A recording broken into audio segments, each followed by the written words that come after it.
Yo, yo, yo, yo, yo, yo. Come on in, come on in. We finna get it started. Let's get it started. Y'all know what time it is. Shit talking time.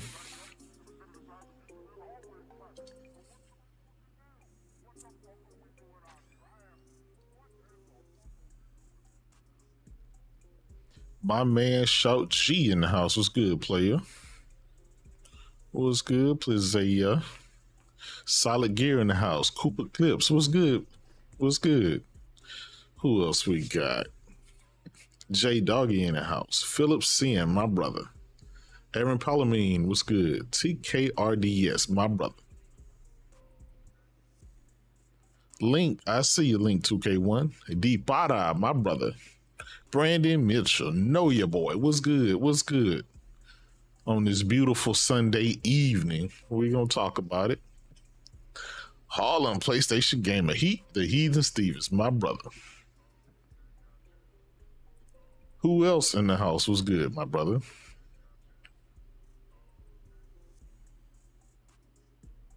Listen, y'all already know what the title is. Y'all already see. My man, Jim the Don Ryan, the Yakuza of Europe. That's what we're going to call him, the Yakuza of Europe. He is the Yakuza boss, the Don of Europe. Who else in the house was good? Iron Panther was good, brother. Listen, Jim Ryan talking big shit. He did an interview recently, and I'm going to paraphrase it. He basically said, I'm going to show y'all what it do. I'm going to do more with Bungie. After spending $3 billion on Bungie, I'm going to do more with them than Phil Spencer's going to do with the whole ABK deal. Now, that's big shit.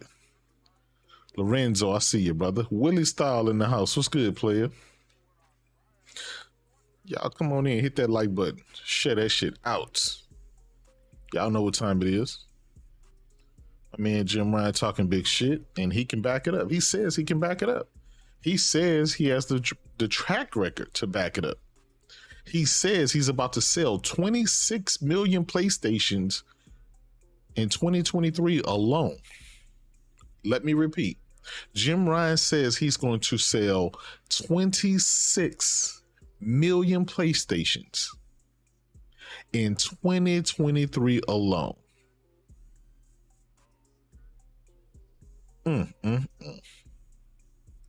And I'm glad I brought that up because I want to go to some numbers. Let's hit the numbers, right? As of August the 1st, Sony has sold over 11.23 million. Let me repeat, 11.23 million PS5s inside of the players' homes. Mario Heat, we're going to get to it, player. We're going to get to all of these questions. Let me repeat that one more again. As of August of this year, Sony has sold 11.23 million consoles inside of the players' homes. That's not how many that's shipped.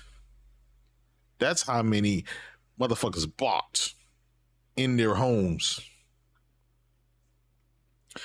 And let me give you guys some alternative stats.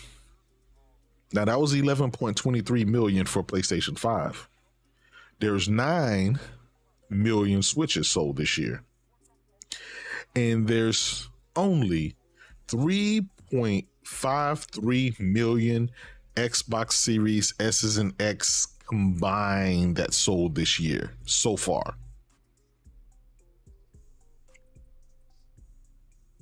PlayStation has sold 3 going on 4 times amount of PlayStations than Microsoft has sold Xboxes combined. So here's the thing. My man Jim Ryan is talking big shit. And the reason he's talking big shit is because he has the numbers to back them up. The numbers are on his side. This is the halfway point for the year. We know holiday season is when everyone spend the most bread, right? So Sony has Spider-Man 2 coming up. They are going to go out with a bang. Jim Ryan is saying, we have Spider-Man 2. We just cut the price of the PlayStation 5 by $50. We have plenty in stock. We can sell to you. These things is going to sell gangbusters. So that means in order for Sony to hit their benchmark, they're literally going to basically for the rest of the year sell 14 million consoles. Now, keep in mind, Sony just released their Spider-Man 2 bundle, their themed console, which I bought, by the way. I have a Spider-Man unit. It's gonna just be for keeps. I'll just keep it. I got some shells as well that I can replace from one of my regular PS5s. But what else do Sony have coming out this year? They have the PlayStation Portal, which I've purchased. I'm waiting for it. It launches November the 15th. I think that's going to be a big seller, regardless of what the naysayers. People tend to argue and they tend to say something is trash and they don't want it until it's dropped. Right? Until it comes out. I remember people talking about the PlayStation DualSense Edge controller. A lot of people talk shit. Oh, it's the battery life is only 6 hours. Oh, it's too expensive and blah, blah, blah. I can just get this controller. I can get that. I can do this. I can just buy the back buttons. What happened? The PlayStation DualSense Edge controller is the best selling video game accessory in the world. Let me repeat that. The DualSense Edge is not only the best selling controller in the world, but it is the best selling accessory in the world. And you want to know something else? There was a lot of people talking shit about that controller. They weren't going to buy it. Well, guess what? It's a lot of motherfuckers buying it. They said the same thing about the PlayStation VR 2. They said nobody wants that. Nobody's going to spend $600 for that. That's more than the PlayStation 5. Nobody's going to do it. Guess what? That is the number 8 highest selling accessory in all of 2023. Let me repeat that. That is the number 8 highest selling accessory in all of 2023. And it's a $600 accessory. So when some of you guys or some of the naysayers say, oh, they're not going to be able to do this and not going to be able to do that, and this is trash and that's trash, the numbers is not on your side. Lincoln Clay, my brother. DDP 540, what's good? Byron Cutler, what's good, brother? Swag bag, I see you. Compost Smurf, Umar, what's good, brother? Outlaw 2120, what's good, fam? Heath, I did see that that Nacon controller with the Hall, so there's no stick. I did see that, but I'm gonna be honest, I've never really had any stick drift with any of my my controllers. I think the Switch is the only device I've ever had stick drift on. I don't know if it's because I have a bunch of controllers and I just kind of rotate through them. I don't know. I'm just not that hard on them. I don't know. I don't know how motherfuckers keep getting stick drift on all their accessories and shit like that. That's crazy. Johnny Gaming, what's good? Impatient Fire, Twisted Sin, my brother. Listen, we got 60 people in here. It's going to go up. Hit that like button, share out if you can. If not, no worries. Rage not. I see you, player. We're going to talk about that, Rage not. We're going to talk about that. That's what Jim Ryan is saying. Jim Ryan has said, I spent $3 billion on Bungie. I'm going to outdo you with that $100 billion deals that you did for ZeniMax and all that other shit and ABK. I'm going to show you what it do. Just look what the $200 million deal Jim Ryan did for Insomniac has done. You know what I'm saying? Jim Ryan spent $200 million to get Insomniac, and Insomniac crank out a game a year on average. A game a year. Now that's some high ass output. And they got a new Marvel IP that's not Spider-Man. It's not Miles Morales. It's not Wolverine. It's another game. So we'll see. But Jim Ryan is talking big shit, and he's very confident. And listen, as much as you guys don't like Jim Ryan, that's fine and dandy. That's cool. You know, I don't mind that. I really don't care about these executives. But I'm gonna be honest, he's the only person thus far to actually have the stats to back him up. He's making the most revenue. He's making the most profits. His console is the number one selling. His accessories is the number one selling. His games are the highest rated, and the got the most goatees and every just the highest quality and everything else, right? So that just says a lot. It says that he's confident.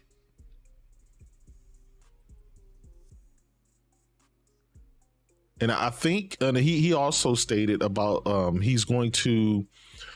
going to be concentrating more on first party IPs.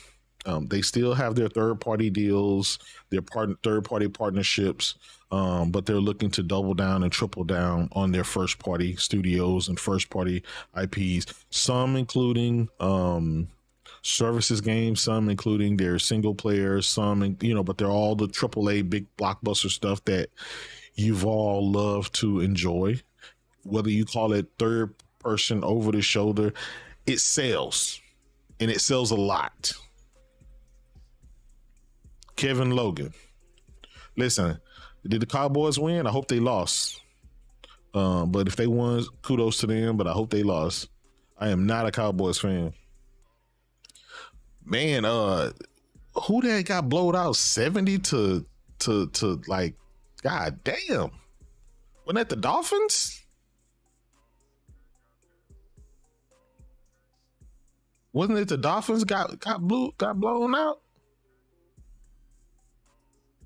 That was the biggest margin of victory since the 1950s or some shit like that. Somebody got blown out.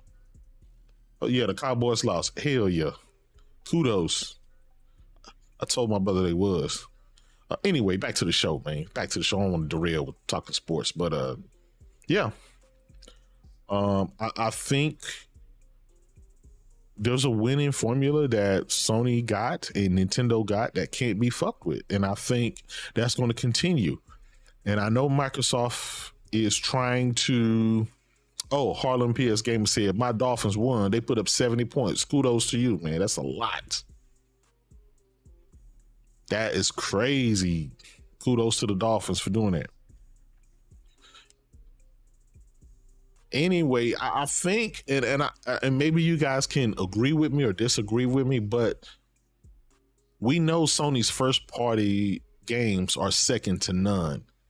And maybe that's why Jim Ryan doesn't feel the need to show off all of his first party games and all of his roadmap and all that stuff. Because again, the competition there's no reason to. Jim Ryan has about 5-6 first party studio games, brand new IPs that they're working on. And he's willing to wager those games against $100 billion acquisition deal that Microsoft is coming through with.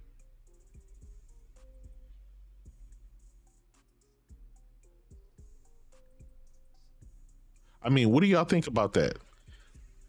Do y'all think it's possible? Do you think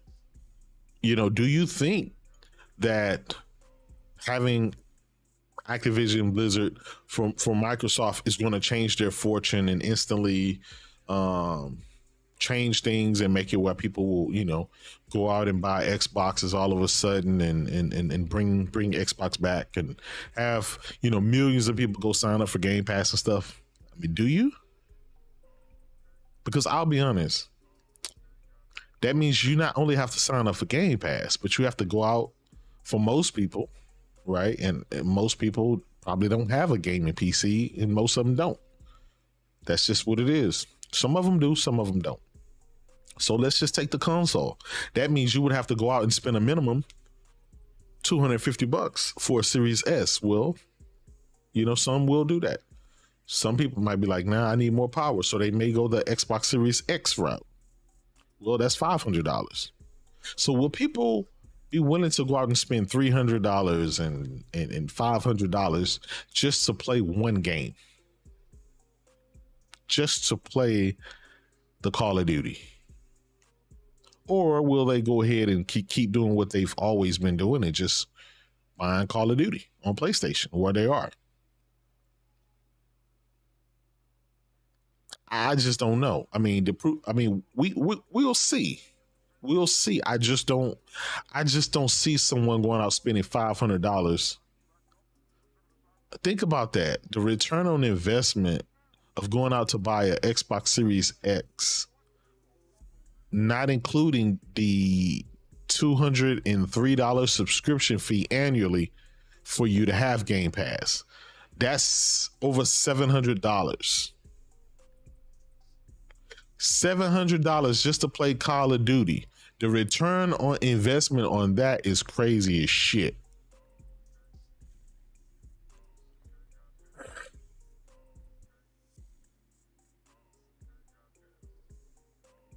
I don't know.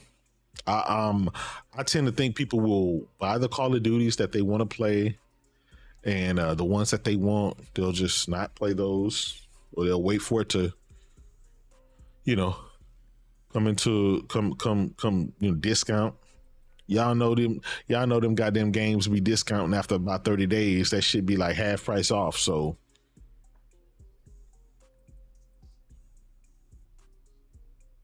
I just don't know. And again, we have to take into account there are a lot of streamers out there. There's a lot of people that stream. Those streamers probably generally playing on PC. Dr. Disrespect and all those guys, they're either playing on a PlayStation or PC. That's just the numbers just fit that, right? So who's going to go out and buy a Series S or X just to play COD? And then you're going to have to spend $200 a year for Game Pass. Lorenzo said Jim knows he got a handful of jokers to throw out the ABK deal. Hey, Heath the Heathen Stevens, you in the house, brother? You still here?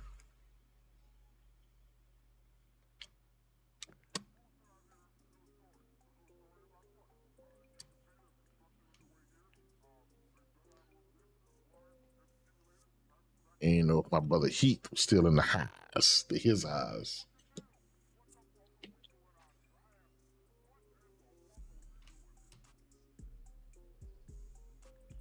But I'm just, I mean, I could be wrong. I just don't think there's going to be a shitload of people. If you want to, man, I'll let you come here and get your take. If you jump in Discord.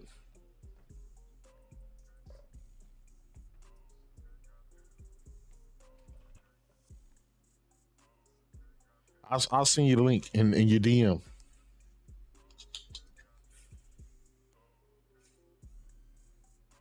All right.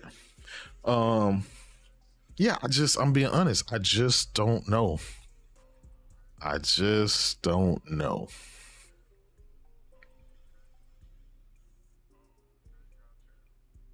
I could be wrong, right? Maybe all of a sudden. All right, take your time, Heath. Whenever you're ready, just jump in Z's Discord. I'll just enable it, and you come in here and chop it up. I could be wrong. I could be way off left base. You know, maybe all of a sudden COD and is that game, and all of a sudden 10 million, 20 million people go out and buy some Series S's and X's and just bring Xbox back from the brink. I could be wrong. I mean, it won't be the first time that I've misjudged something, but you know, we'll see. I mean, if you think about it, the biggest game of the year, the biggest game of the generation, aka Starfield, that came out and it dropped to number 19 right now, like a week later. Like nobody's really playing that anymore. Everybody's moved on. Remember that game, people were supposed to be spending hundreds of hours in that one and done game.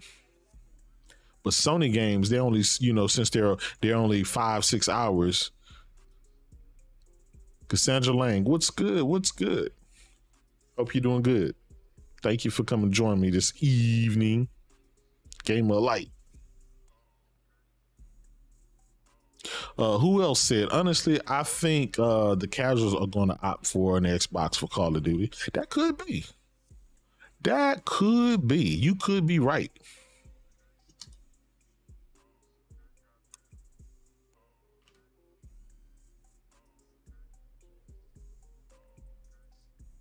You could be right. I don't know. That's hard for me to call.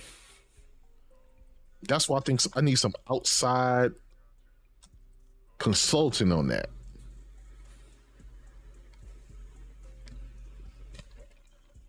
That's really just hard to say that all of a sudden, you know, Microsoft for the last three generations haven't sold more than 50 million consoles. And all of a sudden now they're going to sell that. I don't know. The majority of people play COD on PlayStation. That's just what it is. Majority of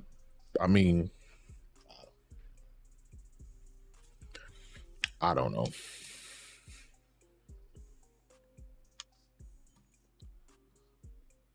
Let me get Heath in here, y'all. I don't know. We gonna see. I think one thing I can say is Jim Ryan is talking like an executive is supposed to talk. Unreal Aim, what's good, player? I think he's confident in saying what he's saying because lately he's been talking big shit. He's like, listen, I know those guys have closed that ABK deal, but guess what? We're going to be okay.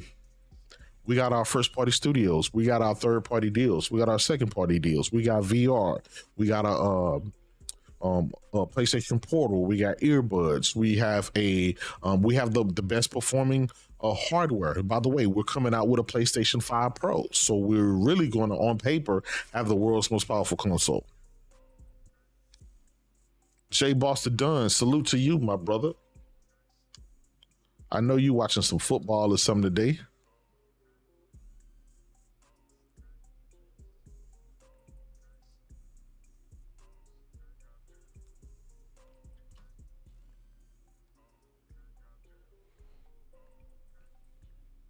I'm gonna add Heath in here. Let me see.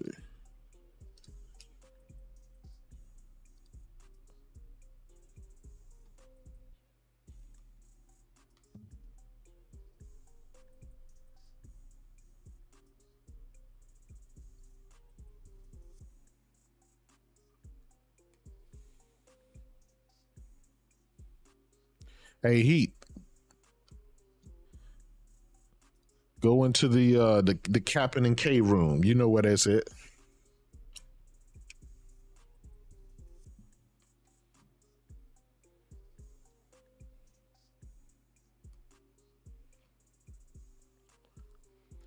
Tommy Bull said, I'm surprised that Jim even said that publicly. Listen, Jim saw those emails. He saw that leak. Jim Ryan saw that leak. You don't think Nintendo dudes didn't see that shit?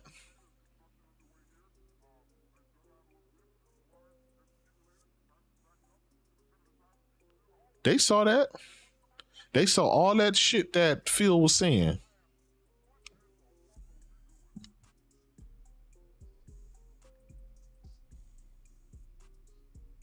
They're like, man. Can you imagine when they saw that shit? Oh, you trying to buy everybody? Hey Heath, are you here? There you go. I hear you, brother. How you doing today? I hear you. I hear you. Um, so what do you think about it? I know Jim Ryan, and I know the CEO and president of Nintendo saw those leaks, those emails, and all that shit that Phil and those guys are saying. What do you think? Do you think? I mean, what are your thoughts on that? You think Jim Ryan? I mean, what he's been saying? Basically, the interview came out, and basically Jim Ryan has been very liberal with his words.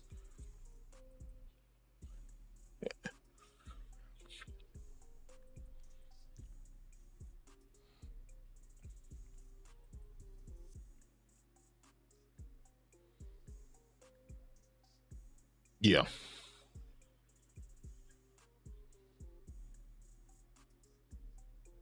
yeah,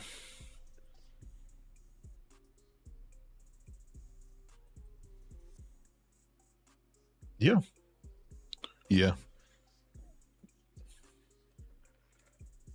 X amount of copy. Absolutely.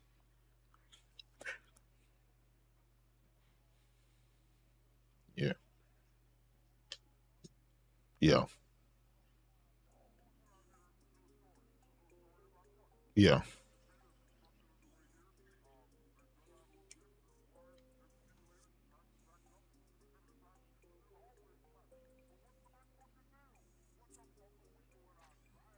yeah. Hold on one second. Hold on one second. Okay, I got you. They say that they can't hear Heath, so I'm finna fix that. My bad, y'all. Discord. Yeah.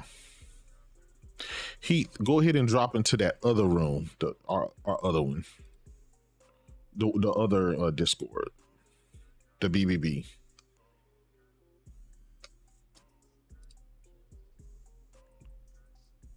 Yeah, the other one. You know, we got our other Discord. Yeah, the other one. I'm gonna go into there. I'll go into the expand your mind room. All right. Yeah, I can hear. I'm sorry about that, y'all. Heath was just, you know what I'm saying? My man Phil trying to take me out. He trying to take me out. All right, Heath, can you say something? All right. Hey, can y'all hear Heath? Y'all let me know if y'all can hear him.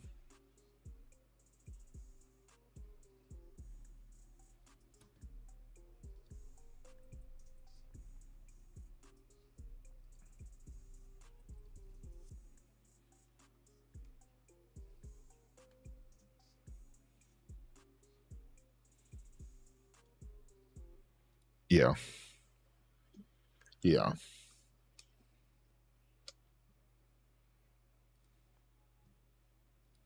Yeah. Hold, hold on, Heath. For whatever reason, brother, they still say that they can't hear you. So what I'm gonna do, audio input capture. Um, damn, trying to get my man Heath in here. Phil took him out.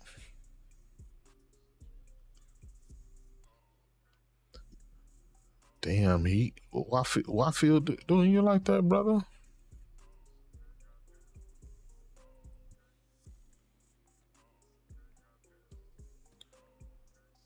I don't know. You know what I mean? Because I'm usually pretty loud on the shows. There you He go. probably They can has hear me you turned now. down. No, there you go. They can hear you now. Okay. Okay, there we go. Yeah, this whole Nintendo thing's insane, man. Like, who would ever thought that we would get to see like what we've seen now? But Nintendo's gonna go. They're gonna root this shit out and stop it. Number one, Yeah. and then let's see. With Destiny, they bought them because they didn't want to just throw multiplayer games out there. If they're going to do games as a service, they're going to make sure that they're going to be quality, which we already know from Factions. They said this shit ain't ready, which is fucking, hey, that's good. I'd rather them do that than come out with Crackdown. Absolutely. You know what I mean? How many games have they come out with that just die, that aren't Gears Pop and all that shit? Like, they're gone. Absolutely. Now, So the whole that's Factions, the whole Factions thing, and I think it was taken out of context. People didn't really care about what it was. I mean, we know the naysayers, but what happened? It wasn't that the game wasn't good, but the monetization aspect, long term. yeah, long term. Bungie Bungie didn't see. Solid Gear. Yeah, Heath is on his phone. He's not on his computer. They probably didn't have enough content ready to or keep, whatever. Yeah. It has to be, because if you're not ready from day one, look at what happened with Halo. Absolutely. Yeah, exactly. You don't want to end up with another Halo. Yeah, because it took them how many years to get to where they were coming out with consistent shit? It took them 2 years, and by that time, it's too late. Exactly. Manhattan, we're live on the channel, brother. So we're talking. Yeah. So we're talking about Jim Ryan came out and said that he can do more with Bungie than Phil Spencer can do with the ABK deal. So that's talking big shit, man. He's let me tell you exactly. Let me tell you I just once had Bungie, bro. Yeah, let me tell you some of his quotes. He said first person, graphically beautiful, narrative rich games will continue to be the bedrock of our first party publishing business. We think the live service games will build on that foundation and take us to another level. I've talked to all publishers and they unanimously do not like Game Pass because it is value destructive, not only on the individual title basis, but also on the industry level. He said the recent number of subscribers that Microsoft announced on January was 25 million. I'm sure everyone was expecting has their own views on that. He said, but I personally was expecting a much larger number given all the money that they've spent. And I mean, again, his final quote was, it says, Jim Ryan says the $3.6 billion that we spent on Bungie will give us way more value than if we would have bought Activision for $70 billion. Just imagine it. Imagine what all we could do if we spent $70 billion. That's the shit I'm talking about. That's the executive talk I'm talking about. I don't want Jim Ryan shaking my hand. Look at how cheap they got Insomniac. Exactly. Insomniac only cost $200 million. And how many games have we gotten? They done pumped out like 8 games already. That's not including the ones that's being worked on. The 2 other ones. What I like, what I can't stand is now that Xbox is reliant on Game Pass, so that's all they care about. Yes. PlayStation still sells their games, and that's where they get their money, and from microtransactions and all that shit. Okay. Yep. They're using their subscription as supplemental. That isn't their primary, which is smart because then you're not chasing fucking numbers all the time and you can focus on putting out the good games. Because that's all really Microsoft would have to do, put out good games, but you have to change that culture. And what did they say? AA games. So that's exactly what you're going to get. Yeah, that's what Matt Booty said. Terrence Singh, what's good? Space Wolf, my brother. One Numeral in the house. Solid Gear, I see you. Space Dragon. Now, you're right.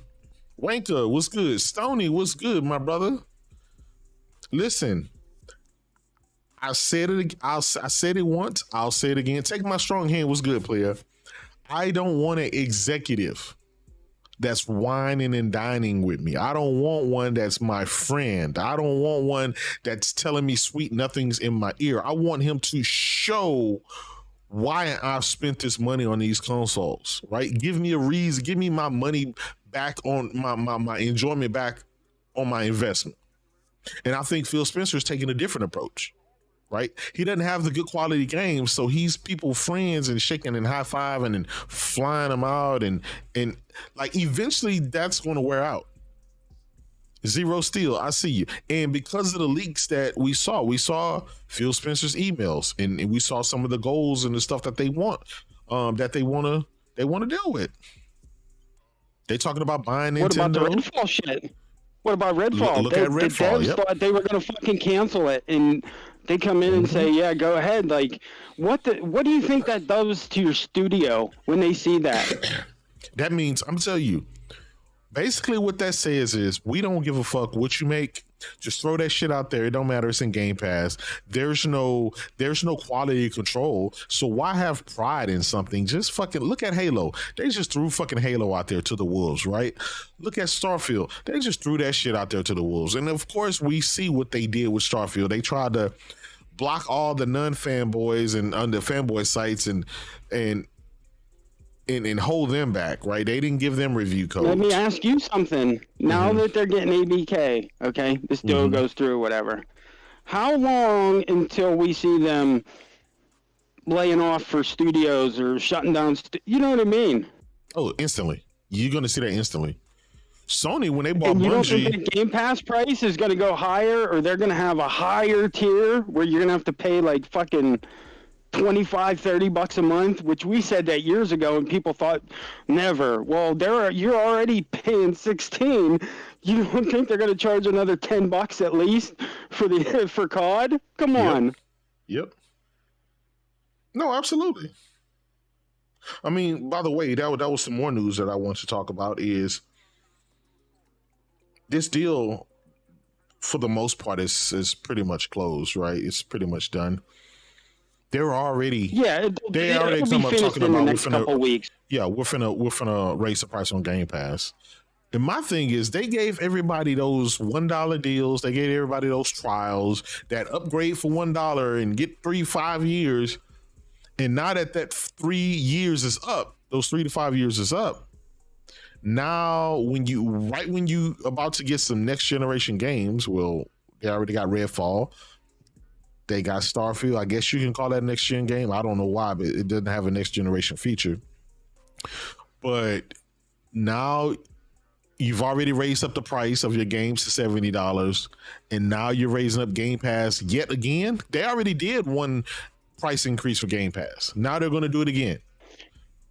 Hey, and they got rid of some of the rewards. Remember that you used to be able to get your shit through the reward shit, and they've been cutting that shit back too. That was a huge bragging point by the Xbox fanboys. That was a huge. I don't pay anything. Points. I use my reward. Yeah, that was a huge thing. Now they cut that loophole, so I'm like, okay, here's the thing. Let's cut the bullshit. They sucker you in, and then they cut the program so that you have to pay then. Yeah, we all said that they were going to do that. Like somebody say, it's a con game, and it is. And guess what? You don't think the quality of Activision Blizzard games is going to go down? Of course, it's going to go down. Microsoft, look what they did to their own flagship games and the quality that came out of those. Right? It went down the drain. Every single game that they had, from Halo, Gears, and Forza, the quality has dropped. Yeah, Forza is really showing it now with the missing maps and they're missing all the tracks, and then it's a 30 frames a second game, and the only way you can get 60 frames is if you don't have the ray tracing or if it's not 4K and all kind of stuff that they promised. Oh, yeah. And fucking Metal Gear shit too. 30 FPS because of the Series S. Yep. Because of that shit. Yep. Parity, man. Because it was 60 FPS last when it came out last gen. Yep. Well, look at Baldur's Gate. That you still got Baldur's Gate, Quantum Error, and a couple other the new Lord of the Rings game are not even coming to the platform because of the Series S. And they're not going to change that. They're not going to give you a more powerful system. And like Starfield, there isn't any Series X advantages. All it is a slight bump to resolution and shit. That's all it is. Yeah, it's the same game. I think the biggest thing with me was they didn't take advantage of the SSD, and you can tell because if you play the PS5 version, I mean the PC version, the loading is much lower. Fast. Yeah, it's way faster. Yeah, I've seen the side by sides with that, and where it's longer, where it's like 40 seconds on the Xbox, it'll be like 20 seconds on PC. Yeah. So that's why it's, bruh. Well, did you see the other shit that came out that they finally admitted that the SSD and the IO throughput and all that shit and the teraflops was the wrong way to go? You know what I mean? That shit too. Yep. We saw they finally admitted that. PlayStation did it the right way. How in the fuck are they going to do a refresh and charge the same price but only give you better fucking Bluetooth? Yeah, that's it. Wi-Fi. And better Wi-Fi. Yeah, better Wi-Fi and more storage. Yeah, they didn't change. And they removed the disk drive. Yep. At least when Sony removed the disk drive, they dropped the price by $100. $399 to $499. These motherfuckers kept the same price.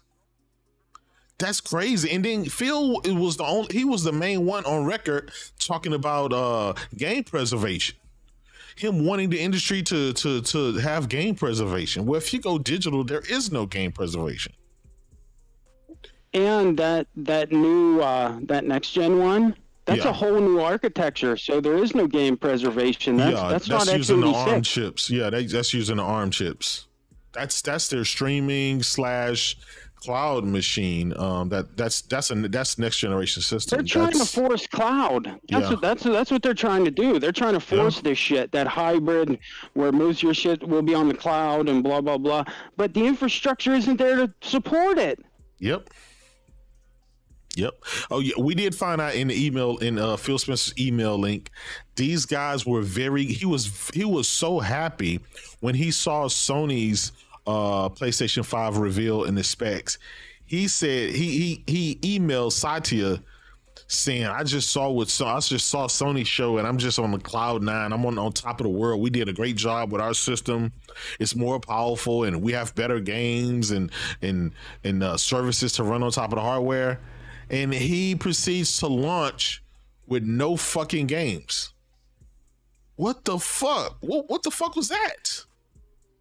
How do you tell your boss you saw this and that, and then you turn around and the competition, which on paper has a much lower, a much lower rated hardware, like, how is it outdoing your platform? How is the PS5 outperforming the world's most powerful console? After you done told Satya, yeah, we got the most powerful hardware and we got the most games and the better games, and that was a lie. I still don't understand how Phil still got a job. That's why he has till 2020, the end of 2026. Yeah, because of that reason there. I think Satya gave him. I'm gonna be honest. I think there was probably originally a 10-year plan. Satya said, "I'll give you 10 years to turn this shit around." And I think if you think about it, right, the lifespan of when Game Pass started, Game Pass has been a thing for 6 years, right? 7 years. So in 3 more years, it's 20, this is the end of this year. So it's already counted 2024. In 3 more years is going to be 2027. So I think that was already that's the 10 year is up. I think if they don't, like he said, if they don't reach that 100 million, 50 million by 2026, and if they don't reach 100 million by 2030, there's 2 benchmarks there. So even if they reach the 50 million benchmark by 2026, that's 2027 fiscal year. If they don't reach 50 million Game Pass subscribers, then they would get extra time to get the other 50. But I'll bet they wouldn't. I'll bet he'd kill it. That'll give them an extra 3 years. But just knowing like, okay, what if they extend it from 20? What if they do reach the 50 million, and then let's say after that they only like get 60 up to 60 million? Satya is still going to close the door. It's not sustainable. It's just not sustainable. And Jim Ryan said that. You know as well as I do. If you force shit, gamers usually turn against it. They rebel. They tried to force the always online with the Xbox. They tried to force it to connect. And what happened? The gamers rebel. And guess what? Like 3 years later, 2 years later, everybody just embraced always online. It's just an embracement. It is what it is. So it was kind of like ahead of its time, but gamers don't like to be forced with shit. And I think that's why Jim Ryan and them decided to go the SSD route, to let gamers have their own choices with that stuff. And I think that it worked out for him. Right now, if you want to buy a 1 terabyte SSD for your Xbox, it's going to cost you $250. If you want to buy a 2 terabyte drive, it's going to cost you $100 for PlayStation. Right? You get double the RAM for a much cheaper price. So I just think, I think Sony, they calculated all the risks behind that shit, and they realized give gamers options. Listen, the VR is an option. PlayStation Portal is an option. The headphones, it's all options. Nobody has to be forced to do it. It's not bundled in the box. They gave you an option of whether you wanted a system with the disk drive or not. It's just options. The nice thing is now they're on x86, so they can take it forward. Yes. So you're everything from PS4 on that you have all them games. Absolutely. Now, and they are still working on the emulator if they ever get that right. But I think what they're really going to do is come out with the PS Home for VR. Jim Ryan did talk about that too. That is something else he talked about. I have one of the screenshots. So he talked about a vast array of things. Dude, that shit was way ahead of its time, man. If anybody played that PlayStation Home shit, that shit was pretty crazy. Yeah. Yeah, I think I'll be honest. Yeah, but I don't think it was ahead of its time. They're gonna fuck like they're gonna fuck shit up. Yeah. With COD. You already know it. Like they just can't help themselves. They just, you know what I mean? Because how many of the guys have already left? Yep. 2 weeks ago, one of the main guys of COD just left and went to Deviation. Yep. Which is a Sony studio. Jim Ryan said this: He says it would be naive to assume that all 10 of their live service games that they plan on making is going to be massive successes. So he's basically saying now, listen, some of these games are going to blow, some are not. But it's what they're trying. It's their first foray into to kind of try it in this era. And if everybody else is making money on it, why they can't? Some of it may be great, some of it may not. We don't know. But I'm the first to tell people, and they're not just coming out with those games and that's it. You know what I mean? Yeah. Didn't also, so keep in mind, they're not taking their studios off of making what they were making to make some services games. They bought studios and they created separate teams to do that. And Bungie is going to, some people at Bungie, the heads of Bungie who are in charge of that, they're going to be managing in the monetization. So that means that's going to be a way for them to make money off of it, right? Who better to do it than the creators of Destiny? I find it funny. A lot of people don't like Bungie now that they're not a Microsoft-owned studio, right? But all of a sudden, now that Sony owns them, oh, they're trash. It's like, come on, man, stop it. These guys, prior to Sony buying them, they were begging Phil to buy Bungie and have Bungie to come back under the fold of Xbox. Yeah, but they're too cheap. Well, yeah, here's the thing. Everything that they're doing is for Game Pass. It's not for you to have better games. It's not for you to have better enjoyment and have better graphics. It's all for Game Pass. That subscription service for you to spend $203 a year just for that service. That's what they want you to do. Jim Ryan, he also said he expects third-person titles to grow in sales and profitability over the course of the generation. He also expects the growth of third-party titles to be incremental, and the live service games will build on that foundation. So he's saying they're going to add not only live service games, they're going to double down on the third-person over-the-shoulder games that you love and enjoy, but they're also going to keep partnering, right?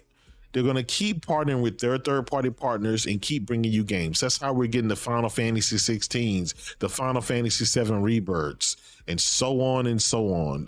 If you notice, Heath, look at Dragon's Dogma, right? A game like that is probably going to be huge. I love the first game. If you saw the gameplay of it, it shows high quality, high polish, high fidelity graphics. That's something that fits on a PlayStation platform. It fits in their mold of what gamers expect. Phil, when he partners with people, he partners with fucking like the most fucking dumbest shit ever that really doesn't do anything for him. Now, granted, I'm not saying what's a bad game or not. I'm just saying the caliber of who Sony partners with for third party and who Microsoft partners with is like a football field apart. Let's take a game like The Lies of P. Is it The Lies of P? The Pinocchio game? Yeah. The Lies of P. I'm not saying it's a great game. I'm not saying it's a bad game. I've played it. I think it's an okay game, right? For me. I'm not talking about the quality of it.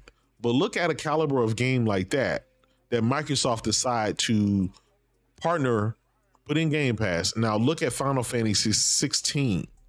Look at Final Fantasy 7 Rebirth. Sony saw to go and partner on those games versus The Lies of P. Now, The Lies of P to put in Game Pass probably cost them, maybe $1 million? It probably cost Sony $20 million to get Final Fantasy 16 and Final Fantasy 7 Rebirth, right? It's a much bigger, but the quality is it's just so grander. It's kind of hard for me to put into words, but it does so much. Those partnered games, Sony partnered games, does so much more for PlayStation than what does for Microsoft. There's with Microsoft putting Game Pass. When they play games that are in Game Pass, when they come, it's like, oh, okay. Look at prime example. The new game that came out. What's the shooter game that came out in Game Pass? It's that robbery game. You remember? You know the name? Payday. Payday 3 just dropped. I didn't see anybody talking about it. I didn't see anybody play it. But Phil had to spend maybe $1 million, maybe 500. I don't know how much he paid, but that's a game. That's a Microsoft third-party partner game. They pay for that. Is that game pushing the needle with Xbox? Is that getting people to buy Xbox console? Is that getting people to buy into Game Pass? No, it's not. Freddie Wayne, let me cool a little bit. Hey, Freddie, if you want, man, you can jump in the Discord. We're in here. But what I'm saying is, Sony, when they partner with third-party partners, those games tend to be well received, higher caliber, and it does something more to push PlayStation forward than with Microsoft and when they partner with people in their games. Look at Payday, look at the Liza P. Not saying they're trash games. I'm not saying they're the greatest games ever. I'm just saying those games aren't forcing anybody to go out and buy a console. When Look at all the bullshit before the Tokyo Game Show. They were bragging about all that shit, and there was nothing from Square Enix. Absolutely. Mike, my brother Mike in the house. Freddie Wayne said, Xbox marketing department is horrible right now, and they all need to be fired. Well, Freddie, that's pretty much basically what I'm saying is Xbox, even if they market Payday and the Liza P, right? How can you market those games and think that people are going to go out and buy your console or sign up for Game Pass for those games? I don't think you really can. I don't think there's a way for that. But there's a way you can market Final Fantasy 16, Final Fantasy 7 Rebirth, right? You can say, hey, look at the graphics of these games, or look at the gameplay of these games, or look at the style of these games. Look at, you see what I'm saying? Did you hear that shit, Final Fantasy 7, that you can play as Sephiroth? Yes. That's fucking nuts, man. Listen, that game is going to be huge. It's going to be one of the biggest games of next year. And Sony hadn't even shown off their first party stuff. And that's another thing, Heath. Sony hasn't shown off any of its 2024 first party games, but it already has a laundry list of third party partner games that are looking fucking fantastic. You got Final Fantasy VII Rebirth. You got Silent Hill. You got what's the other game? Twisted Metal. That's that a Metal Sony Gear marketing Snake game. Eater. Yeah, the Snake Eater. Yeah, the Snake Eater. Delta. You got that game, right? Those are just 3 off the top of our heads that they've already partnered for that are big games. I'm talking about console sellers. People will go out and buy a console to play those games because they are a Kojima fan or a Splinter Cell fan or a Silent Hill fan or a Final Fantasy fan. You see what I'm saying? Microsoft is not going out and doing it. Dragon's Dogma 2 is a Sony third-party marketed game. The Avatar is a Sony third-party marketed game. Stellar Blade is a third-party Sony marketed game. Those games push the narrative that, hey, I need a PlayStation because this, like, it just looks good under the umbrella. If you're looking at the screen right now, you'll see some scissor reels of some PlayStation games and stuff like that. But some of them are third party. But those are the games that Sony decided to market, right? They decided to spend the money and market for that. Those are of higher quality than what we get in Game Pass, than what Phil is doing. Phil is like, we just want to get a bunch of games. We don't care the quality. We don't care the look. We just want a bunch of stuff, dump it in the Game Pass, and just tell people, hey, you have access to over 200 games. It's like, okay, but they have to be. Can I come real quick? Yeah, go ahead, brother. Let me come real quick. Because I just saw the title of your podcast. That's a great topic to talk about. It's one that's been avoided for a while. Sony can make lemonade from lemons, where Microsoft has to go buy the entire lemon tree farm just to make one pitcher of lemonade. And that is a problem. Because they took little Insomniac Games, who's one of my favorite developers, by the way, and been playing out bangers after bangers. And then they took one of the greatest developers to ever develop on the Halo franchise and brought them over to Sony. They took Bungie. Yep. And Microsoft had an opportunity to have both of those. They did have Bungie at one time, but then they got like, fuck Bungie. And then they had an opportunity to at one time buy Insomniac Games when they were begging. Made Sunset Overdrive, which they were begging they were begging to make a sequel. They were begging. Hey, J-Dub, here's something nobody, I haven't seen any of these Xbox guys, nobody bring up, okay? They get ABK. How many of them big third-party games do you think you're going to be seeing in Game Pass after that? I'm going to be honest with you. I think after this ABK deal... You elaborate on that. Okay, so here's the thing. Once this deal closes, I honestly feel it's going to tell Activision Blizzard, take all the old Call of Duties and the current Call of Duties, dump them in the Game Pass, and basically that's it. I think that's it. That's all you can do. I don't see Activision Blizzard going out there creating brand new IP because that's not really what they do. What was the last new IP that Activision Blizzard created? They already have. They're more like I didn't mean to cut you off, but they're more like your boys at Rockstar. We know Rockstar is brilliant with what Rockstar does, but it takes them so long to bring out a banger. But Freddie, think about it. You guys just got Liza P right now, which is a pretty good game. Okay. You're not going to even get that caliber of game anymore because that's the whole point of them buying publishers and all these studios. Yes. So they don't have to go buy games no more. Once they can get to the point that they can get 4 decently big games to them out in a year, them indie deals are done. They're never buying another game it ain't happening. Yeah, I see that. Because they have 36 studios. Now. Yeah. Yeah, it's like, you don't need to make third-party deals. They'll have third parties begging to come to them and put stuff in Game Pass probably, but they won't be going and say, hey, we'll give you $300 million to put your shit in our service. No, they ain't not going to do that no more. So Freddie, what about buying up all these studios? What about this, though? Right? What about instead of taking all of the old Call of Duties and dump them in the Game Pass, what if Phil said every quarter, we're just going to put one of those old Call of Duties in there and we're going to spread that shit out? Game O'Malley, I appreciate it, brother. I will try to go live because more. He has to wait. He has to wait till the deal's done before they can really do. You know what I mean? Until he said it wasn't going to be instant. Done, all that shit. Yeah, he said it wasn't going to be instant. They asked him about that. Yeah, the old CODs, you'll see them in there. That's no problem. But like the newest ones, yeah. You know why he said it wouldn't be easy? Because see, y'all just don't know how wickedly brilliant Phil Spencer is.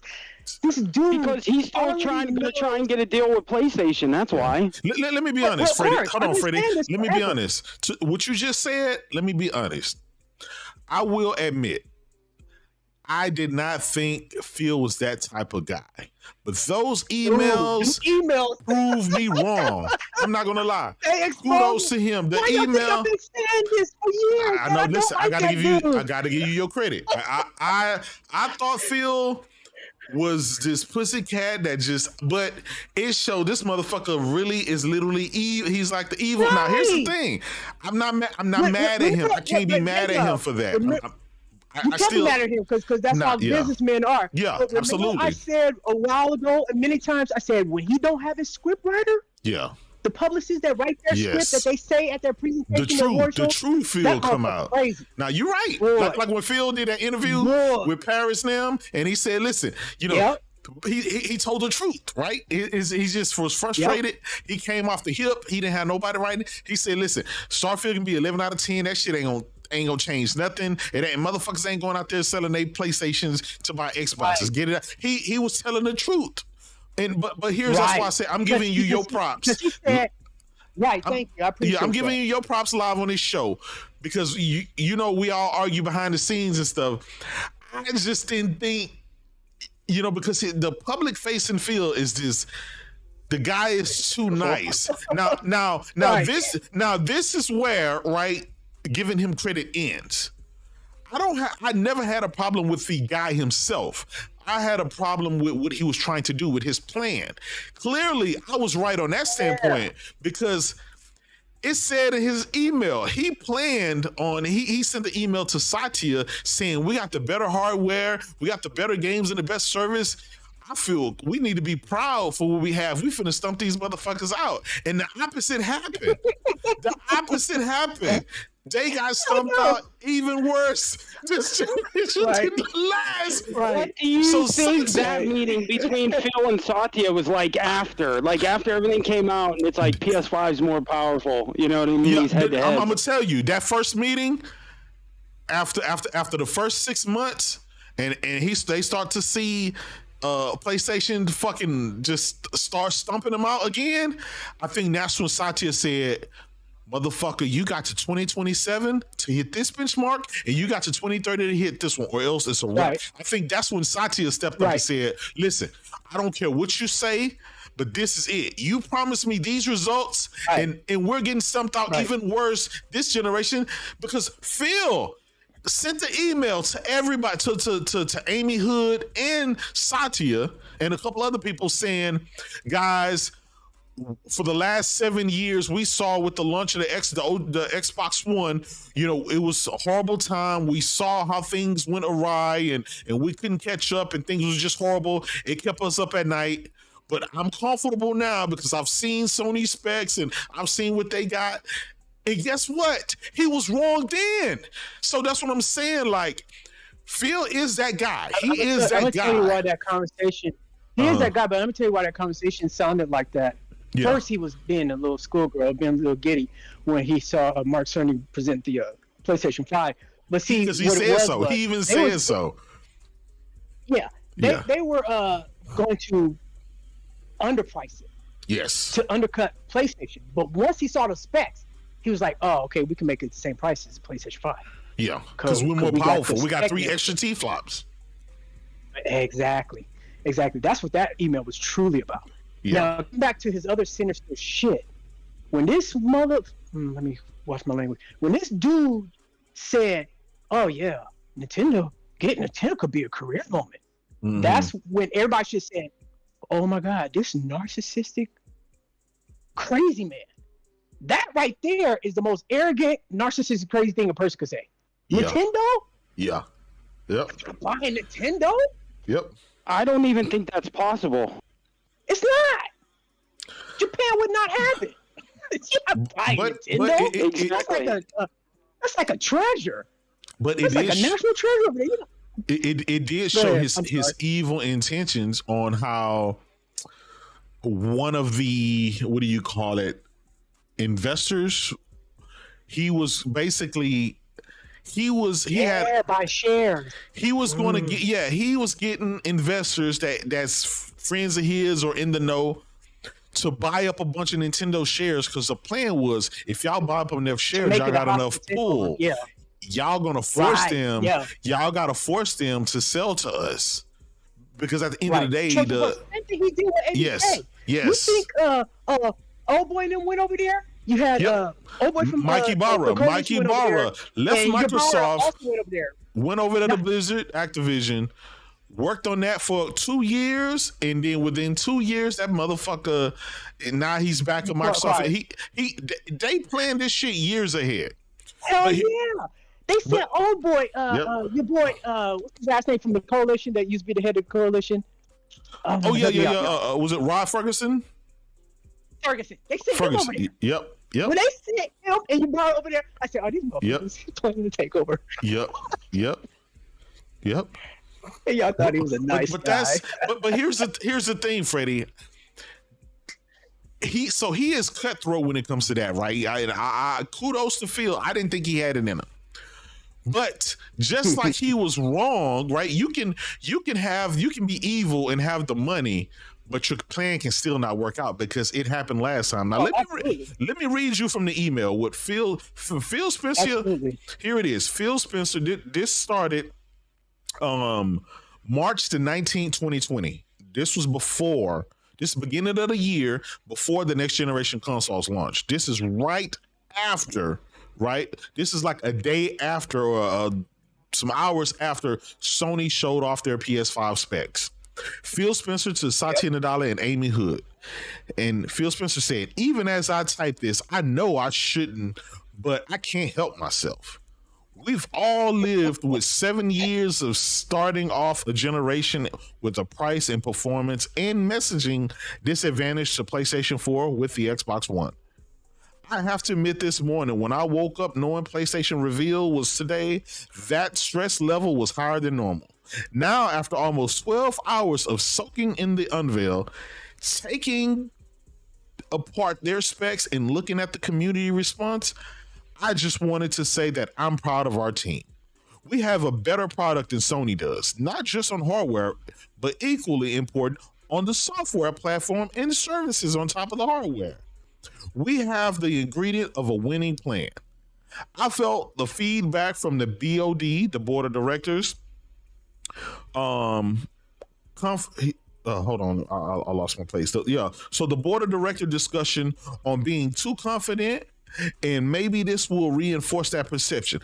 I get the need to humbly be confident, but today was a good day for us. We haven't won anything. And I know we have, he said, and I know we have hard discussions about pricing, P&L, investments, and all that stuff. This email, he said, this email isn't trying to scoop any of that. But I'm just saying today was a good day. I believe we're going to win. Thanks for indulging me, Phil. He was so confident. Y'all thought I was crazy when I told y'all that the people in Microsoft was telling him, hey, you better do something. Yes. He tell you that they telling him, hey, calm your ass down, Phil. You got a little too much dip on that chip. Yeah. You better show up and show out. Yep. And now he's admitting it in that email. Yep. Dude, man, he gotta go. These emails just exposed him. Did you guys see that other email where in 2022 you flipped out on them because they didn't have any games ready? Like they had no backup, like they had no plan, and it's like, well, where was your plan at, Phil? Like you could bitch at them all you want, but you weren't. Hold on, you know what I mean? Hold on, Heath. This is that email. Saturday, May the 7th, 2022. Phil Spencer to Matt Booty, Jamie Leader, Sarah Bond, Jerry West, and Jim Stewart. Mind you, he didn't add Satya on this. He didn't want Satya to know how bad shit was going, right? Right. He said, with the news that Starfield is going to miss holiday, not broadly communicated yet, I'll let Jamie manage that. I ain't gonna tell her, but that's what he said. We still don't have a ton of clarity on launch date of Starfield and Stalker 2 development, so impacted by the war in Ukraine. We feel we're in a huge hole with our games lineup, both from platform marketing differentiation and our Game Pass content.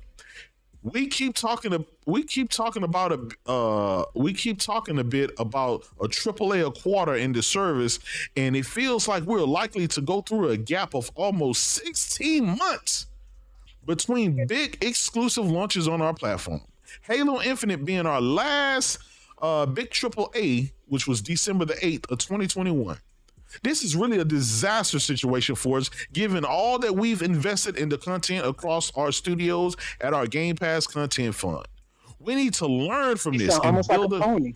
Listen, he's just acknowledging what ponies have been saying, which bots have been denying. Because bots, they understand that this is the truth, but they don't want to be nanny boo-boo by the ponies. And I've always said that ponies worry too much about, bots worry too much about what ponies think than what their own gaming habits is. Don't worry if somebody says something bad about your platform. Worry about what the fuck the people offering your platform. Because Pony's got games that they can hold up. They got goatees they can hold up. They got the better performing games. They got the VR. They got other shit to brag about, right? They got other things that's going to make them content. At Xbox, Phil is acknowledging that they went 16 months with no fucking games. Right. 16 months. That's a problem. That's a problem by itself even more because he's also listening to ponies.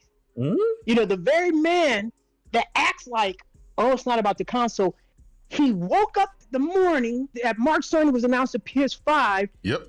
Talking about he was stressed out about that announcement. Yep. This is the same guy that acts like he's not worried about console.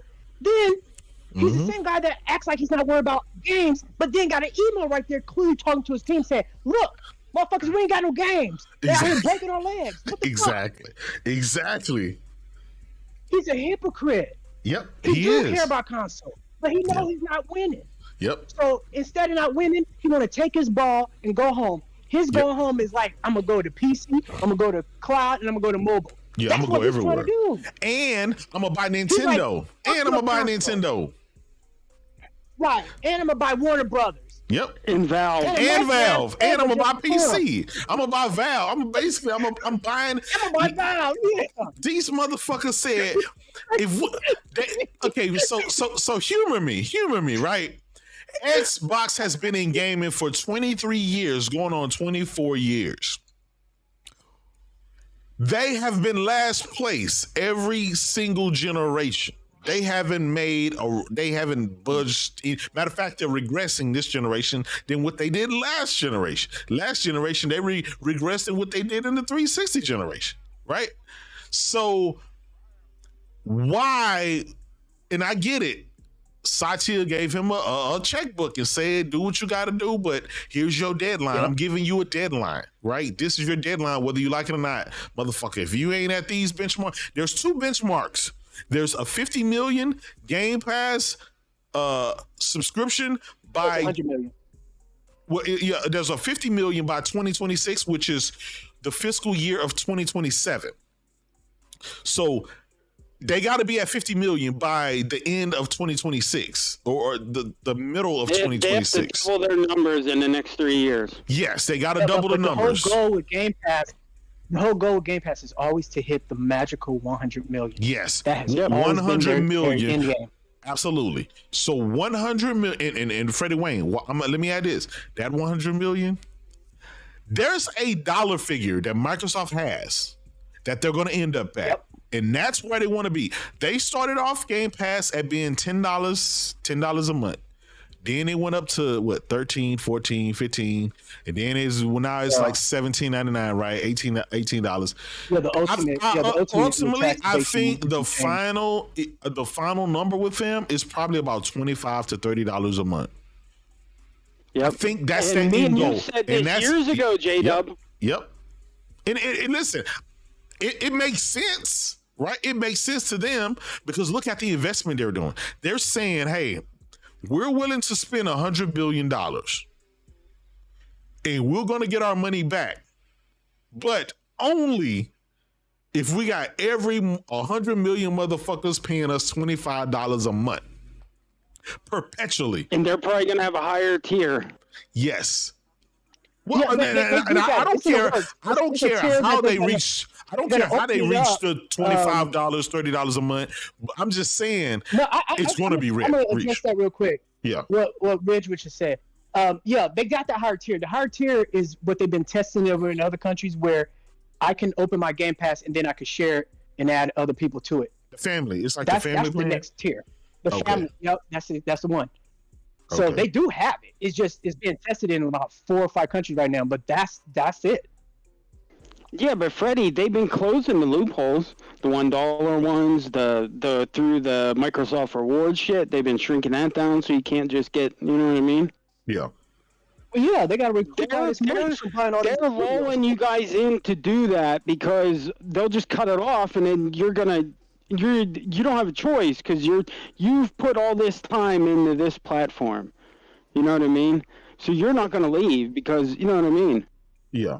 Right. And the whole reason for getting all these studios is to feed the Game Pass machine.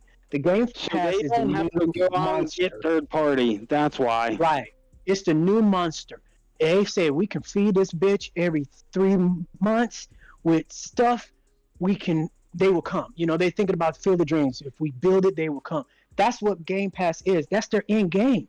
They don't care about hardware no more. You're still only going to get so many subs, just like PlayStation and Nintendo and Xbox I'm PC. glad you said you can get so many subs. There's a market. You keep missing There's the point. 300. There's There's a 300 finite number million. that they're looking Yeah, at. there's 300 They're million. only trying to get 100 million subs, and they're gonna be content. And also, they see, y'all gotta realize how sneaky Phil is. Phil is looking at every other area outside of console where he can get these numbers. The bag that he first grabbed was ZeniMax. Everybody, you know, most of those studios on the ZeniMax are PC-centric studios. So Yeah, but the only way he's getting Game Pass on Nintendo and PlayStation is if console's gone. Can I finish talking for just a quick second? So he's grabbing that. Then he looks over. He said, wait a minute. Where's the other bag at? We got that big old king sitting up there with ABK. We need that. That's mobile. We could get a bunch of subscribers from that bag. So he goes up there and grab ABK. The dude, he's sinister. He's going around the block, buying everything up from people. He's playing a serious Monopoly game. That's what he's playing. And I saw it years ago. Nobody else is seeing what this man's doing, but that's what he's doing. He's looking at that number. That number is their finite number, that 100 million. Once he gets that, who cares about hardware? Hardware is no longer going to be the focus. He tried to make it the focus until, of course, he lost. And now he's like, okay, we lost that battle. Let's go to the end game. He done flipped the little They're not switch buying up, anything else now. and he's pressing that red, nuke button now. Yeah. His fingers Do right you there. think after them leaks that they're going to let them buy anything else now? No, because you don't have to. Yeah, but Freddie, that what he is saying, there's some credence to that, because prior we didn't have the real information. Now the next purchase they try to make, guess who's walking in there with 37 terabytes of fucking emails and documents that's detailing all of this shit, right? Jim Ryan. Lena Khan and the rest of those guys and Jim Ryan, all of them are going and said these motherfuckers shouldn't be allowed to buy nothing else because look at their plan.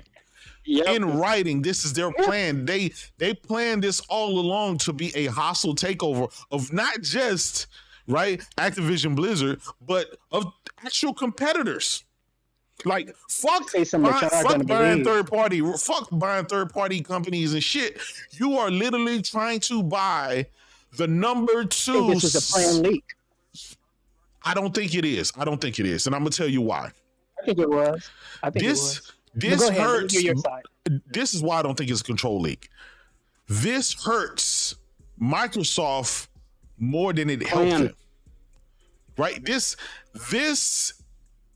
hurts them more. This not only hurts Phil Spencer's credibility as being that hurts them. We already know it because if they were going to do that, now they can't. Now they can't do that. Now they have to swerve because they have to act like they had another plan. Now they have to, because if not, they're going to get sued. The biggest part that hurt them is the fact that we know 100% that they got a certain date that they gotta reach a certain benchmark. I hate to say it, but as a fanboy, as a gamer, that shit has to sting, because guess what? I wake up every morning. Is it 2027 yet? Such an asshole. And guess what? Every month we see them MPD numbers. We see them MPD numbers, and Phil and them hadn't announced any new Game Pass numbers. See, here's the thing. Microsoft don't really give numbers. Can I give you my perspective now? Okay, go ahead. Give me your perspective. Go ahead. Before you go into that? Go ahead. Let me tell you why I believe it's exposed. First off, I've always said after ABK, Phil is either going to step down or pass the torch to Sarah Bonds. I said that. So if you're a man knowing you're on your way out, you almost will go out with a bang. Now, the main reason why I think it's exposed, because it exposed them as what? A publisher. Yes. And I've always said, and we've said this in the background, there's no way they're getting on PlayStation console unless they get out of the console business. Yep. Absolutely. And they got to get out of the console hardware business in order to get on PlayStation as well as Nintendo. We know they already signed an agreement with Nintendo. So Nintendo's saying, hey, we'll entertain it. And now they signed one with PlayStation with the COD, but they might be signing another one soon. Soon as this shit hits the fan, which I think it's a controlled leak, then that's going to force them to come out and say, hey, we're just a publisher. We're a publisher, blah, blah, blah. Our plans that y'all saw, they're not really going to happen with all that hardware. It's not really going to happen. We're going to focus on our services and bringing games to anywhere you want to play. And with that being said, we just announced this deal with PlayStation to blah, blah, blah, and bring yada, yada, yada. Watch. It's going to be something to that effect. Like, it's going to be on the next presentation within the next year or two, and people are going to be like, oh, my God. The jaw is going to drop. The Xbox are going to be on suicide watch. I mean, it's going to be nuts. That's why I think it's a controller. Because the end game, remember I said they're going around the block, being sneaky, buying everything else to get at the other numbers. The last player on the chessboard is what? Console. And who's the king? Sony. PlayStation. That's true. End game. They meet their numbers, boom.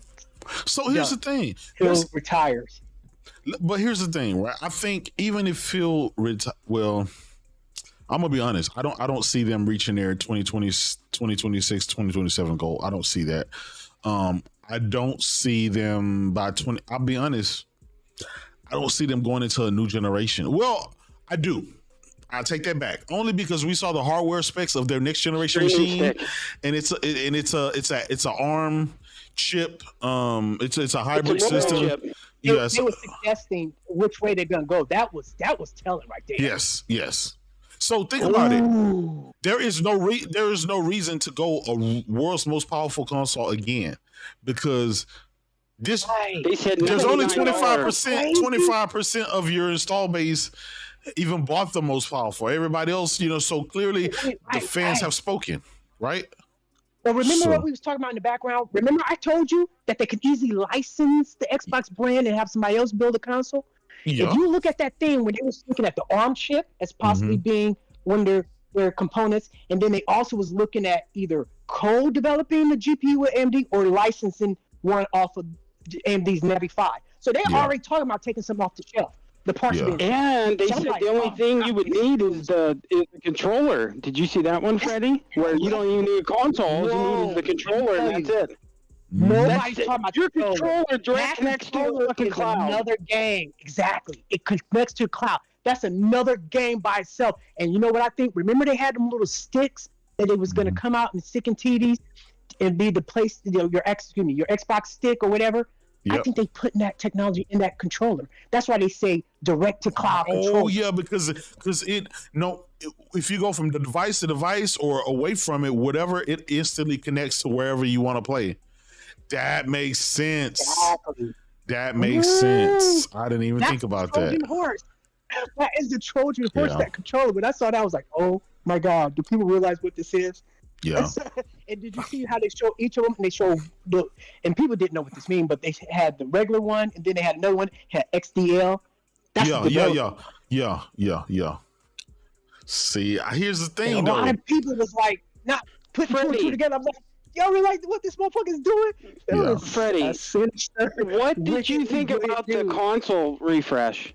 With the more storage, Wi-Fi, and the same fucking price. I'm gonna tell you what that is. You know, you've been seeing a lot of multi-plats where Microsoft Xbox Series X been losing to PlayStation 5, right? Yeah. It's a problem with the I/O, and you know where that causes? It's the South Bridge. If you peep that little spec, they're talking about updating the South Bridge. They're gonna still use the same APU. But the South Bridge is going to be fixed. So they got a new motherboard with better circuitry, I/O circuitry. That's what that refresh is. Remember they did the same thing with Xbox One? The only thing they're upping is the Wi-Fi, though. Not even the Bluetooth. No. That South Bridge is brand new. Hold on. Listen to what he's saying. Go read it again. Go look at the image again. That South Bridge is brand new. What Freddie is saying, if there's something in the X Series X that's causing it not to be able to perform at its fullest benefit. So if they fix that portion, which we already know is that fucking split memory shit, it's a bottleneck. If they fix that, then perhaps, you know what I'm saying? Then perhaps it'll run better. But my thing is, Freddie, the PS5 Pro, given the specs that were leaked out and given what Digital Foundry said, puts it at around 24 T-flops. That's double the amount of T-flops as the X Series X. We already know that Sony kicked 12 T-flops ass with 9 T-flops. So imagine these motherfuckers with 24 T-flops. Right. Can you imagine? I've always said that, though. I've always said Sony's got a very efficient system. The PS5 is a very lean, efficient system. It's like you got a 6'6", 300-pound wrestler, and then you got a 5'10" chisel, 195-pound wrestler. Who's gonna be faster? One might be stronger, but there's another one that's faster, more efficient. That's the PS5. So here's the thing. Right now in the Xbox Series X, there's a split motherboard. There's a North Bridge and a South Bridge, and all they got is a data ribbon that's connecting the two. Yeah. There's a bottleneck just right there, just by the inherent design of that. Oh yeah, definitely.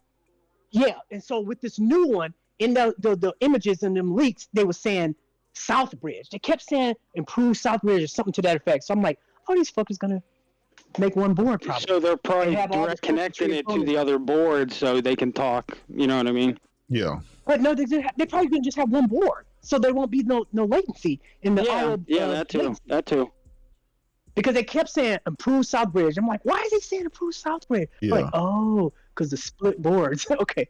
And I was like, So it's going to be like what Xbox One was to Xbox One S. It was still the same console, but there was a better board in the Xbox One S, even though it still was an Xbox One. Yeah. Yeah, but Freddie, here's the problem, though. You're still a gen behind in SSD speeds and your I/O throughput and everything else compared to PS5, so it doesn't even matter. What are you talking about? The SSD has nothing to do with what I'm talking about. Yes, but it doesn't matter what you do, because the bottleneck is still going to be the split memory and the storage, because it's just going to be Heat. Xbox. That split memory was the dumbest thing they've ever fucking done, and they knew better. Heat, calm down. Xbox memory that they have on the high lever, or the high lever they call it, is still faster than PlayStation's 5 memory. It's still faster. Yeah. Because they have a bigger... It's split, so it defaults to the slower one. No, it doesn't. That's just you talking out of the side of your head. They have a bigger bus. That 320-bit bus is where the faster memory is done, and that's the one that's dedicated to the GPU. Only roughly 2 to 3 gigabytes of the slower memory bus the GPU can use. Yeah. So the split memory is not the problem. It's the split board. The circuit boards are split. If you ever go look at the images of the Xbox Series X, they have 2 boards in it. And there's a ribbon that's connecting from the North Bridge to the South Bridge. That's the main bottleneck. That's the main bottleneck of their I/O. Can we all agree? Not their RAM. Can we all agree here live on the air that Mark Cerny is better than Jason Ronald? Do you think they'll use Jason Ronald again for the next generation system or whatever? No, they won't. They won't. That goes without question. You have listen. Just like used to be, it was Seamus Blackley, and then it was, I wonder who did the 360. And then it was Jason Ronald. I'd like to see who was the architect behind that, but Jason is just a spokesperson. Just like you got your fake, Xbox YouTubers that act like they're true Xbox gamer. It's the same thing with Microsoft company. A lot of those people are just fake figureheads. They're just figureheads. Right. I've watched the SIGGRAPH presentation where the real architects talk about the console. Yeah. Jason Ronald's not one of them. Yeah. I promise you. He's just that face. I don't know where they dug the marketing. They took the guy from marketing. He's Bob from marketing. Exactly. He was not one of the people that designed that console. It's funny. Oh man, But yeah, it's gonna be an interesting. These next 3 years are gonna be fascinating. Now Because here's everybody know it's an exit strategy for them to get out of the hardware business. The question is, how are they going to get out? Is it going to be a graceful exit, or are they going to go out kicking and screaming, or shame? Like now, Freddie. Here's the thing: Phil is in a pretty pickle because Satya set this mandate, and we were just assuming, right? Satya set this mandate. By this date, you have to have such. Now, it's not. They can't do what they normally do with the financials, right? They can't finagle them and give you all kind of percentages and shit that nobody will be able to tell, right? But there has to be a dollar figure behind that, meaning we have X amount of current subscribers that are spending $203 a year in today's time, because that's what if you was to buy annually, if you was to buy a game pass, that's what it is. So that they can't fake that. They can't say, well, we have 50 million subscribers and technically ain't number like 25 million or so. You can't fake it. Microsoft can fake a lot of shit, but I don't think Phil can fake this. He has to get 50 million concurrent, actual paying, full-time fucking subscriptions, not dead accounts, not no bullshit, because they're known for lying or not lying, but twisting some goddamn numbers to, like, I think it has to be the real deal. Because if not, Phil would have been lied about the numbers and just threw out some numbers and just said that they were at 50 already, right? Because nobody would have been able to quantify. Yeah, we know that. Yeah, we know that, J-Dub. You don't have to attack him, but just talk on a business level. Remember, he was in that one interview, and I know you, because you kind of pointed out one time making fun of it, but he was telling the interviewer that he see almost like they're at saturation with the console as far as Game Pass. He was already hinting and co-signaling that we got to get subscribers from elsewhere. So that man already knows what their number needs to be, because they're looking at the Netflix model. Trust me, the Netflix know how many come on, watch a series of something, and then get off and don't be paying. But they know they have to be at a certain number to cover for that, how do they say in business? That churn, that turnover rate. They know that 100 million is that magic number, that if they fluctuate between that and, let's say, 60 million, they still make, or their numbers, if that makes sense, their financial goals. Yeah. So he knows where they need to be and where they need to be to have a cushion, so to speak. So if they do have, like you were describing, some people get on their part-time Game Pass person, then they get off, then they come back 6 months later. They already know that. They got the data for that. They use the Xbox One X to collect data on gamers. They said it themselves that it was basically a beta console so they can get information from gamers. And then they defunct it as soon as they dropped these new consoles that we got. Mm-hmm. They care about numbers. They don't care about human beings. They don't care about people. This is a $1 trillion company. But okay. So Freddie, okay, let's go this way. We understand that now. As Freddie Wayne, how do you translate that over to these bots that just love Phil Spencer, say he's such a nice guy, and blah blah blah blah blah blah blah, and now they're seeing the true him, but they got to understand exactly what's going on, right? Like, how do you convince them of this? Because they're in denial about everything. They're thinking the console is, yeah. You know why you can't convince them? Because there's two factions. There's the new Xbox stands, and then there's the I don't really play Xbox, I just talk Xbox stands. So those two factions you cannot. Only people you can convince are neutral people. People like, for example, LBK. Somebody like that. He's a neutral player. He plays both consoles. You can talk to him, and he'd be like, "Oh yeah, you're right," or "Oh no, I don't agree with that," whatever. But the two factions I just described, the ones that Buck like to call the coat, nah, there's no convincing them. It's right there in their face. Phil's been code signaling for the last 4 or 5 years what he's trying to do.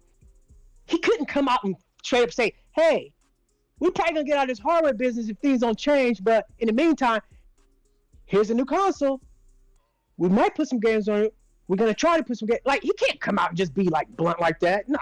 Yeah. He's got to, like, wean them off. And he's been trying to wean them off, but at the same time, he's been not being honest, too. Yeah. Just like when he was at one of those award shows, or not award shows, but a presentation where he was, like, going to bring VR to the system. Yeah. He was just saying that out of the side of his head. It's like, dude, if you either going to bring it because you got one already made, or you don't. If you don't have a VR already made, don't talk about bringing it. I mean, the dude, like, he's a whole hot mess out here. Let's put it that way. And so he don't know how to talk to the public because, for one, he think he's above everybody. He's narcissistic. He think he's a god amongst men. Like, the dude is on the level. Why wouldn't he, when his fan base worship him, call him? I mean, they. Bruh, I ain't mentioning no names, but we've seen some people do some weird shit when it comes to Phil. We've seen people say some crazy shit. We've seen them love Phil's dirty draws, even though they went a whole year and 2 years with no games. Phil acknowledges 16 months with no games, but the bots won't. So I've always said this. What incentive is it for Phil to give them better if they don't demand better? And I think I'm subconsciously, I think his fan base, they're scared. They're scared that Phil is going to pull the plug, that Satya is going to pull the plug, and they have nowhere to go because it's a cult. It's literally a cult. It turned the Xbox community, not everybody, right? I'm talking about the people that you talked about. They created right. The those cult. two factions. Yeah. Right. And they're the minorities. The sad thing about it. They are, but they're the loudmouths. They're the loudmouths. And guess what? Because they have the social media microphone. Yep. You're right. Yep. And which makes them dangerous. They're getting a lot of them are getting flown out. A lot of them are getting, I'm just saying. Phil knows they're this. They're buying them a lunch and patting them on the back, and that's all they need. You mean pat them on the booty? Yep. But they're flying them out, patting them on the back, and doing pictures with them, and Phil's so cool, man. They're so cool, and they're putting their pictures out on social media. Yeah, it's a problem because that's technology that we should have seen already. Where are we? 3 years in now. There's technology we should have seen. We should see the mesh shading geometry engine show off. Yep. We should be seeing velocity engine, feedback streaming, rapid pack math, like all that shit. Yeah. But the DX12 75% of the sales are the S. All that. Yeah. All that. Direct machine learning, all that should be shown off. Direct storage should be shown off. It's sad that Sony beat you to showing off direct storage. Yeah. On Ratchet and Clank. That's embarrassing. Yeah. Spider-Man, every game mode has ray tracing. Yep. Sony's first party is at that stage. That's where crazy. You don't even have to ask for ray tracing anymore. It's just by standard. You're getting your VRR performance modes. You're getting your 4K. You're getting the instant. You're getting all the next generation features that the system is capable of. That is, and then on top of the VR and stuff like that, Freddie, it just looks bad for Xbox because they can't do any of that. They have 3 next generation games out right now, right? That by next generation means it only runs on the Xbox Series platforms. That's Flight Simulator, Redfall, and Starfield. And all of those games are 30 frames a second. No ray tracing, no instant load, no nothing. It just has no next generation features that they bragged about, right? Why do you think the fan base are just acceptance of that when motherfuckers showing off Spider-Man and people say, well, is it really 4K? Is that really ray tracing? Like, it's so, like, why do you think that is? Like, they go nitty gritty zooming in on buildings that's a mile away on Sony shit, but when it comes to their own games, we don't need 60 frames. It's a smooth 30 frames. Like, come on, man. What the fuck are we doing here? That's what I'm saying. Like the Here's the standard for problem. Sony shit is so Here's the high. problem. Yeah. Well, it has to be. It has to be because it's not like they dropping a new game every month. So yeah, their standards have to be high, which I understand. The problem with Xbox is that they don't have. They first don't have counter. Good vision They don't have or a counter. insight. Yeah. They don't have good vision insight. Most of the people that run the Xbox division are too old, so they're past their prime. They're out of touch with gamers and what gamers truly want. They don't respect and appreciate how they became the brand that they are, and that's through the hardcore. Xbox would not be here if it wasn't for hardcore gamers. Period. That's true.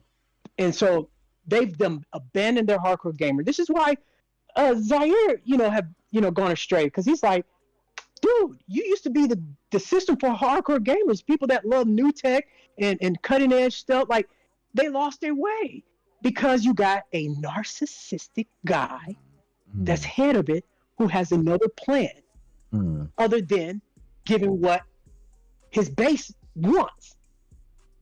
And that's the problem. You're seeing the result of the Phil Spencer era, his legacy. We're living through it right now. This is history. You're living in it right now. And until they get rid of the old guards, how Trump liked to say, drain the swamp, until they do that, you're going to continue to see this. You're going to continue to see the numbers and people showing the decline and showing slow numbers or low numbers here or there, or showing graphics comparison. Sony already told you in documents that, we rely on Digital Foundry, information. Yeah. Everybody does. Because Digital Foundry is like the Consumer Reports of video game, out there. Like, they are the authority.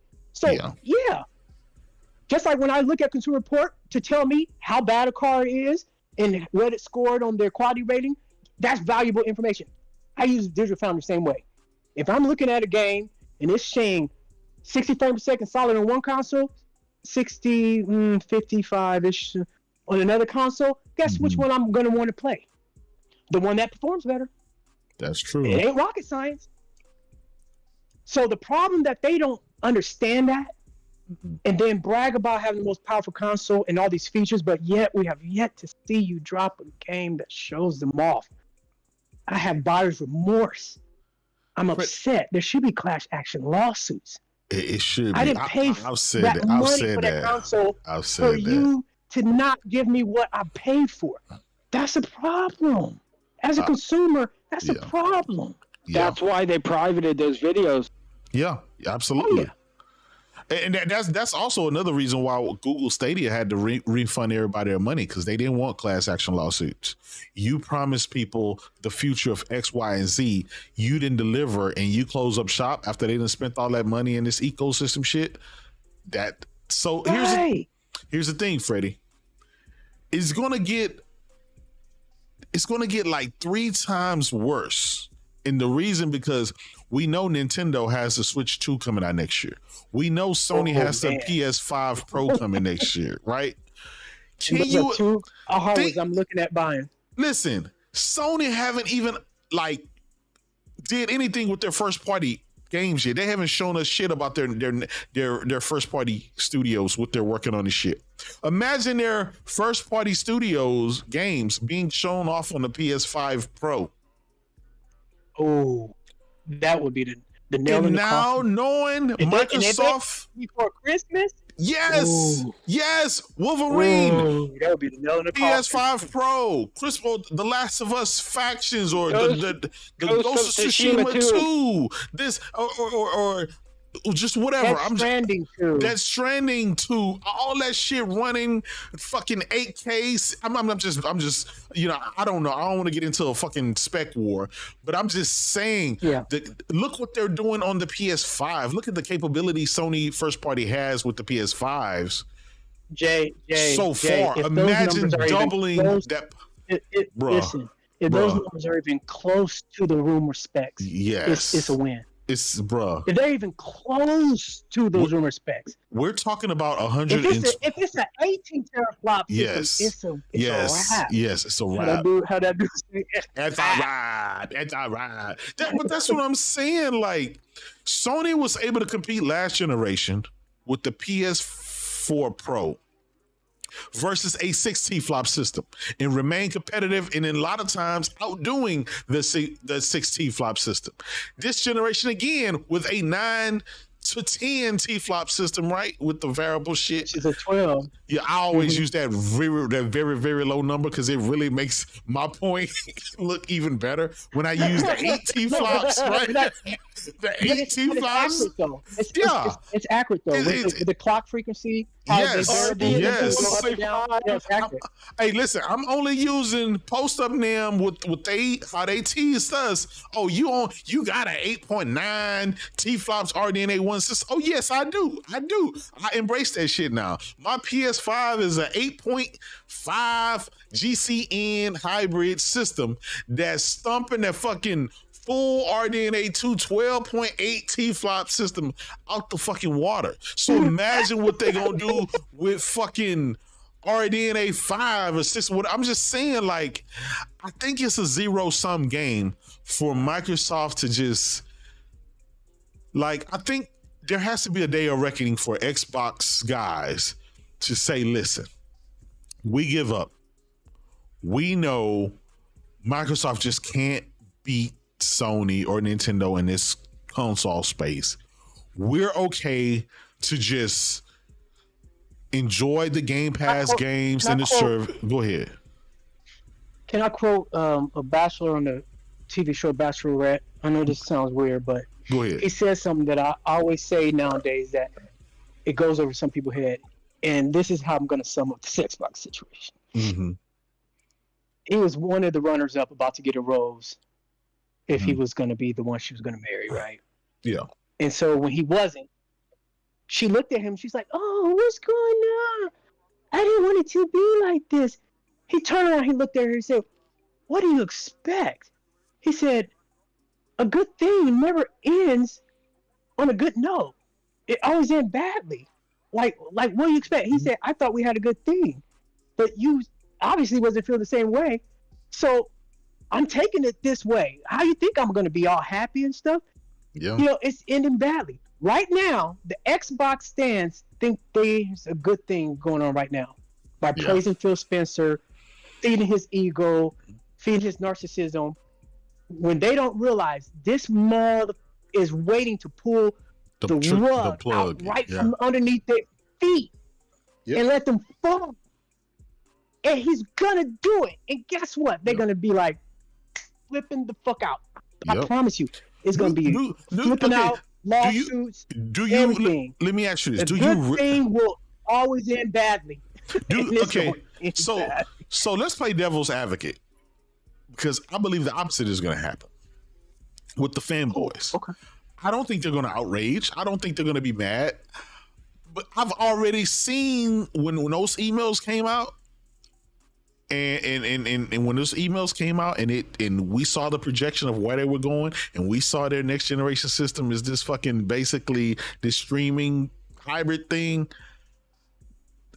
My man Tim Dog went out there and tweet consoles. His direct words was, I want to get him properly right. I'm paraphrasing, but gaming is beyond consoles now.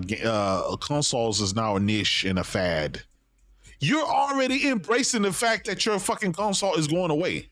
And then this is no knock to him. This no knock to my brother. Just no knock to him. But I know, but he's exposing himself. He's already accepting of where it's going, and I think other dudes are going to do that too. They're going to say, "This is the future, and this is the way gaming is going." And Sony's going to do it eventually, and Nintendo's going to. They already started doing it with other things. We already saw. I know what you're talking about. What's that syndrome called? When cognitive dissonance. The kidnapper. No. The kidnappers. The Helsinki syndrome. The battered wife syndrome. It's the other word. Is it the Munchausen? Am I getting it right? It used to be the Helsinki syndrome. The battle. That's what's happening. Yeah. It's. Oh my god. It really what it is. It's a Buck. What you doing? You can jump here if you want to too. We're in the Discord. It's really that shit is pretty crazy. I'm being honest. I've said this like 6 years ago. I said, you motherfuckers really, like, gamers are supposed to tell people what they want, but y'all let Xbox tell y'all what y'all want. Like Phil changes their gaming habits. Let's say I'm a Call of Duty guy, right? Let's say all I do is play Call of Duty and Madden. Those are my things. Let's say Phil doesn't want to put Call of Duty and Madden on Xbox anymore. Thank you, chap. Stockholm syndrome. Stockholm syndrome. Yeah, that's what it is. Stockholm syndrome. That's it. They will basically convince themselves that, yeah, you know, COD used to be the hot ticket and Madden used to be the hot ticket. Now, you know, now it's Game Pass. Whatever's in Game Pass is the ticket. And I'm like, bro, you've been fucking playing COD for the last 20 years. Why do you change your gaming habits based on what this guy's giving you? Demand that this motherfucker give you COD and give you Madden. You know what I'm saying? Like, one thing about me, my gaming habit is what my gaming habit is. It ain't changing for fucking nobody. You better offer this shit or I'm gonna go wherever it's offered. And is that fan base is just kind of, they're different. They're different. You know, no knock to them. It's just they different. They build different. And you don't see, and you know, there's fanboys on both sides, right? On all sides. But one thing you can say, fanatics on yep. You do not see dudes fucking out here. Listen, fucking ponies, they don't give a fuck about Jim Ryan. They don't give a fuck about Herman Holtz. But what they do care about is them goddamn bangers. Is it because they're not attracted to him or something else? Could be. You know, maybe they're not handsome enough. I don't know. Shit. But think about it. When you're arguing with a pony, what's the first thing he finna throw up? He's finna throw up the goddamn games. He's finna throw up the God of Wars and the Spider-Mans and the Last of Us and the Horizon. Because that's a gamer's claim to fame, is their games. That's what the bread and butter is. It's the games. When they're talking seriously, they do. But when they're capping, they'll throw up sales numbers. No. Listen, but here's the thing, right? As they should, because this is what I always tell the Xbox dudes that I debate and stuff on the show. I always say stick to your strong suit, right? PlayStation guys can always back up it with their games and their sales. We can always fall back on that, right? Even if you get beat up, fuck it. At least I got the sales. At least I got the games, right? I got the goaties. I can always fall back on God of War. I can always fall back on, you know, Horizon and the other shit. But as an Xbox gamer, yes, what W can you really fall back on? That's really like, you can't even fall back on Game Pass because the motherfucker, clearly we got the emails. It's still stuck at fucking 25 million, right? I'm gonna be honest. Game Pass is good, not for why people who don't understand it thinks is good. Like, for me, it's good because there's third-party games in there that I never ever would have touched if it wasn't in Game Pass. Listen, so to me, it's I like a good, Game Pass. Like, game tester. Like, for me to want to touch something and look at something, I can do that. Look, you know, if I'm not trying to watch it on YouTube and figure it out, I can do it in Game Pass. Freddie, I like Game Pass, but the business side, the executive side of me, the real world side, knows when to call bullshit. I know that you can take a bunch of shit and throw it in something and put a cheap price on it. Some people will buy, but most consumers go, it's just like let's take this. I'm gonna take this. Let's take cell phones, for example. You can go to any gas station. You can go to any gas station and get a $20 prepaid cell phone for $20. An Android phone, it'll be a smartphone too, right? Or you can go buy a $1,500 iPhone, or you can go buy a $2,000 Android phone, some specialty phone, right? You can always do that. Phone, yes. But those people that buy that gas station phone are not out here bragging about their phone. Right. They just want to make a true. phone call. That's all they want to do. They not trying to play games on that bitch. They not trying to text. They not trying to do any other fancy shit.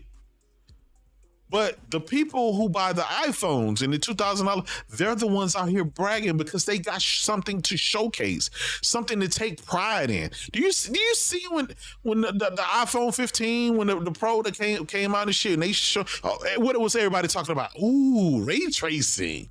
Ooh, next generation call games. Oh, they got shit that they were showcasing that game people were bragging about. They were proud to own that or to know that they're gonna buy something to do that. And it's like Game Pass. Like, yeah, you can brag about it, but it goes back to that gas station phone, the gas station $20 phone, right? Until you get a God of War, Spider-Man, or something to be proud about, to own and to have in that shit, it's still a gas station phone. It's still a gas station product. Now, mind you, nothing wrong with a gas station phone. It's gonna have the same quality phone call as that $1,500 iPhone, right? It's still gonna get the job done. But everybody and their mama standing outside the line to buy that fucking iPhone. Nobody's standing outside the gas station to buy that goddamn gas station phone. It's a burner phone.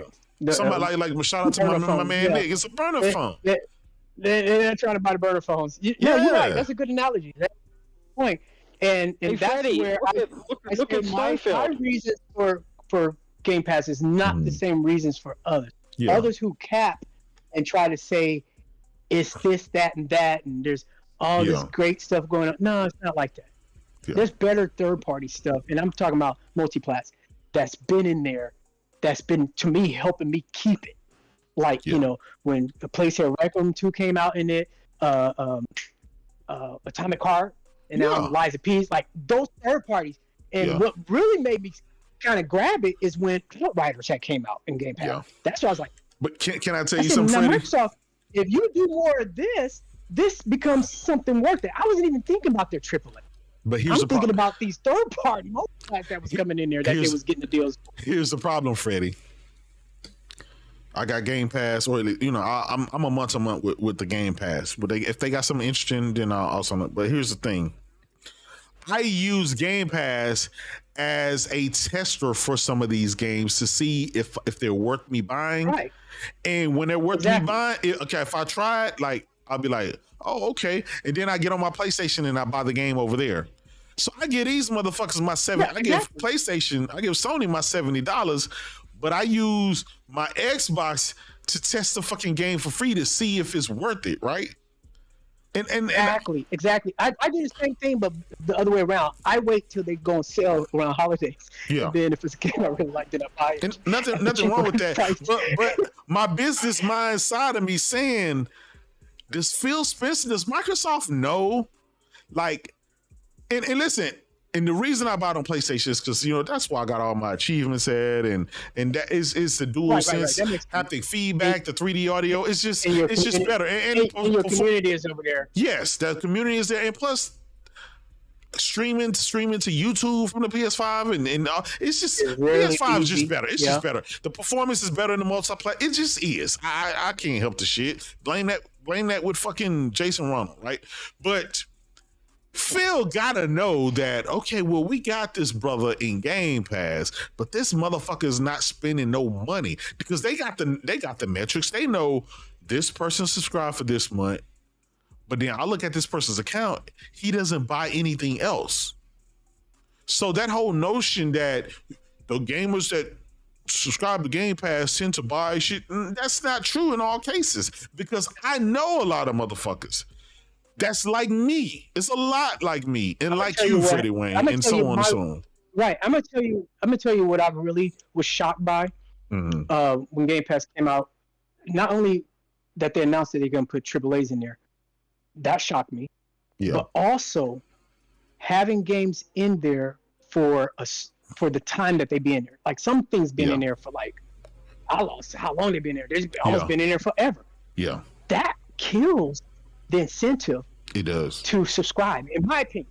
It does. It- Because it- there's because no you know there's that no I can urgency. subscribe this There's no month. urgency. Right, Yeah. exactly. There's no urgency. I can Yeah. subscribe this month, and let's say I'm playing 3 or 4 games in there, and I don't finish them, and then I say, no, I'm not going to subscribe next month, and then I know 6 months later I could go back in there and finish them later. Just subscribe for that month. 6 months later, they done lost 5 months worth of money from me You're right. because I You're know right. that game's gonna be there 6-7 months down the road. So their model with their own Game Pass to me is wrong.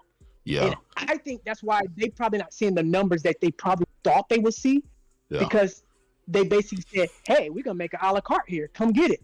It's like no, and then for years they had the dollar deals, and Yeah. people just kept making new gamer tags account just to get the dollar deal. Yeah. Like they were just a whole hot mess with this thing. To be Because fair though, in theory, it's a good thing, yeah. but it just got Yeah, some the bad, model is like, just To be yeah, the fair though, model's Freddie. like a little off.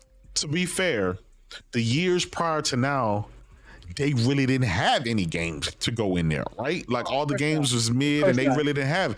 Now Exactly. they're actually Of course getting next generation games. The problem with that is the games, their first party output has been dud so far or mid. You know what I'm saying? Like But we know Redfall who was the a top dud. studios are. You know, Starfield, we know yeah.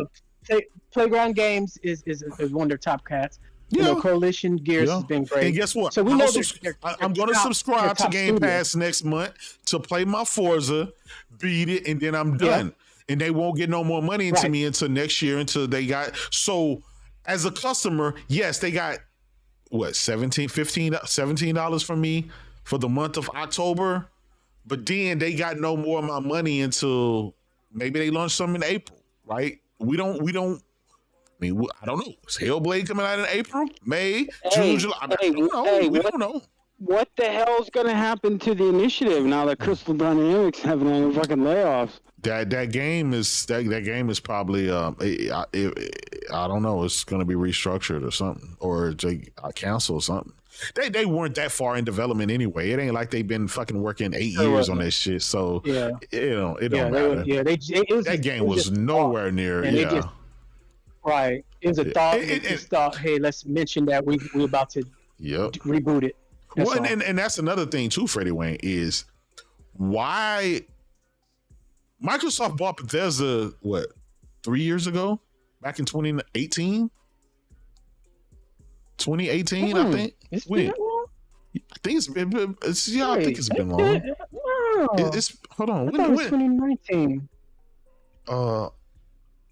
God, hey, chat. When did Microsoft buy Bethesda? What year? I thought it was 2018 when they started actually investing, right? Prior to that, they really didn't do shit. I don't know. What's this chat? What's the chat saying? I thought it was right the year before, right after the consoles came out. That's what I thought, either a year before or a year right after. Nah, I think it was before. Okay, but whatever, right? They've had enough time to fucking have some game. Microsoft has 36 studios. They have more than Nintendo and more than Sony. Studios in 2017, 2018. That's 2018. They said 2018. Why the fuck are you going 16 months with no fucking first party games when you got more studios than your competition? And now you're adding ABK to the pot?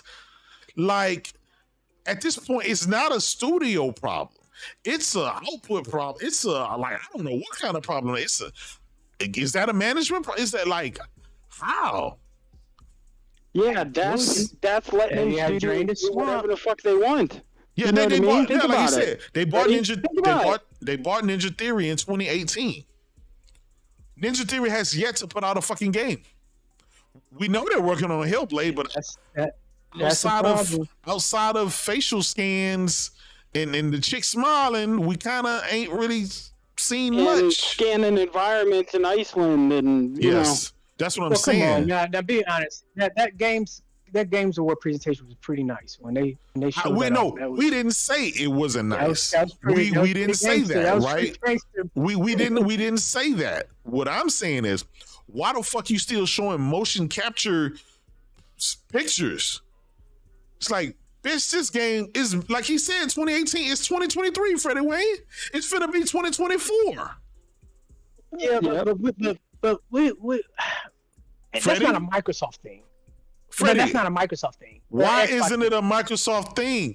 It's their studio. They're like, I don't want to hear that. They let them do it. Like, Ninja Theory, that's something that come on goes now, back to let's be honest. Microsoft. That's a management problem. Ninja Theory, but Ninja Theory has always been Ninja Theory. We don't care. They've been. Okay, listen. They're Listen, rocking like they've always been. Your wife used to be a prostitute before you married her. That don't mean she remains a prostitute after you marry her. To somebody out there, I ain't talking about. I'm just saying, I'm getting a point that Ninja Theory is a good studio and they develop a lot of their own tech. And so this is the excuses. Them, they just wasn't requiring no. They was requiring a development studio with some tech. I'm not Ninja listen. Theory developed a lot of their graphics tech. I'm not giving. Listen, this is why I'm not giving them a pass, because I've heard this bullshit before. These excuses we make. Well, Bethesda games, they just make their games like this. Is just Bethesda. This is how they always did. This is this and this is. I don't want to hear no excuses, because here's the thing. After I buy you, I'm not trying to make excuses for Ninja Theory. I'm just saying that that's a bad example, because that's a good studio. No, and the good studios take time. That's all I'm saying. Listen, the bad ones, they should be able to crank them out really fast because they're not that good. Freddie Wayne, good Sony, God of War 2018 was launched in 2018. God of War Ragnarok came out in what, 2022? 2021? Ragnarok came out last year, right? And don't even bring up Insomniac. Okay, that was 2018. So that was 4 years. Let's bring up Insomniac, because that's the only one that you can give praise to as being a workhorse. It is Insomniac Studio. Oh yeah. Joshua Suarez, man, I appreciate you. Thank you for coming a member, man. Appreciate you. I'm trying to hit my goal, my 3,000 subscriber goal. I'm at 2850. We're 2849 right now. I appreciate you, brother. 2851 right now. I'm just, Hellblade, like Guapzilla said, Hellblade released 6 years ago. We're going into 2024. Now, granted, keep in mind, God of War Ragnarok is a much bigger game, right? They spent $200+ million on that game to make, right? It's a big blockbuster, AAA, yeah. Those games, I give them a pass for being 5 years, 4 and 5 years. But Ninja Theory, I mean, like, come on, man. It's been like, you're going on 5-6 years. You're going on 6 years. Like, that game better be God of War level of quality and scope. You see what I'm saying? Like, that's just a bad example. Now, if you was comparing Halo Infinite, you might have something, but just Hellblade 2, that's a bad example. That game is gorgeous. It's got a lot of new tech going on in it. Freddie, I mean, we could talk about what Naughty Dog is working on. Freddie, their first game was a beautiful game. Their first game had a lot of tech in it. I'm just saying, like, okay, cool, right? All right, cool. I'm just saying, when this game, like, I'm not poking fun at Ninja Theory. I'm saying it's a Microsoft problem, not a Ninja Theory problem. It's a Microsoft problem, because they have 36 development studios with A and B teams and C teams and shit that these bots used to say, right? Now that you got all these publishers and all these developers, why are you going months and months and months and years with no fucking games dropping? What the fuck are they doing? And can we talk about Naughty Dog? Yes, let's talk about Naughty Dog. Naughty Dog released the last game they dropped was The Last of Us. Guys, tell me in the chat, when did The Last of Us 2 drop? Last of Us 2. Hold on. We got the chat. They're gonna tell us when The Last of Us 2 dropped. And The Last of Us 2 dropped what year, guys? I need to see it in the chat. The Last of Us 2 dropped when? I'm glad you brought that up, Freddie Wayne. And then they also came out with the remaster, which they took from the other. We're not gonna talk about Okay, it. Freddie Wayne. Hold on, Freddie Wayne. The Last of Us 2 dropped June the 19th, 2020. In between that, in between that, we've got 2 remasters, 1 remake, 2 remasters, 1 remake in between time. And we know they're working on not only just factions, but a brand new. I said new games, no. We're talking about, okay, 2020, right? So let's say you discount any of that. 2020, it's Freddie Wayne. It's only 2023. So your point didn't even really kind of stand, right? It only been 3 years. No, I'm gonna tell you why it stands, because that's the best studio at Sony Interactive. Yes, that is their that's their GOAT right there. Yes, not only is they, yes, they, I agree. GOAT. You know how I'm always talking about the ATG group at Xbox, ATG group, ATG group. Yes. Well, Naughty Dog is the home of the ICE team. Yes. For Sony. Yes. They're kind of equivalent to ATG. So I agree. They are the dogs. I agree. To watch out for. I agree. They should have at least announced something or show something off. Freddie. Whether they still in development or not. Freddie. I'm surprised they haven't, because Sony has always been good at announcing something, even though they're years away from dropping. Hold on, Freddie. Yeah, Hold on, Freddie. Let me tell you. In the meantime, listen. In the meantime, they dropped The Last of Us 2 in 2020. They already started telling you and talking about factions. Listen. They started talking about factions. Yeah, hold on, because I'm trying to make a point. In the meantime, they dropped 2 remasters, the Uncharted collection. They dropped the Last of Us 1 remake, and then on top of that, they fucking been making TV shows, right? So it's not like they're sitting there fumbling their hands on top of a brand new IP that's not The Last of Us or Uncharted or any of that, right? They cooking. So it's like they're not sitting dormant. These motherfuckers are actually showing you, yeah, we got a couple of games coming. By the way, here's a couple of remakes and remasters to tide you over. And on top of that, we got a goddamn the one of the highest rated fucking TV shows out there that's fucking been nominated for Emmys. So we fucking cooking, motherfuckers. And it's only been 3 years, Freddie Wayne. It's only been 3 years. It hasn't been 6 years like Ninja Theory. You see what I'm saying? So I think that was a bad example. You need to pick somebody that's finna. Let's go to Ghost of Tsushima. When did Ghost of Tsushima drop? Let's see. Ghost. Yeah, that dropped last gen. Ghost of. I'm trying to find a better example. Damn, Ghost of Tsushima dropped July. Hold on, Ghost of Tsushima dropped 2022. I mean, in 2020. So it's only been 3 years. And we know that they're working on a sequel to it, right? So Sony's games. And they've been expanding Sucker Punch, making them bigger. Yes, they're making the movie to go. You see what I'm saying? It's only Sony big blockbuster 200. Ghost of Tsushima took Sucker Punch a long time to make. The last big game was the infamous Second Son, and that was at the beginning of last generation. So, I mean, they're not a workhorse. We already know who the workhorse is, and that's Insomniac Games. So, let's not try to praise all these studios, like they're doing all this stuff. And we know who the workhorse is at Microsoft is, which is Playground Games. But Ghost of Tsushima was a fucking amazing game. What are you talking like that? That was an awesome game. But I'm Freddie. What are you talking about? Anybody said nothing bad about the point I'm making, Freddie, right? And here's the point. The point I'm saying is, Sony dropped these games in 2020.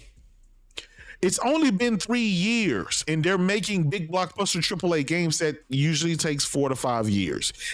We haven't reached that 4 to 5 year mark. So they're still cooking. So you can't literally say, well, damn, 3 years, you got to give us a $400 million fucking game in only 3 years. Like, they have a reason why their games fucking haven't dropped yet, because they just dropped a game 3 years ago. They're going to probably drop the sequel to those games or their new IP in another year or so, right? So, what I'm saying is Microsoft games, their teams, haven't dropped a game in 6 years, and we're still waiting. When did Gears 5 drop? Gears 5, chat. Tell me, when did Gears 5 drop? I think You probably want to go to Hive Busters. No, listen. Gears 5 dropped 2019. 2019, right? It is 2023, finna be 2024. I hope next year they announce Gears 6. I hope they do. Or if they're not working on Gears 6, I hope they drop whatever game that they're working on, right? I'm just saying. But if they don't, then Freddie Wayne, that's been year, the coalition dropped the Hive Busters the very next year. 2015. And then they make but that's DLC. Remember, you said that Sony's DLC don't count. That's why I didn't bring up Sony's DLC. Right? I'm just going by the rules. You brought up remasters and remakes. The remasters and remakes are not DLC. No. I never said DLC. Yeah, those are whole games. I brought up full-fledged games. I didn't bring up DLC. You never once heard me bring up any DLC. Because you guys brought up remasters. Yes, and remakes. remasters and remakes are not DLC. Do you know what DLC is? I do know what DLC, and you brought up a very big DLC in God of War Ragnarok. That's a huge DLC. Oh my God. Okay. Yeah. Okay. Shut the hell. This now is you're when just being dumb. this when he No, I'm not Pastor, he went to a Pastor Joe. Hold on. Let me explain. Can I explain my point? Oh, I'm my being God. technical based on what the developer this said. nigga gonna be technical now. Wait a minute. This is not coming from me. I'm always telling you what the developer said. Oh man, here What we go. Ragnarok it was a DLC that became a full game after they realized how long it was. That's what the developer said. You want to be mad at somebody? Be mad at the developer. No, they were going to make it 3 games, but they cut it down to 2. Yeah. Y'all heard it here first. Freddie Wayne said It was God of War Ragnarok is DLC. They decided to condense it and get rid of the story, because then they could do a side story with Atreus and still go on with. None of that matters. Was it released as a DLC? No, it was not released. Hey, Freddie, they beating your legs in the chat, And Freddie. it was way better than the first game. They beating your legs in the chat, Freddie. Now here's the thing. If you listen, It plays better. Freddie would have a very valid point if all the Xbots wouldn't always go out there on the limb and say Spider-Man is DLC, God of War is DLC, and everything else Sony does is DLC, right? They count everything Sony does as DLC. So I think this is why there's a lot of pushback. That shit just sound crazy. It really does sound crazy. Like, so, I mean, we all know that Spider-Man gonna be DLC to bots. We all know whatever Naughty Dog's working on is gonna, and it's just, I think that's why nobody's really paying attention to what you're saying, Freddie Wayne, because that excuse is only leveraged towards Sony. But then, dude, you're not gonna put words in my mouth. I'm not telling you what I'm saying. I'm telling you what the developer said. No, That's all. you said it on this show. You said it. You was the only person to bring up. The developer said that. I was saying it's technically a DLC because the developer said it started like that until. Hold on, can I finish? Damn. And then they said they had so much that they realized they had a full game. They say they released it as a full game. They say throw that nigga in that room. Oh man. Why would it be a trilogy? They say cut your mic, Freddie. Why you ponies can't get sensitive when I'm just speaking about what the developer said? Jesus. They say every single Forza. They say every single Forza is a DLC, and they got a very valid point because it's literally a map change. Literally. Forza Horizon?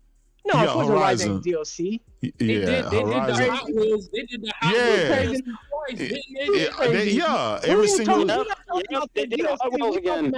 We talking about each number Forza from Forza 2, 3, 4, and 5. All of it's DLC. Forza 2, 3, 4, and 5 are different games. They're not DLC. They all is. Oh man. I don't know. You started, Starfield is Freddie. You Fallout started DLC. it. You got to fight the chat, man. You started it. Now you should have known. Gears 5. You know what's crazy? Gears 5 Hidebuster came out as a DLC, and it shouldn't have been. They should have made it longer and made it a full game because it was totally not like Gears 5. But here's the thing, Freddie. Nobody played Gears Hidebusters. Nobody played Gears Hidebusters. No, listen. When you look at the achievements. You look at it was less than 3% of the people actually booted it up. We saw it. That's not true. That's not true. J-Dub, that's not true. Boot up your Xbox. It was short. No, J-Dub, listen to it very carefully. The completion ratio is less than 1%. Listen, it was short. Trust me, it was played. Whether it's played on Xbox or PC, I don't care. I don't care. Yeah, it was short. Now, if it would have been a little longer, then I would probably say have something there. But no, it was short. If you couldn't finish Hidebusters. Oh man, it was the 2 hours. It was one of them short type things. And nobody still played it. They did play it. Don't believe that. Them completion numbers and them boot up numbers. The completion rate tells you exactly how many. It tells you there's an achievement. It's not going to surprise you. You literally get an achievement for fucking boot. I'm just telling you, like that number was fucking less than 3%. Freddie Wayne, don't take that up with me. Like turn your Xbox on. Go to Gears Hidebusters and look at the achievement. It tells you. You don't have receipts. You don't have receipts. I'm just. I do. It was a Everybody DLC. Has receipts. Just go to your Xbox and look at. That was a DLC. Look it up, fool. Exactly. It's easy to just. Would have been a great single fledged game, but if you have it, all you have to do is fire your shit up and look in your achievements. Oh man, I like this, Freddie Wayne. That brother. I don't have to prove what he just said. He has to prove what he said. Technically, it was going to be a full game, but they didn't have the money, so they released it as a DLC. Got him. He got you, Freddie. He got you, Freddie. He's the baller. They cheap it down because of Bill. He got you, Freddie. Fuck that. Game Pass prevented it. The fake pony. Buck the fake pony. Oh man. Hey, listen. I'm just saying, Freddie Wayne, like, come on, can we stop with the whole DLC what shit? Says Buck that is gonna back him 100. How did I even back him up? I just made a completely different point. He said you've always. He just took what you said and flipped it around, and it was very valid. You've always been. Freddie hasn't been around for them fucking long ass arguments.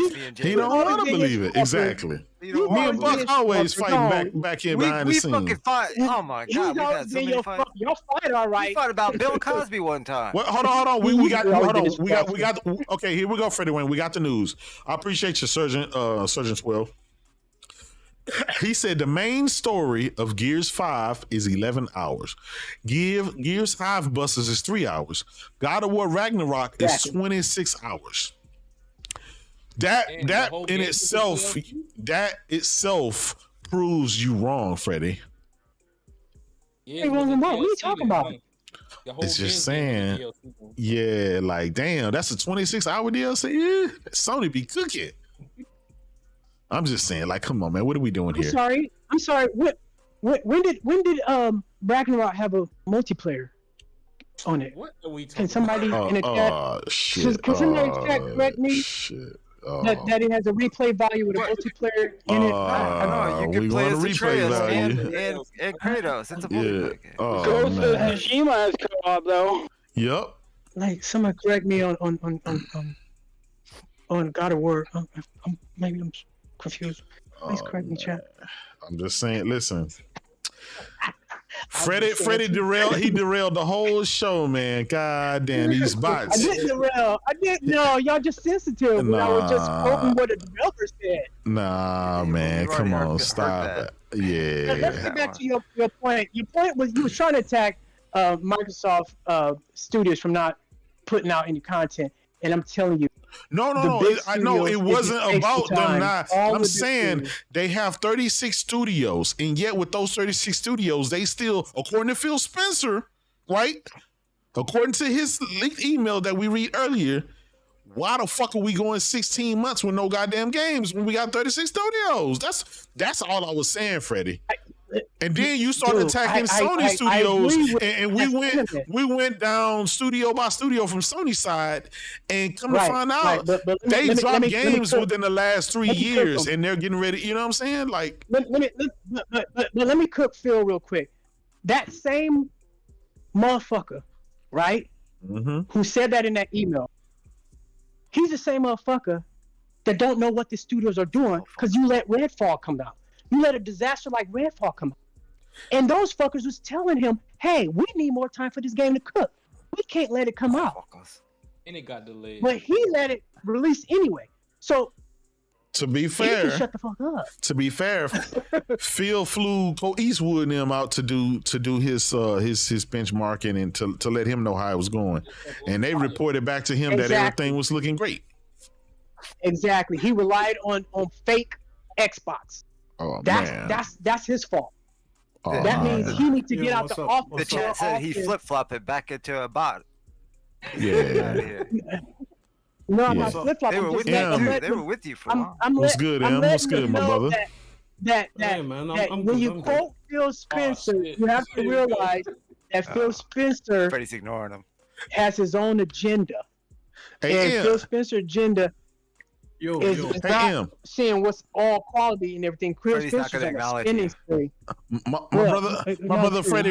brother Freddie Wayne said that God of War Ragnarok was DLC. What do you think about that? I did not say that. I did not say that. The developer mentioned that in one of their videos when they was talking about behind the scenes, and they said, we realized we had so much content here and so big that it was too big to be a DLC, so we made it a standalone game. That's all I said. And these ponies flip the fuck out. I just want to praise my brother. Hey, listen, man. I came in and Hyoji went back to the correct statement. That's pretty good. That's pretty good. My brother, big money, big facts, brother. M is here to stump him out. He just, I don't want to say no name, but EM has stumped. He has earned my respect. He stumped a certain person out, and I respect him all the way. Thank you, sir. Who did he stomp out? When? As you should. I ain't saying no name. Oh yeah. They're not in here either. So don't worry. Yeah, they're not in here. Witnessed it, and it did not happen. It's all good, guys. It's all good. Thank you. Hey, Buck, turn big money up, and if you can, in the Discord. I'm down. Yeah. If I didn't witness it, didn't happen. Big money's on the toilet. That's why you sound like. I can only turn them up on my end. Okay. Well, listen, we were just talking about Microsoft having 36 studios, and Phil Spencer saying, "How the fuck do we go 16 whole months with no goddamn games when we got all these studios?" And then Freddie Wayne brought up about Sony having first-party studios and not having games ready. And so we looked at the dates of those games. Those games have dropped within the last 2 years or the last 3 years. So Sony haven't went 5, 6, 7 years from their studios are not dropping games, right? So we were just trying to do the comparison. So it's just, God of War Ragnarok. God of War 2018 came out in 2018. God of War Ragnarok came out in 2022. That means 4 years, a big blockbuster, over the top AAA game, including the pandemic. Including the pandemic, right? Well, let's say Insomniac. Talking about Insomniac drops a game every year. Insomniac has been the workhorse. Yeah, Insomniac has been holding it down. Yes. In my opinion, for PlayStation, Insomniac Games has been the workhorse. I mean, that's in everybody's opinion. But to be fair though, think about it. Sony has this first party, and see, this is what Sony's been doing. Since their first party are all working on these $250 million big mega over the top fucking games, right? That according to Phil Spencer and according to everybody else in the industry, they think the big blockbuster AAA is going away because nobody wants to invest. Sony is the only company actually investing into these big fucking over the top big things. They're doubling down and tripling down on it, right? But they tend to think, Phil tends to think, I guess, dumping a bunch of stuff in Game Pass or having double A and indie games are enough to sustain them forever. Right. Whereas that's the problem. That's the problem. Go ahead, bro. I've got 2 things to say. Okay, number one, let's talk to the whole PlayStation, not having games, because people for some reason, live in this delusion belief. The first thing is this: I really appreciate that in the Jim Ryan era, we are no longer getting games that are 7 years out, announced 19 years ago, because what has it done for you on the Xbox side to know that Hellblade 2 was coming in 2019? Nothing.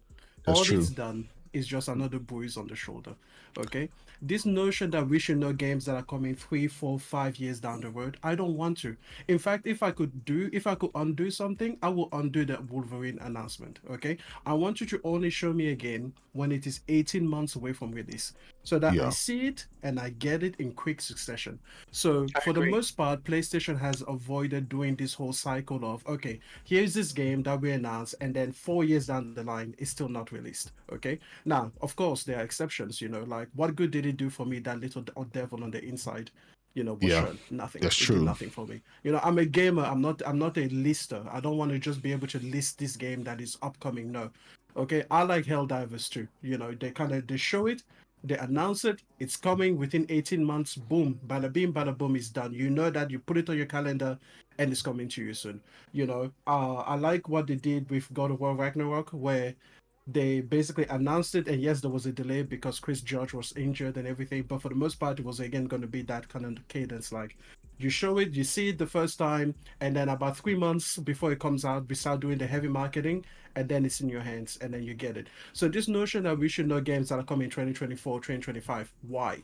What would that do for you? What would that do for you today? If Jim Ryan came out and showed you every single game that was coming, including games that was coming 6 years from now, what would that do for you? Nothing. All you want to do is win some petty little Twitter war.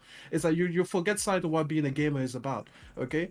This whole notion that we should know what's coming in 2024. You know when we should know that? In 2024. That's when we should know what's coming out. Okay? Until then, we know that we have Final Fantasy VII coming. We know After we have Spider-Man. 2, you know, and then we know we have Spider-Man, because that's the thing. You should be focusing on what am I gaming? What can I get my hands on? Not just like your thoughts or your creations, because look at Fable, look at Hellblade 2, look at everything else from the other side. That they, like, you look at Xbox gamers on Twitter, they have lists. They have lists. They just have every studio. They know what they are working on, but it's been 5 years they've been working on that. It's done nothing for you. The second thing I want to talk about is this notion of, you know, what Phil Spencer said about the PlayStation 5 coming out. Because I have never seen a leader so delusional. I mean, how did you see the PlayStation 5 reveal and think to yourself that you had a superior product? I mean, even if you were going to argue the hardware specifications, which, by the way, you don't have the right to. It's one thing for a fanboy to think that 12 teraflops versus 10 teraflops is a big difference. It's another thing for the head of the actual platform to not understand that one spec on its own cannot tell you the whole story. Even when the guy from the other side told you, hey, don't measure everything by teraflops. Like, how delusional was Phil to actually think, and no one from his own hardware team came to him and was like, hey, Phil, listen, man, I know that we're doing this for marketing, but that whole 10 versus 12 thing, look, it's not really like black and white like that. So just kind of chill out on that one. So he actually thought that he was better on hardware, which clearly he was not. But then that's one thing, okay? I can forgive that. But how did you think he was better on software? And I mean, even if Halo Infinite had released, first of all, Halo Infinite was dog shit. It still released dog shit. It is still dog shit to this day. But how did you think you were going to go up against Demon Souls and Spider-Man Miles Morales? Like, how did you look at that reveal and think like, oh yeah, we have the better software lineup? How? And this is what I mean by this guy has no vision. Like, sometimes I just look at it and I'm like, wait, you cannot be this delusional, because I expect this from a fanboy. But how can you look at your competition releasing freaking Spider-Man and you've got that dog shit Halo Infinite, and you're thinking to yourself, you can not only step up to the plate, but you can just knock PlayStation out? Like, he literally went to Satya like bragging, like, oh, we've got the better product this time around. Yep. And then they came out with a digital PlayStation 5 when you knew you were going to come out with a dog shit potato console on top of that, hankering whatever advantage you thought you had, right? Yep. On even if you said, okay, the Series X was actually more powerful, you knew you were making the Series S. So you knew you were going to hold it down and hold back the generation on your side anyway. So how did you go with your big chest, fix your fingers, and then send that message off Satya, I'll be looking at him like, boy, the fuck you doing? That's what we talked about. So you knew all of this, and you came to me and you talk big shit. You know, just to end up in a worse position than the previous generation. Because we live in reality. Again, we live in the real world, and in the real world, there was no way that the Xbox this generation was going to get off to a better start than the PlayStation, because you just look at what the PlayStation 5 delivered on release day. It had Spider-Man, it had Astrobot, it had Demon Souls, it had all of the exciting fans. This guy literally went like, oh, I looked at the community reaction. Why? Because people were making fun of the design because they called it a router. It was distinguished. Yeah. Oh my goodness. Oh my goodness. I'm just like, how can you guys cap for a platform when the person at the top is like this? Like, he literally, Phil Spencer has less of a clue than the Fine Boys do. Yeah. Literally. Yeah, we was talking about that earlier before you came. Like, he's a problem. I've always been anti-Phil. J-Dub knew it, but he's a problem. I mean, this email exposed him to the Xbox stands. Yeah. But J-Dub believes that they don't want to believe it, though. Right. They're still not gonna. What was that, Vaughn again? No, they're still not gonna drinking the Kool-Aid. Yeah. Freddie, you gonna be on the PlayStation side today, Freddie? No, I'm anti-Phil, like I'm always. Nah, he don't like Phil, so. But hold on. We're not about to let that go. That's Teddy. We're not about to let that go. But as much as your ass be over here praising Phil on the side and praising Phil on them damn shows, we ain't gonna let that go, man. Come on now, we got to.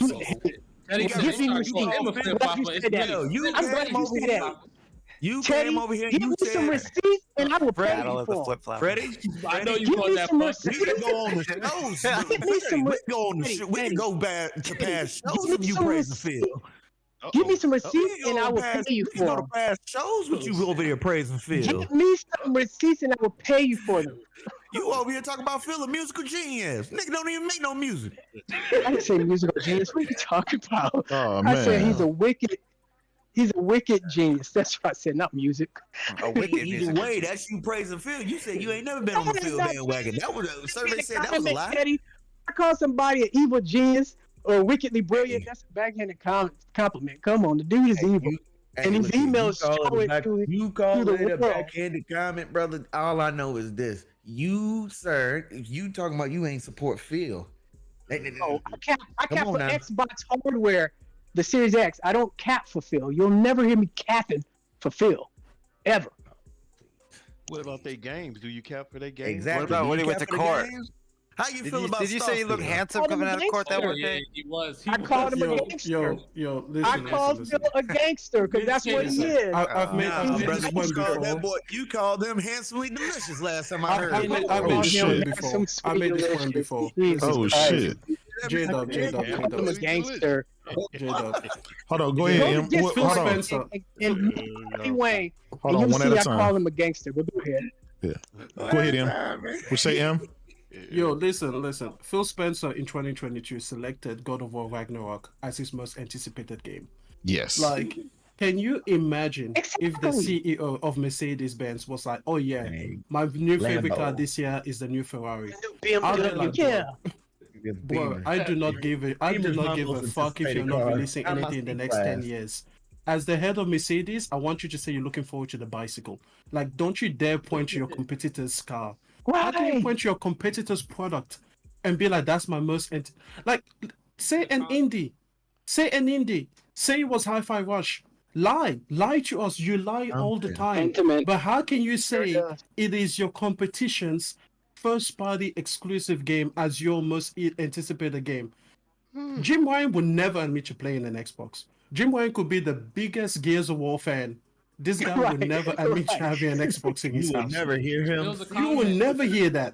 He'll be like, Xbox, I don't even understand how the sticks work. Like, my thumbs don't work that way. You know?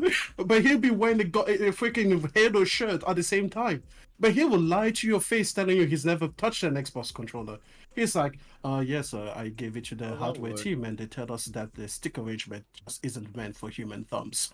You know, and that's it. But no, Phil Spencer came out here with his full chest and told you guys, yeah, I really want to play God of War Ragnarok. He's like, that's guys, I look forward to God of War. I love gaming. I feel like he want to be the everyman gamer. He want to everywhere, everybody game. He's code signaling because he want to get into their box. That's why. I don't understand this. How can you support a man that's sitting here talking good about your goddamn about the other person's product, sitting here talking about, oh, I want gaming to thrive, so I'm willing to put all of our exclusives onto this goddamn piece of plastic here before he started this whole buying out the goddamn gaming industry because we can't compete. So we're just gonna buy out Activision. We're gonna buy out fuck up Bethesda. We're gonna supposedly bots feel like Sega's gonna be next in line. Last time I checked, Sega haven't came out with a good game since fucking Sonic Adventure back in 1998. But hey, that's neither here nor there.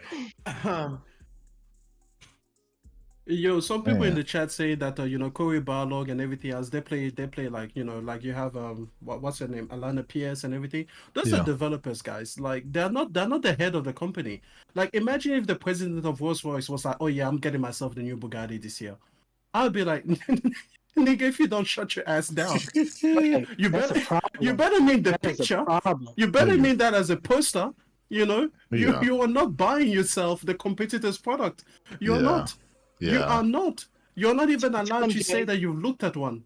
Listen, Jay, he said exactly what I was saying. Here's the thing. Phil Spencer is the type of guy, right, that he will show up to a Xbox showcase wearing a goddamn PlayStation jacket. You know what I'm saying? Like he's that kind of guy. Like he's very weird because every time Sony drops a game, right, that's typically, most of the time they're fucking big bangers.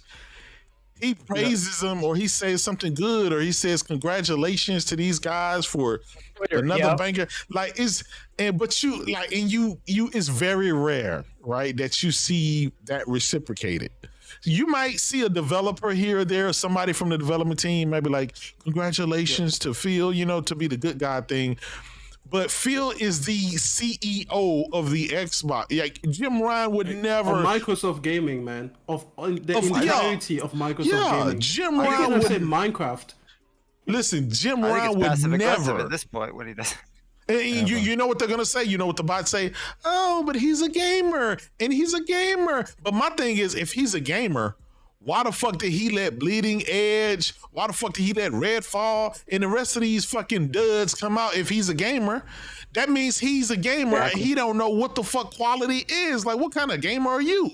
He didn't. Exactly. We saw he put less than 3 hours in the Redfall, so clearly this motherfucker know this shit is trash. Right. Like, stop with the bullshit. He's like another Todd Howard. These guys are past their prime.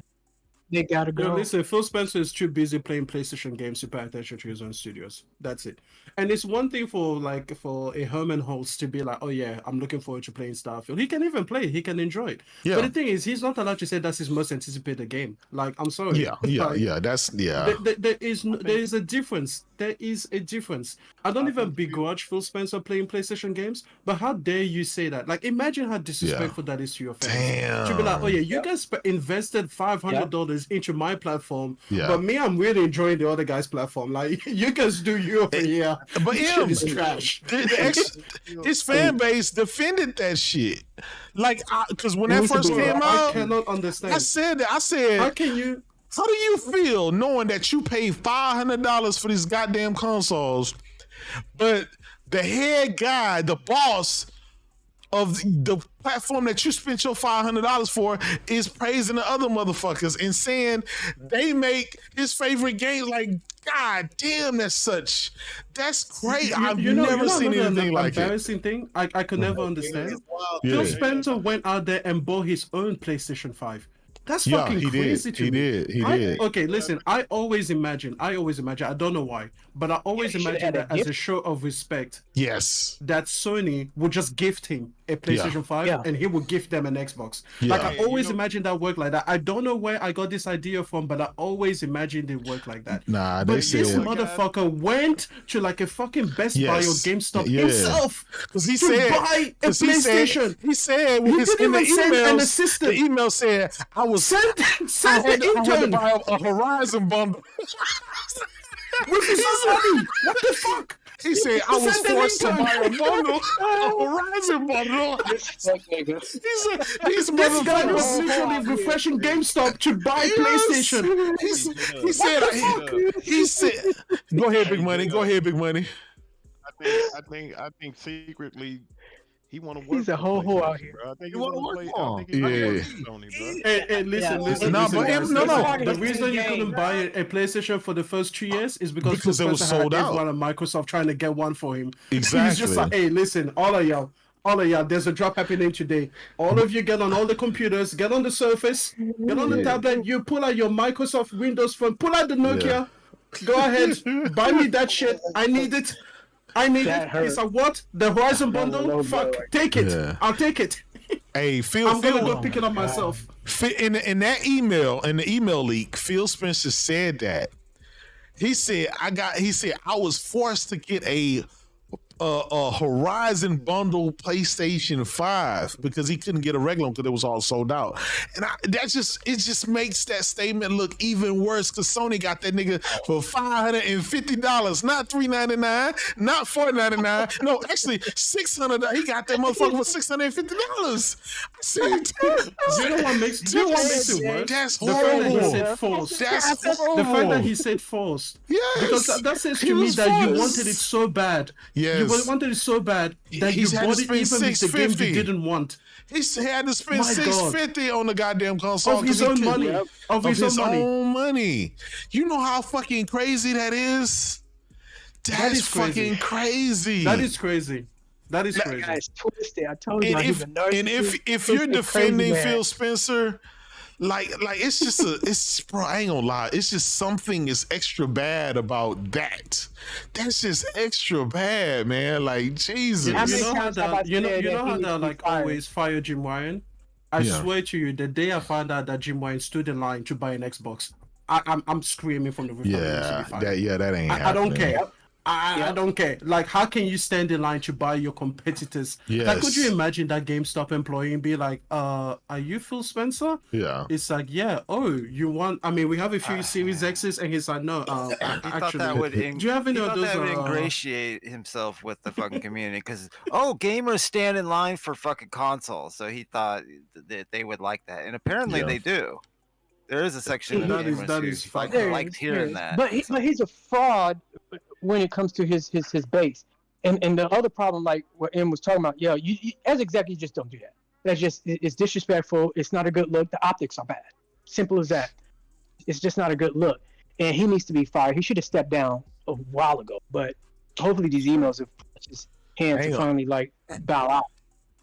It's just as we talk about this, just knowing this and then seeing the email leaks confirm all of this shit, it's just such a fucking bad, like, it's so fucked up. And here's the downside, and I don't know if it's a downside or upside, but this motherfucker just spent another $70 billion buying Call of Duty and Overwatch and World of Warcraft and shit like that. Like, with his mental capacity and the way he see things, to say that that's okay for him to do that, and for him to say that we have a better product and we're going to do this, and the opposite happened. Like, do you really trust that he knows what he's doing with even more stuff, right? Like, I don't know. I think, and I hate to say it, he's not good at his job. What if they don't meet those benchmarks of getting 50 million Game Pass subscribers? I don't think they will. I don't think they will. But hear me out. I don't think they will. But hear me out. Now that they own COD, what do they do? What does that do if they get out of the console gaming, or what if they wrap this shit up and they just sell this? Where does that leave all of these pro Yeah. Buy Activision Blizzard, and then within 3 years, fucking Call of Duty and all that shit is dead. Or they're trying to sell it to Apple or somebody, Tencent or somebody, to offload this shit. Do you know how that conversation is going to be? Not just in the fanboy sphere, but just in general, with all the tweets and all the articles and all the people that stayed up for the FTC, the C-SPAN trials, who was championing this shit, just for 3 years later, 2.5 years later, to see this shit all go down the drain. Do you know how that's gonna look? You know what's Why do scary you if you're think an COD Xbox games fan? have been leaving? If you're an Xbox fan, what should be scaring you is that this Activision purchase has done nothing to stave off the end. Because Xbox literally has an exit strategy. And so you'll be thinking that everything they should be doing now should be veering them away from that exit ramp. But no, the Activision deal does not push them away from that exit. In fact, it accelerates it up. Because now there's more risk. There's more risk. If things go sideways, now they're going to exit in 2025. They're just like, nah, but we're not staying in here. Yeah. And this whole notion that you spend $70 billion, why couldn't you give $7 billion to your own studios? Good point. This notion that you're going to spend $300 million on a Star Wars Jedi Survivor, that is literally 2 Horizon Zero Dawns. Yeah. That is literally 1.5 God of War Ragnarok. That's one game they were considering to put into Game Pass. They could have given you something on the level of a Horizon Zero Dawn, not even Forbidden West, just Zero Dawn. They could have given you 2 of those brand new IPs from the ground up, never seen before, you never thought about it. Here's a new concept. Highly polished. I'll be honest, this is what they should have did. This is what they should have did, right? They shouldn't have made any of those purchases. What they should have did, they should have took $500 million, $500 million. They should have went and got, they should have went ahead and hired on Sean Layden.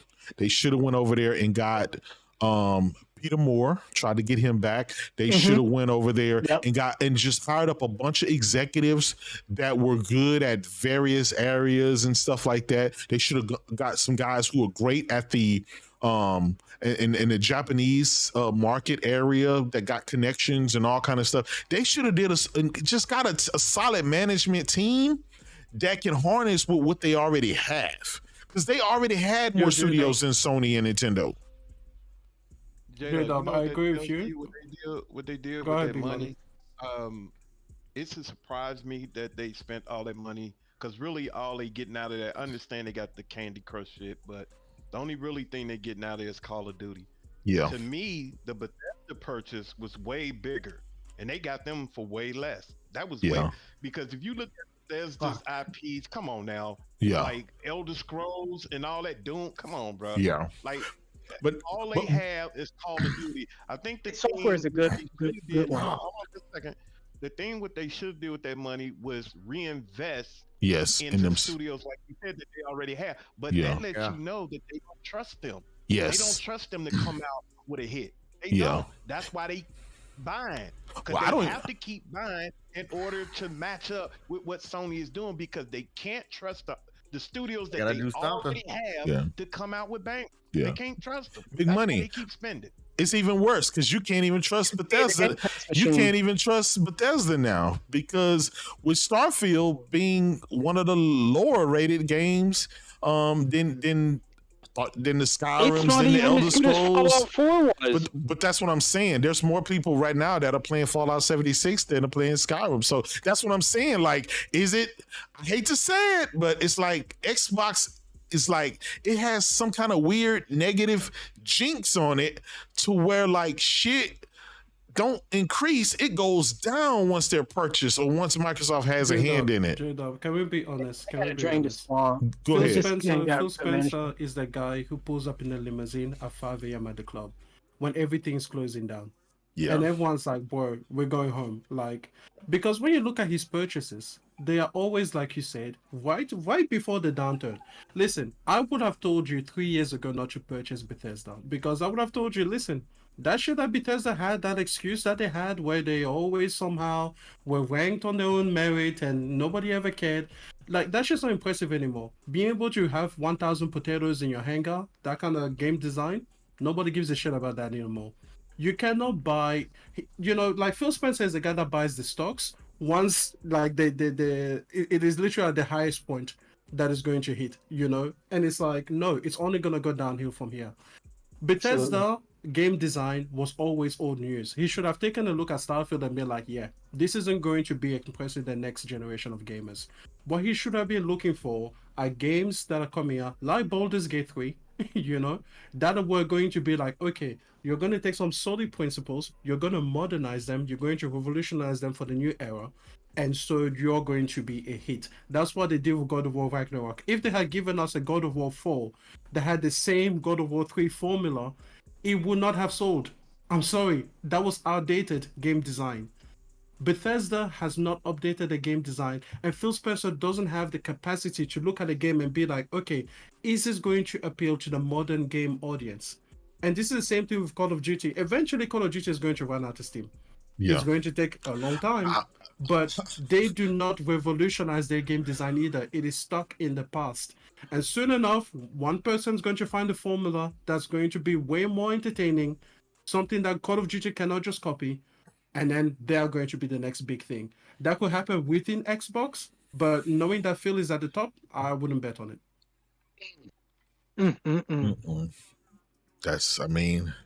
She can't get more realer than that. I mean, but his end game ain't gonna change though. I mean, his end game is to become the number one publisher, to not have hardware be the focus. So he's been code signaling all these years. Him buying a PlayStation 5, complimenting games on Twitter, PlayStation games. That's code signaling. He basically saying, "Hey, we want to put our games in your box." And of course, Jim Ryan said, "Yeah, as soon as you quit making a box, then you can put games on our box." But so that's his end game. 100 million subscribers across mobile, console, and cloud, and PC, and then they can not focus on console anymore and be pretty much a publisher. Yeah. And then he'll be able to put his stuff on everybody else's systems. I still don't think he's going to be allowed to put Game Pass on PlayStation. I think Activision deal accelerates this. Like, I think it's a done deal now. Yeah. Oh yeah. It's the end game. You know what I mean? Because they already admitted in court, like, we couldn't pull COD off PlayStation if we wanted to because they buy so much. That's what funds the game. You know what I mean? Because that's where the player base is. It's the end game. Like I was saying earlier, like he playing Monopoly, and he's going around buying all this other property because he want to get to the last one. That goal. The goal is that PlayStation. Yeah. Think about it. The PlayStation has in its ecosystem over 150 million. Well, last generation they sold like 130 million PS4s, and now they're already at like 50 million. The end of this year, they're projecting they're going to be at 65 million PS5s. So, and this is only 3 years. We're only 3 years in, and they're already, and that's why everybody was wondering, like, damn, why are you being so aggressive? This would be the first in history that a console would sell that amount in such a short, in just fucking 1 year. And they already at, we saw as of August the 1st, they're already at almost 12 million sold just for this year alone. So that's before Spider-Man. Spider-Man, they're gonna double down on it. So we know they can get, it's just, I mean, shit. The last holiday they sold 20 million consoles last holiday. That's from August to December. So Another thing, that man talks too much. Every time he's getting an interview, he's saying shit that he shouldn't be saying. Like when they ask him about mid-gen upgrade. Yeah. He's like, I don't think, no, we don't have that in the plans. That's when you say no comment. Yeah. You don't say, we don't have a plan for a mid-generation. We don't see it. We really he need said one. we don't. He said we're looking at the match and we don't see a need for it. And I'm like, you're not seeing motherfuckers not being able to put games on your platform because of the fucking. You don't see. You're losing every single multiplayer matchup to the much weaker console. Like, what the fuck are we doing here? But bad IO, bad softboard. But you know what? Maybe his goal is to muddy up and dirty up the console so bad to where people aren't buying it, where he can get rid of it and not have to. Because the more people that buy it, the harder it's going to be to fucking wane them off and to get out of the console business. You know what I'm saying? Now when we say they're going to close up shop, that doesn't mean that they're getting out of gaming. That just means the console itself is gone. Like they're not like, because they still got a lot of studios, they still got a lot of IPs. I don't know if they're going to sell the shit off or just be like what we think. They're just going to be a huge third party publisher, and they're going to make. I'm still amazed. They put their games everywhere. They're going the way of Sega. Yep. Yes. Xbox everywhere. Yes. Like I've Put always it been saying. everywhere. Mobile, PlayStation, Switch, everywhere. Well, That's the end game. With this acquisition, this would effectively make them the world's largest publisher anyway. The only downside is they're losing $100 to $200 on each console that they produce. So exactly. They want to cut that loss. They want to cut that loss and then have everything straight profits. Listen, All right. Don't make dollars. Listen, I'm still amazed with the number you just said. Like, yes, y'all have to understand what the fuck. 60 fucking million consoles. 65. Yep. Up to 65 million consoles in 3 years. They got a VR headset out. Yes, and a portable hand. Yeah. Portable handset. Yeah. Like, bruh, you know how hard that is to do, bruh. And movies and TV shows. Listen, then you finna come out with a PS5 Pro next year. Bro, all that fucking hardware and you still selling all those classic technology. Yep.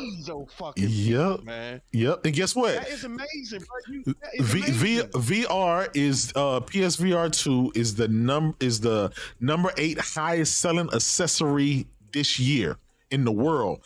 And number 1 is their Edge controller. The DualSense Edge controller is the number 1 selling accessory in the world. Like, but I remember before Sony came out with the PSVR, before they came out with the DualSense Edge, everybody was saying that shit was gonna suck and nobody was gonna buy it. And here it is, this fucking number.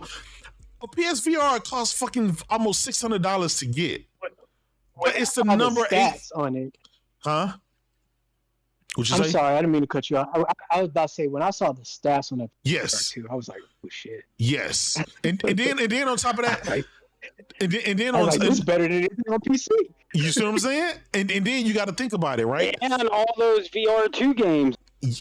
Bro, every week there's fucking PSVR 2 games coming out. Every fucking week. Now, check this out. I know a lot of people are blah, blah, blah about this goddamn the handheld. Mark my words, the bitch is going to be on that list too of the highest selling accessory. Mark my words. Mark my words, because every time you got people going against something PlayStation do, they supersede the naysayers. And listen, I'm dumbfounded just as well, right? Who thought motherfuckers was going to go out there and spend $600 on a VR? Who thought people was going to spend $200 on a fucking DualSense controller? Who thought people was going to go out and spend $200? But guess what? It is what it is, man. They just made a great product. They make shit with a great price, and they got the games to back it up, and you can't be mad at that. Well, that answers your question. Like, who thought? Well, if you got a great product, it's like Field of Dreams. If you build it, they will come.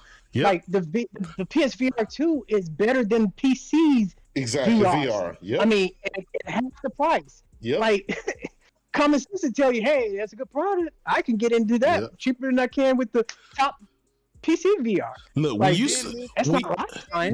And you don't have to build a $3,000 PC to be able to run it.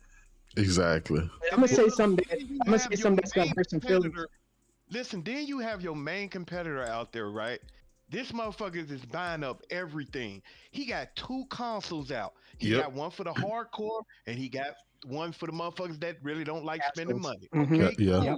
How can you still let your main competitor still beat you 3-1? Yeah. 3-1. Yeah. The PS5 is selling 3-1. 3-1, bro. Like, bro, how is this possible with all this other these devices that they have out there, bruh? Yeah, like, it's still asinine. It's still kind of asinine to me how that's possible. Like you got a cheaper alternative, and they're still working off of it. Yeah. But here's the problem. What M was talking about, what I was talking about before he came on, is you have a CEO, or excuse me, a head of a gaming, the CEO of Microsoft Gaming that's giving bad messaging out.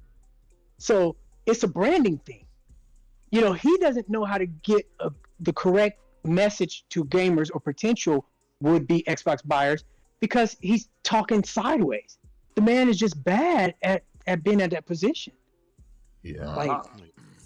I'm gonna be honest. Yeah, I also blame the fanboys, man. I honestly do. The fake ones, yeah. They allowed it. They allowed it. Yeah, they allowed it. They always come out here. They always come out there, and the thing is, Phil listens to them because Phil was like, "Oh, I talk to the community," and then they go out and they pump on these games that are mid. I mean, Starfield is garbage, but some people will pretend that it's mid. I've literally seen people on every single side say things like, "Oh, I don't like the combat, I don't like the exploration, the quest lines aren't really good, I didn't really feel it, there was not really any hook." 8 out of 10. What the like? I'm like, wait, what other game could you literally disagree with so many elements and they come out and be 8 out of 10? And then there have been people that have been going at Jimquisition for saying 4 out of 10. People saying that's not a valid score. How is that not a valid score? It's on the fucking scale. If it's a 4 out of 10 for him, then it is a 4 out of 10. But people are literally saying, "Oh, that's just not valid." And yet these are the same people that will tell you, "Oh yeah, in every element, it's kind of below average." Isn't 4 out of 10 below average? No. It's Starfield. It needs to be 8 out of 10. So the thing is, Phil Spencer has this idea in his head that somehow Forza Horizon 5, Hi-Fi Rush, Pentiment, Grounded are somehow games to be mentioned in a gaming conversation. They are not. Like those games are like your third ex. You've had 7 of them, but you don't mention her. Like you mentioned the first one because she was really great. She was the love of your life. Is a good arcade racer. We're not going to talk about Forza Horizon. No. The thing is, Forza Horizon is a good arcade racer, and in its niche, it should be mentioned. But in a broader gaming conversation, nah, man. It's just that girl that gave you good head, but had nothing else good going for her. Okay, that's it. She's your 5th ex. Okay, she was nice for a while. You had your fun. You had your time. Okay, and then you moved on to somebody more wholesome who had more things going on for her. Okay, that's Forza Horizon 5. It's fine. It's okay. It was good at one thing. Then we moved the fuck on. Like that's it. It wasn't any conquest. Like, what are you gonna do? Pit Forza Horizon against Gran Turismo? That's in the Olympics. Like, stop. Well, now you compare an arcade to a sim. Let's not do that. No. I'm talking about impact. I'm not talking about whether they're arcade or sim. We're talking about impact on the industry. Pardon? I get your point. I get it. Yeah, I'm just saying, like Forza Horizon, it doesn't deserve to be mentioned when we're talking about like great racing games. Just leave it to the side, let it do what it does. And that compare it to like Need for Speed Underground or something. That like even Underground was a much better game and much bigger impact. Everybody remembers playing Need for Speed Underground. That is a great everybody point. wants a Need for Speed Underground 2 remake. Yeah. No one's going to remember Forza Horizon 5. I'm sorry. No one's going to remember that. No one's going to be like, "Oh man, remember that time I played Forza Horizon 5? No. Yeah, that is a great point. Microsoft just don't have any impact games. They don't have games that impact like they used to. Back when they used to drop Gears, back when they used to drop Halo. Those were they used to be impact games because they was at the top of the top. And, Mass Effect 1? Yes. So they just don't have that anymore. And I think for the most part, guys, I mean, let's face it, that's the soul of your console. That's the soul of your brand. If you don't have impact games, fucking Spider-Man 2 is finna be that's an impact game. People fucking finna go crazy. But here's the problem. Everything you just said, Phil knows this. He said it in the emails. Yeah. But he does the opposite. When he's out there talking so-called publicly and talking about the plans and what they plan on doing, he totally is opposite of that. But he understands, hey, we got to have something to promote the brand. We gotta have some. It was just last email you read. I mean, he knows that, but yet the dude doesn't have a clue what his base want. Yeah. Xbox was built on by the hardcores. Xbox wouldn't exist if it was for the hardcores. But and he totally abandoned them. But listen, he has his fan base right now that loves him, cheers him on. They wish him happy birthdays. Gaming, they break bread with him and all kind of. I mean, unfortunately, the community told him he's talking about those few cats, the 1%ers. And this is the reality, guys. This is the reality with all of that shit. Being on social media is equivalent to having only a handful of people that's listening to you. The majority of the people are not on social media, or they're not in the know. They don't know what this show is and that show is. They don't even know who the fuck Phil Spencer is, right? None of my homies because, and I'm gonna tell you, I'm gonna tell you. Games each year. NBA 2K, Madden, and COD. That's it. Because I'm gonna tell you how I'm right. I'm gonna tell you how I'm right. We get on Twitter and YouTube every day. You got Colt, Eastwood, Diller, you got the RDX, you got all those guys that are rah Game Pass, Xbox, Phil Spencer every single fucking day. But every single month, when you look at those MPD numbers, you see that, like that meme that I be using with the PS5 on one side and there's a big long line around the door. Shout out to Duke 10. I got a new subscriber. Shout out to you, Duke. But that big line around the corner in the PS5, that's what's happening. The sales are showing that everybody is going out buying a PlayStation 5 and nobody is buying a fucking Xbox. And that is just the reality. So flying these guys out and being their friends, none of that shit is reaping any rewards. So why does Microsoft do that? Why do you keep buying these guys off if it's not working for you? Jim Ryan doesn't buy anybody off, and the motherfucker got lines. He got CEOs of gaming companies standing in line to buy his fucking PlayStation. Yo, J-Dub, you want to know what the difference is? The biggest difference is this. I always tell this to Xbox guys. I tell them that I am more important than they are. And that's because I am not a part of the Xbox ecosystem. Because you see, the thing that PlayStation does is that it has different bait for different fish. Okay? Yes, it has the bait for people like me who have the memories, who have, the nostalgia, who have the history of PlayStation.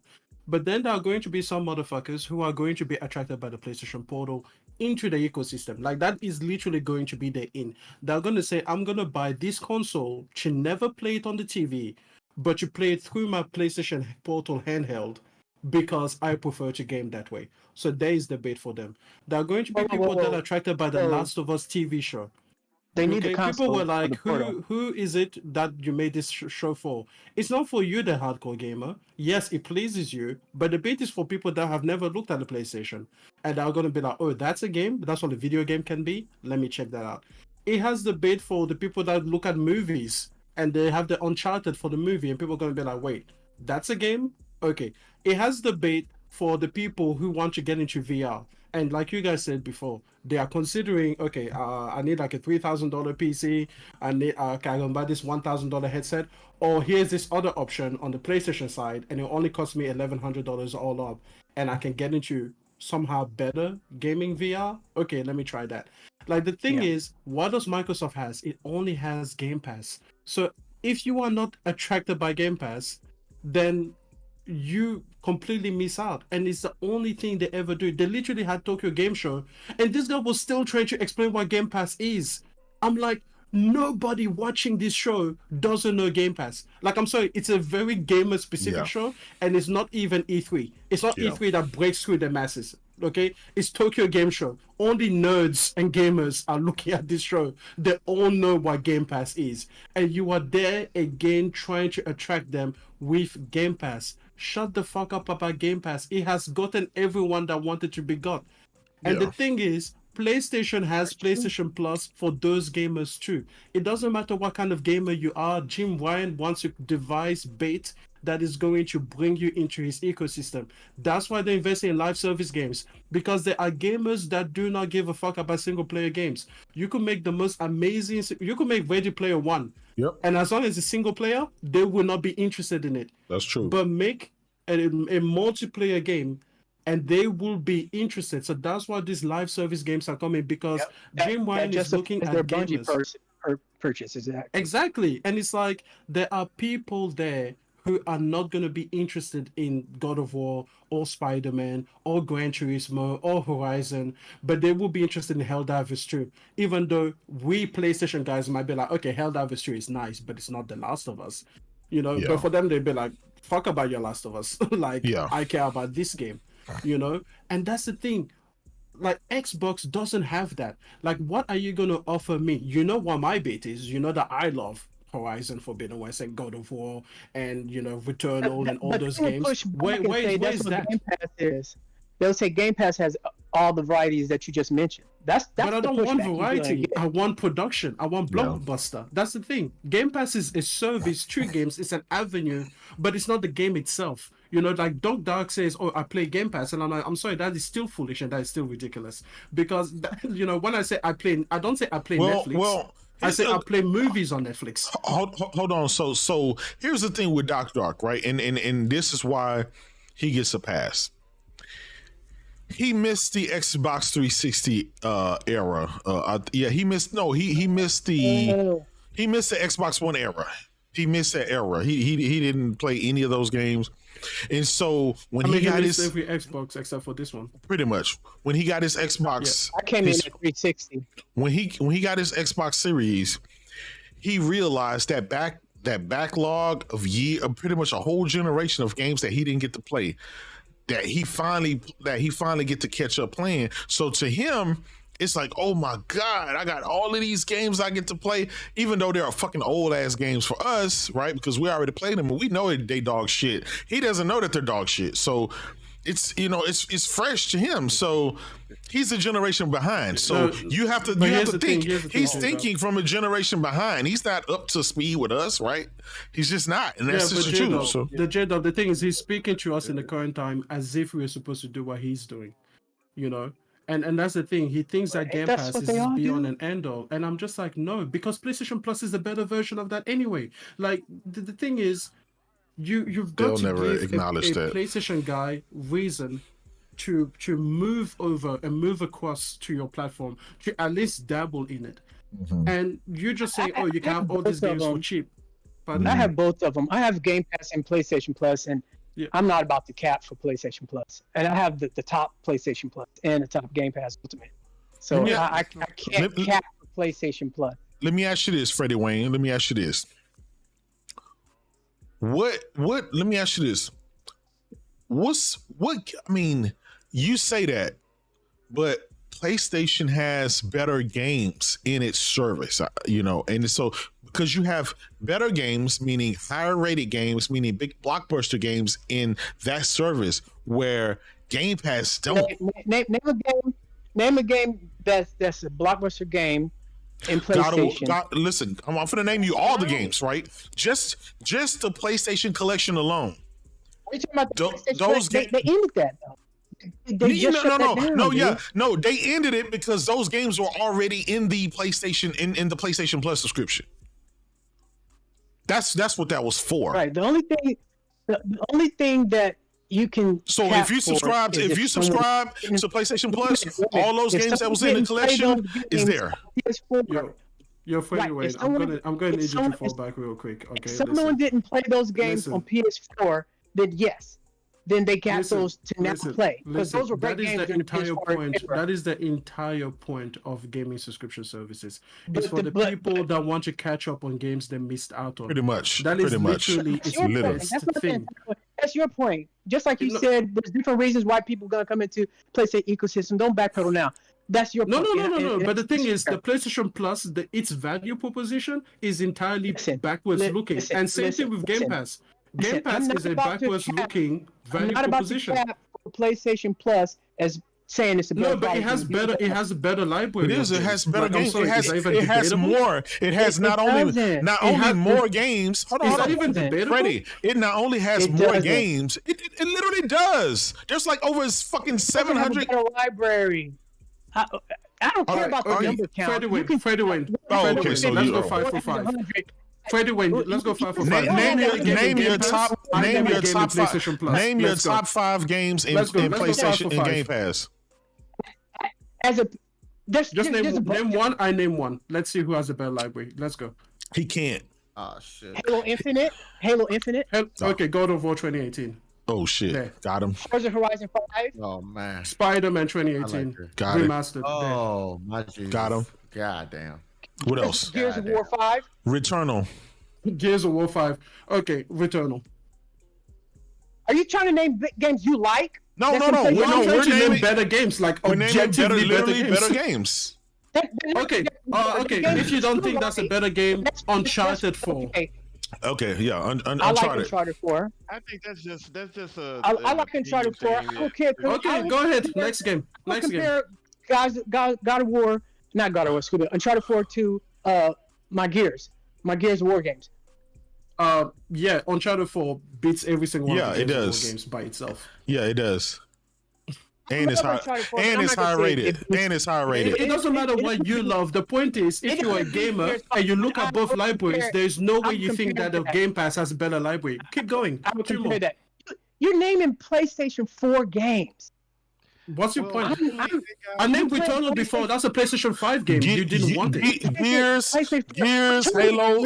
You're naming nothing but isn't Gears, Xbox Halo, One and games. everything All of those are old games. All of those are old games. All of those can be played on the Xbox One. Keep going. Those are Xbox One games.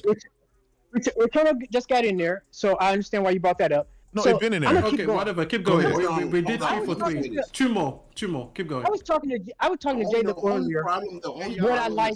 No, we've got 2 more to do. Come on, don't shy away. Come on, 2 more games. I'm not shying away. I'm trying to answer a question and give you some more games. For example, I was telling J-Dub earlier what my reasons for Game Pass and what I use it for. No, it doesn't matter your reason. Before you do that, let's just finish your 5 for 5. You said that it has better library. Give me another game. I'm getting to that because I'm about Why to do you need a whole game preamble? Just give it the game. I'm gonna give that because that's what I do, fuck nigga. So step down. Wow. Okay, give me the game then.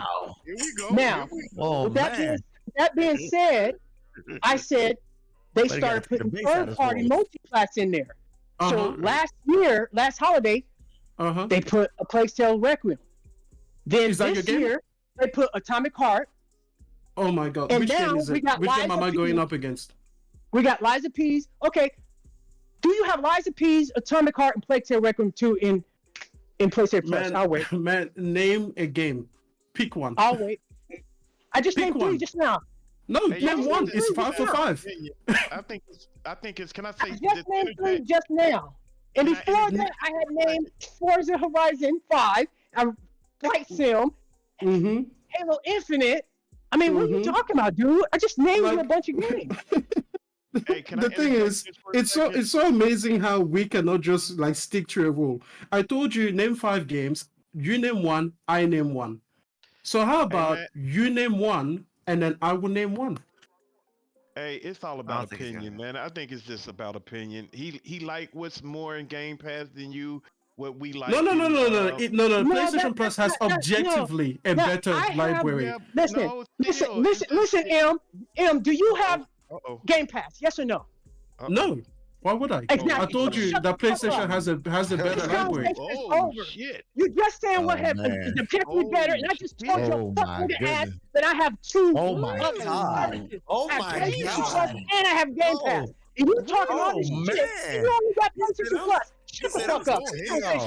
Because it's the better service. This is so amazing. You're the guy who is like, I have a Toyota and I have a Mercedes. You only have a Rolls Royce. How dare you talk? It's like, I've got better than you. You got a better service when you don't know what the other service is because you don't have the other service. You tell me, Mister, I have it all. Tell me one game, I will name 1. Why are you getting upset? Why are you getting your feelings? said, I'm sick of I'm this. the one name again. I just simply made a statement and about Game Pass. That's why. I'm telling you, I'm not going to okay. So you say you name a Plague Tales Requiem, Lies of P, and everything, but because I will stick to the rules, yeah? I'm going to name one game that PlayStation had. I will stick to the rules, and I'm going to name Rocket League. Just one game. Third party that demolished every single game you just named. Because that came on PlayStation Plus day one. You don't have road services, you idiot. Oh my God! I love the way you insult because you can't understand that PlayStation Plus has a better library than Game Pass. Wait a minute. Go ahead, little man. Go ahead, little man. Would you now say that Rocket League had a bigger impact than all three of the games that you just named that were not first party? Would you? Would you? Yes? How about you shut the fuck up? You fucking you got one. Kindly, sir. How about you shut the fuck up now because you have nothing else. You stupid motherfucker.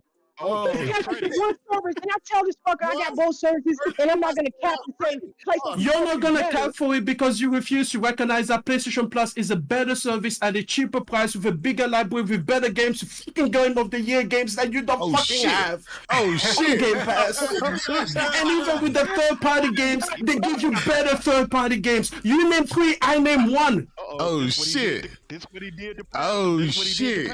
So how about you shut the fuck up? Because you can't stand. We said 5 for 5. You want to name 3 games at once. I only need to name 1 that came on PlayStation Plus. Man. And he demolished all of your 3. Oh shit! You wanna come here with the whole fucking idiot? How about you actually speak on what we're speaking about and stick to the conversation? But you don't want to do that. That's fine. Would you not agree that the Plague Tales Requiem, Lies of P, and then the other itty bitty game lost to Rocket League? The conversation with you when you don't have both of the services. You capping for one service when you don't know about the other service. You sound stupid. Hey, listen. It's so funny how people always like, how come you don't enjoy the same garbage I do? How come you don't enjoy the same garbage I do? You can't speak on the garbage that I eat. You don't speak on the garbage that I eat unless you eat it too. How dare you, sir? How dare you? How dare you say that you do not partake in the same garbage? If you do not have the same garbage service I have, don't speak on the garbage service I have, even though I'm trying to say that the garbage service is better than your premium service. You're the guy who flies fucking coach and complains about the guys that are flying business like, you don't suffer the same way that I do. You don't deserve to be on this plane. Damn. And it's like, yeah, man, because I'm used to better. I don't need to go fly coach if I'm flying business. You hear me, Freddie? We better. We get better. God damn, Freddie. Hey, bro, say something. He's stumping your ass out, according to the chat. Hey, man, I can't even imagine. You saw what happened to Pastor last week. You're gonna step up to me, call me an idiot? Like, bro, you want to make this personal? Oh shit! Mute yourself. Hold on, Get the fuck out of here. Oh shit! Freddie, Freddie, you want me to throw in the towel? You want me to throw in the towel now or later? Come on, brother. Also, since I'm gonna finish my thing, I'm gonna finish my thing for the chat. Since I say 5 for 5, we have Death Stranding on PlayStation Plus. That's a better walking simulator than your fucking Starfield. Oh shit! There you go. Oh shit! Damn. Ding ding and ding! It has vehicles. Listen, I'm throwing in the towel. I'm throwing in the towel for my brother Freddie. Hold on, man. Down goes Freddie. Freddie. Good one. Oh man, they got my man. Oh man, listen. What? My man Freddie left, man. He left. Oh man. You done ran Freddie again. Oh man. Hey man, Pastor did. Oh man. Hey man, what is going on with EM, man? He Oh man. I don't even know how that happened. I don't even know how that happened. We're talking about Game Pass versus PlayStation Plus, and I'm like, bro, it can't be argued. Like, we're not gonna sit here and pretend that PlayStation Plus doesn't have a better library. Damn. Oh my god. Oh my lord. Freddie, Freddie, I'm sorry. I had to throw in the towel, Freddie. I had to throw in the towel, man. It's enough blood all on the screen, man. This shit was destructive, man. Never muted that man. Jesus. Nah, oh man, listen. I had to throw in that white towel, man.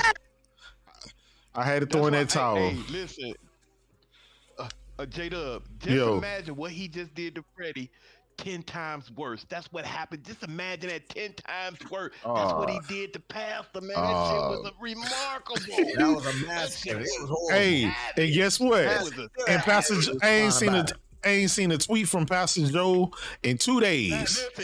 Pastor listened to all this shit. He trying to act like he don't hear. He listening to the show now. He in the Discord listening right now. I know he is. Yeah. Hey, Freddie gonna lie on me. Freddie, I had to throw in the towel, bro. I can't let him stump you out like that. You my brother, man. I can't. No. I can't. I had to throw in the white towel, bro. I couldn't let him beat him on it no more. The chat begged me. They begged me to stop the bleeding, man. I had to, man. I had to. God damn. I'll be nice. Starfield. Whoa. Jesus. Hey, listen. I knew it was over. I knew it was over when he started saying our service is better than yours, our games is better than yours. I was like, damn, we had to stop all that, man. Wait, did you say he said Death Stranding?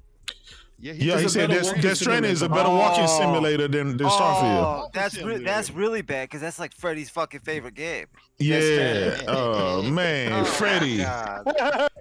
Freddie, listen, live to fight another day, Freddie. Live to fight another day, brother. Sometimes we gotta take our L's and run with them, brother. I'm sorry. You know what I'm saying? I didn't know this shit was finna go left like that, Freddie. You gotta always keep a butter knife or something in your back pocket, man. You never know when you might have to jab somebody. Guapzilla said, "Rest in peace, Freddie." Oh shit, man! Econo said Freddie's dead. Oh man.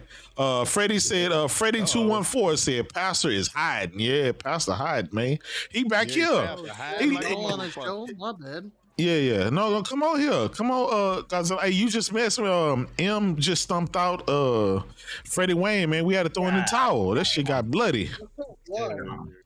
Oh man. Yeah. I was trying to save Freddie, man. I can't let my brother go down like that, man. Jesus. Yeah, hey, bro, you should have kept with the silent treatment. This shit is crazy. It happened the exact same way. He kept telling Pastor to leave him alone. He's like, Pastor, leave me alone. I'm not messing. Pastor kept fucking with him. Then he said, okay, Pastor, okay. Here, if you want it, I'll give it to you. That motherfucker went on a rage for about 15 minutes. Pastor was quiet. You can hear a motherfucking pin dropping this motherfucker. Yeah. I was like, oh my God. Hey, we got anonymous boss in the house. God. My brother Lionel Budgeon, he said, out everybody. Lionel Budgeon said, Freddie need a shift. Laughing my ass off. Hey, I had to stop it. This shit was too crazy. Man, we was all on one page, and then that whole Freddie went left. Shit went left quick, man. Oh man, listen, we've been streaming for damn near 4 hours, man. 3 hours and 37 minutes, man. My brothers came, they all fell through, came in here. Shit, crazy, man. M came and laid Freddie Wayne out and got Pastor Joe scared back here. Pastor Joe won't even. Exactly. Yeah, I won't even talk to nobody. Yeah, 2 words. It's so bad. I unmuted Pastor Joe's mic. He muted it back. He was like, "Hell no mas." I said, "God damn." Oh man. Oh my God, man. Jesus, man. There's no good worse, man. Oh man, he said no mas. Oh yeah, one thing, Freddie, once Pastor Joe gonna come over here and try and take his frustrations out on everybody. Yeah, Teddy. One last thing, I want to add to the thing is we kind of talked about it a little bit earlier with some other things, but PSVR 2 is outselling the Xbox Series X and S in 2023. That's crazy to have a $600 accessory to outsell. Yeah, and of course we're talking about for the month of August.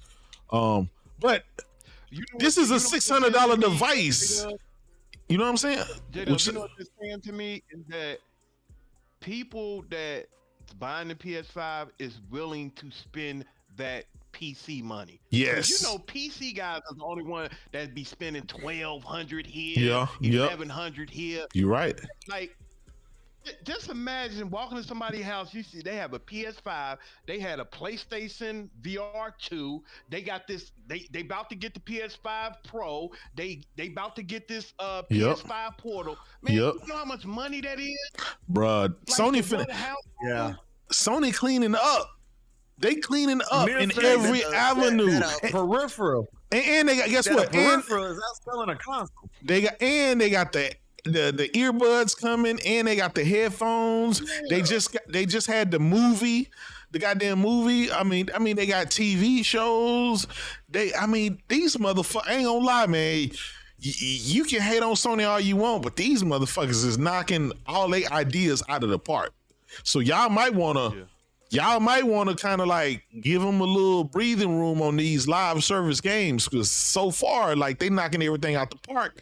If they knock these live service games out the park, goddamn, like, it's like, really, what else is there to you know what I'm saying? Like, they dominate in every facet, every area. Like, at what point they got a fucking PlayStation card coming, right? They got the Sony card coming. You know, I'm ready to pre-order that bitch whenever it's ready. I like big money for a company that don't have nowhere near that has a 10th, maybe 1% of what Microsoft have. These motherfuckers is making do with what they got, and they dominating with it. That's why Jim Ryan said I can do more with fucking Bungie than Phil Spencer can do with Activision Blizzard. Maybe there's some to that. The results speak for themselves as far as, you know, everything else. Think about it. Phil was supposed to have a high-end VR headset for Xbox. He reneged, right? There was all of this shit. There was talks of a portable. There was all these talks and all the shit that Phil and them were going to do, and that they chickened out and didn't end up giving it to. Like, I don't know, bro. That's crazy. Yeah, that's insane, bro. Because usually, like when you buy a console, bro, out of that console generation, you gonna buy your games, and as far as accessories, you might get one or two during that generation, one or two controllers. You got motherfuckers buying PlayStation VRs. You got them buying control, bruh. That's a lot of money that you spending for one household. It is. That's a lot of fucking money, bro. And it's people out there that's willing. At least it's up to 65 million. You got at least 20% of those people willing to buy that, and not saying, "Hey, this is what I need for this console," because I want the whole experience. I want the whole experience. Well, Big Money, how about this? Right? It's 2024 next year. Nintendo finna drop they Switch 2, which we know is gonna fucking drop like a nuke. Sony about to drop their PS5 Pro for the hardcore, for the niggas that ain't ready to spend that PC money, but they want to get them PC type performance and shit like that. That's gonna be for them. The conversation next year is gonna be all about PlayStation and Nintendo. Xbox is nowhere in the conversation, like literally nowhere in the conversation. Riz, what do you think about that? What's your thoughts on that? Now, I get it, you're a PC guy, but I still want to get your input on that, because you still have a valid. I'm still gonna get the Pro. I mean, regardless, like if Xbox and if both of them did a Pro, I would still get it. No, but what I'm saying is, Switch 2 is coming next year. PS5 Pro is coming next year, but Xbox they ain't doing no Pro. They got 2 terabytes of. But okay, they have a revision. They're coming with a revision, but what I'm saying is, like, the specs of the PS5 Pro is 24 T-flops, and Digital Foundry did the breakdown. Okay, let's say it's 18 T-flops. Let's say it's 15 T-flops, right? Let's just say that. shit. Right, I'm gonna bring it all the way down, right? Because okay, fuck it. Let's bring it all the way down. 15 T-flops. 13, fuck it. Yeah, fuck it. 12. We're gonna make that bitch even. How is Xbox gonna be able to compete T-flop to T-flop when they can't even compete with three less T-flops? You know what I'm saying? Like with 3 more T-flops. I'm just so humor me, right? Humor me. Let's say Digital Foundry is right. I'm just saying. Let's just say with Digital Foundry and with the specs from Sony leaked, let's just say that's accurate. The 24 T-flops system comes out next year, right? Nintendo Switch console is coming out next year with the DLSS and all that shit. It's supposed to be hitting 4K, docked and shit like that. Let's say that comes out. Phil has not only doubled down, but according to the leaks, they're only going to have a revision of their console that's adding the latest Wi-Fi 6, the latest Bluetooth standard, and it's removing the disk drive, and it's just adding an extra terabyte of hard drive space. That's not even that's a refresh. That's not a, that's and it's the same exact price. Yeah, and it's the same exact price. So with the Switch 2 and the PS5 Pro going out there, and plus Microsoft is launching is that type of system in 2025, and not 2024. What do you think the conversation is going to be like next year with Sony's new system and Switch new system, but the same old X Series X and the same old Series S? What do you think that conversation is going to be like? I mean, people going to be bitching. It is what it is, but if they ain't going to do it, they ain't going to do it. Yeah. I don't really think there's a lot else you can say about it. If the PS5 Pro comes out and it just stomps out the fucking Xbox, then there goes the whole narrative of the Xbox in general, right? But it's already doing that with the regular PS5. Is what I'm saying. You know what I'm saying? Like I'm just saying, like, yeah, yeah. I just don't think it'd be good. I agree with you. Yeah, because it's like, damn, like it's already a toss up if a game run better, if a multiplayer is going to run better on the Xbox and PlayStation, and it shouldn't even be a toss up. It should be, I got 3 extra T-flops. This shit should be humming, but it's not the case.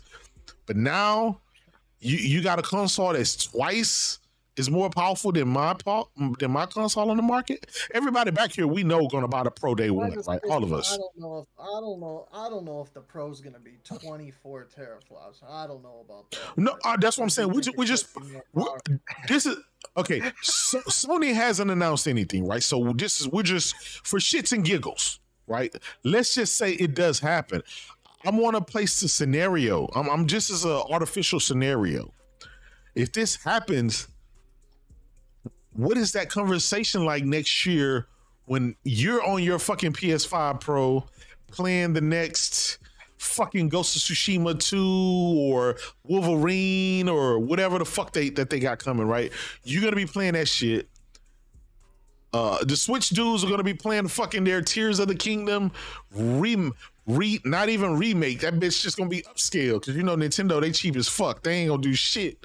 They just gonna say that that bitch is just. I think it upgrades like shit like that. I think they'll just be like, oh, it's 60 FPS. Yeah, uncapped. If they uncapped, and I'm okay with it, right? I'm okay with it. But do you see like everybody is talking about the new Switch and everybody talking about the PS5 Pro, but nobody is talking about fucking Xbox? I mean, unless they're talking about we got Call of Duty and Game Pass. I would say that's kind of cap, bro. People talk about Xbox every goddamn day. Oh, all right. Here we go. Well, you're right. I'm going to be talking about Xbox because I'm going to be laughing and poking fun and shit. I'm going to be pointing at that. Exactly. It ain't going to be like, oh, I can't wait to get Xbox. Listen. I'm a content creator. I got to keep the shit going, Rich. Come on, man. Stall me out.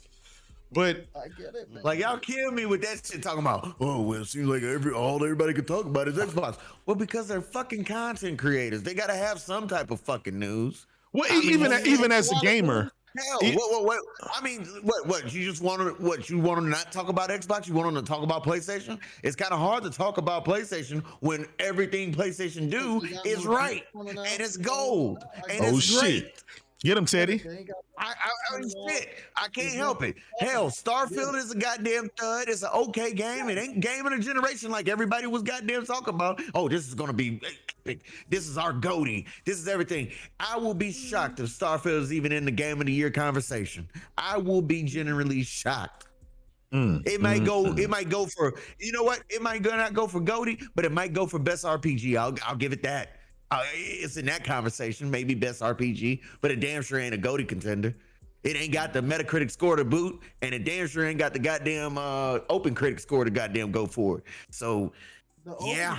But other than that, I mean, shit. Whenever there's any type of gaming news, of course we're gonna have goddamn Xbox news. I mean, shit. Why wouldn't you? Xbox is one of the preliminary players. Granted, they're a third place player. They're a C tier player in the gaming market, but we still got to talk about them. I mean, that's all I got to say about it. Yeah. Are you done? I mean, hey, shit. I know the truth hurts, but hey, it is what it is. You know. I just want to know when we're going to talk about all these games coming to PlayStation, but you know, that never happens. Huh? Yo, hey, listen, here's the reason that we talk about Xbox. You know, we're gathering here. You know, this is a gathering. It's a group of uncles. Why do the uncles come and talk to you for? Is it when you're doing great? When your grades are A+? When you're just like, you're the star of the school, you know, you're the captain of the football team? No. We come for the kid that fucks up, okay? We all sit around and we all say our thing. You know, like, oh, I used to do drugs once, you know. I used to do drugs once, it was bad. The other one is like, oh, your auntie, she got pregnant at the age of 16, you're going the same way. The other one is like, don't smoke drugs, it's bad for you. You know, Xbox needs this gathering of the uncles. You know, it needs a family meeting, but it needs it every week for the last 10 years. But the thing is, we are faithful uncles. We still believe in Xbox. We will show up week after week, day after day, and we'll keep giving our 3 cents until we pile up high enough to be able to afford these, you know, blockbuster games that we're looking for. You know, so I'm sorry that we keep talking about Xbox, but the truth is that the firefighters do not show up to the house that is not on fire. That's it. Yes. That's all of it. That's why we keep talking about Xbox. Like, I'm sorry. If they could stop fucking up for a week, we could talk about Nintendo. All of the uncles want to be around their wives and their own families and playing golf and smoking cigars and doing all the things they're going to tell you not to do. But the thing is, here we fucking are again and again and again because Xbox keeps fucking it up. Shit. So listen. If 2024 comes and Xbox releases 4 AAA games at amazing quality, we'll all sit here, we'll celebrate it, we'll talk about what PlayStation has done. Because I have gripes with PlayStation, I do, but they seem nitpicky when the other person is literally saying, "Hey, we're gonna exit the market in 2027." Exactly. It's like, well, you know, the kid is like, "I'm gonna commit suicide. Maybe we should give him some attention." Oh my goodness. I just wanted to answer that question. Man, is big fan. This is a different breed right here. Hey, bro, demon time. God damn. How you doing, man? God damn, boy. Oh, man. He done stumped Ridge. God damn. Yeah, you and I both know that they're not going to hit 100 million Game Pass subs in 2027. So you want to bet me that the next console's still coming? Yeah, your stream, you're gonna get your streaming stick, of course. They already got the specs on it. They already got it's an ARM processor. They already got the specs on it. Is that a bad thing? That's a gamble right there. No, that's not that's a great thing. Listen, Rich. It's not a bad thing. It's just one of those things that we need to talk about because you go from 2 generations, you go from power to a goddamn Roku stick. Like, god damn, you got your ass. You know how bad you gotta have to feel to have all of these T flops, 6 T flops, 12 T flops, and then you get stumped out to where you making fucking You understand Android. the ARM processor is catching up, right? Rich, I have a question. Not like this. Not like That's mobile chip. That's a mobile. That's like for a cell phone. Bro, stop it. I have a question. I have a question. Cell phone's starting to run RE8 and all types of shit. Like it is. Yo, what it Godzilla, is. I have a question. Would you be more or less excited for Xbox's future? And I'm talking about the next generation because we already know this one's down the drain. Okay, the next generation. No, it's okay. Let's just accept it as fact. So Ria's gonna hold the line. Let me just this isn't the question. Let's not get distracted. Okay? No. Would you be more or less? Don't make me explain this to you because then I'm gonna have to do to you what I did to Freddy. Oh shit! Let's not do this. Oh shit! Let's not do this. Let's not do this. Oh shit! Joe, don't let that be you, brother. Nah, you saw what happened to Freddie Wayne Hey, earlier. listen. I can't come every here and then everybody's gonna be scared of what I'm gonna do. Let's keep it gentlemanly. All right, here we go. Okay, let's go. Pastor is Oh, gone, boy. Pastor Joe left, man. You know what? God damn. Let me answer them. Because I don't like not answering questions. Okay, here's how it's I don't done. know why it wasn't working. In 1 year, PlayStation plans to release and sell future consumers more Xboxes, more PlayStation than Xbox has done in the last 3 years combined. Yes. In 1 year. In this year, yeah. They are planning to sell 25 million consoles. You guys are not even at 25 yet. Yes. If this isn't down the drain, then it is definitely circling it. You know how you turn up the water and it's just circling, and it's ready to be flushed. So now you make your counter argument so I can destroy it. Oh shit! What are your games you looking forward to? Sony first party games. What you got? Sure, Spider-Man 2, and I'll stop there. Exactly, because that's all you. No. Go ahead and give me your rebuttal. That's all you got. What's yours? Doom. Starfield. Wait. Which Doom is coming out? He don't know. Just one in the future. Are we just making up games now? Yeah. Okay, Last of Us Part 3 then. He got you, Rich. I mean, if we're just making up games we don't know about, I can make up No, he got shit. Last of Us 2 sucked. He said The Last of Us 3. They've been working on factions for the past 6 years. He said The Last of Us 3. He got you. You know what they're not gonna do? How come we're not gonna talk about how they're, what is it called? The pipeline is fucked up. Because they can't put out a game.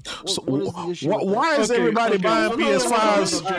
I'm gonna need to handle this real quick. Did you mention factions? Oh shit. Oh shit. Oh damn. Rich, don't get quiet now. Oh shit. Oh damn. Speak up. Throw up the towel. You want me to throw in the towel, Rich? I'm sorry. Wait a minute. Okay. Did you mention factions?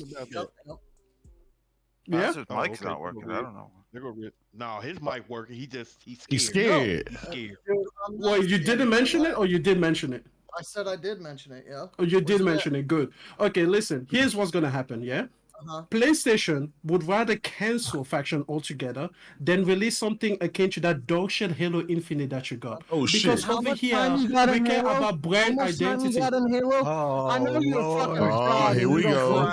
Here is another garbage. Why don't you play the garbage? It's so funny how Xbox are always the same. Why don't you play the same garbage that I do? Nigga, it's garbage. Why would I be in there with you? Listen, I understand the fraud likes to talk about games. How does a person with $1,000 gaming monitor accept garbage? Here. There's more to gaming than just fucking Halo, all right, buddy? Hey, listen. Hold on, Teddy.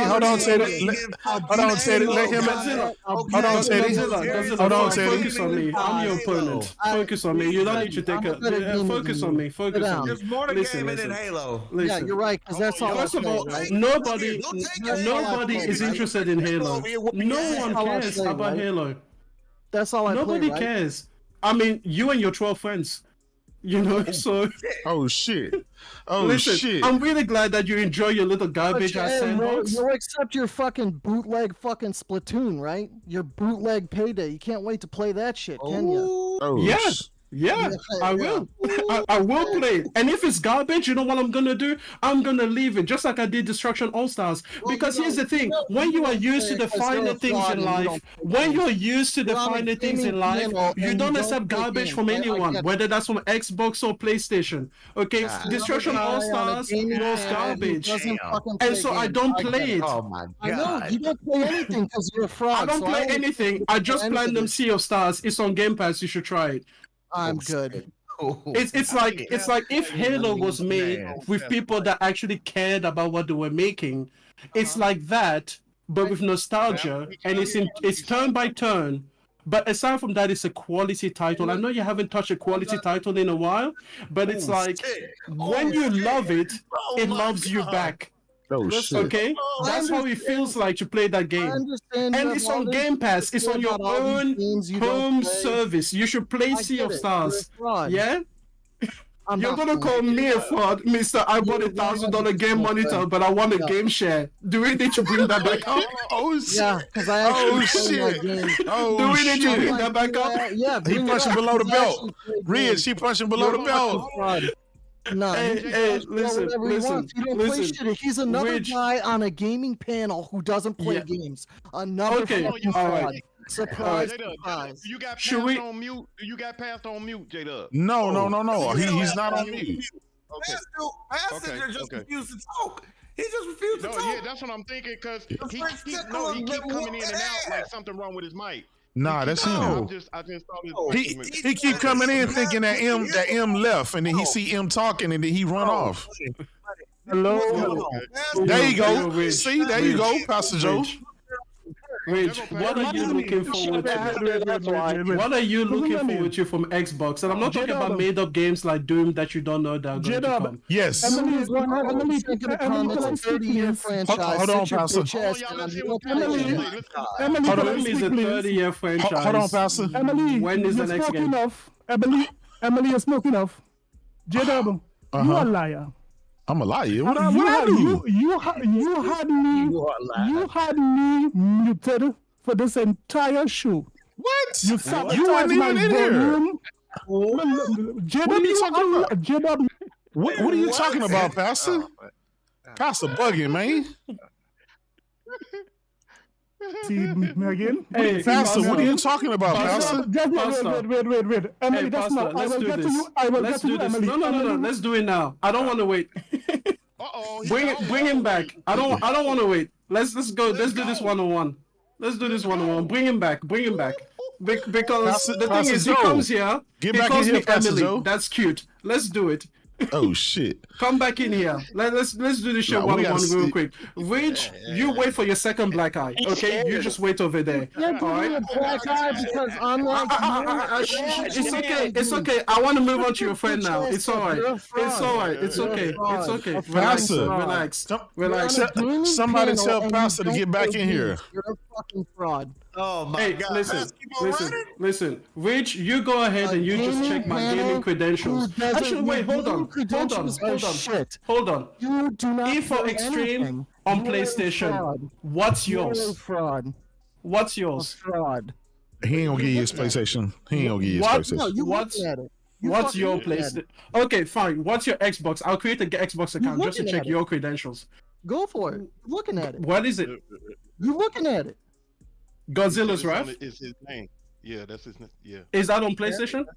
Yeah, all right, there we go. It's on everything. No problem. Now, where is my next victim? Where is Pastor? Pastor Joe, get back in here. Y'all tell Pastor Joe to get back in here. Come on, Pastor, come back, Pastor. Don't be afraid, Pastor. You came in talking slick. Come back. Yeah, he did call you Emily. He did say. Yeah, I like that. That was cute. I really loved it.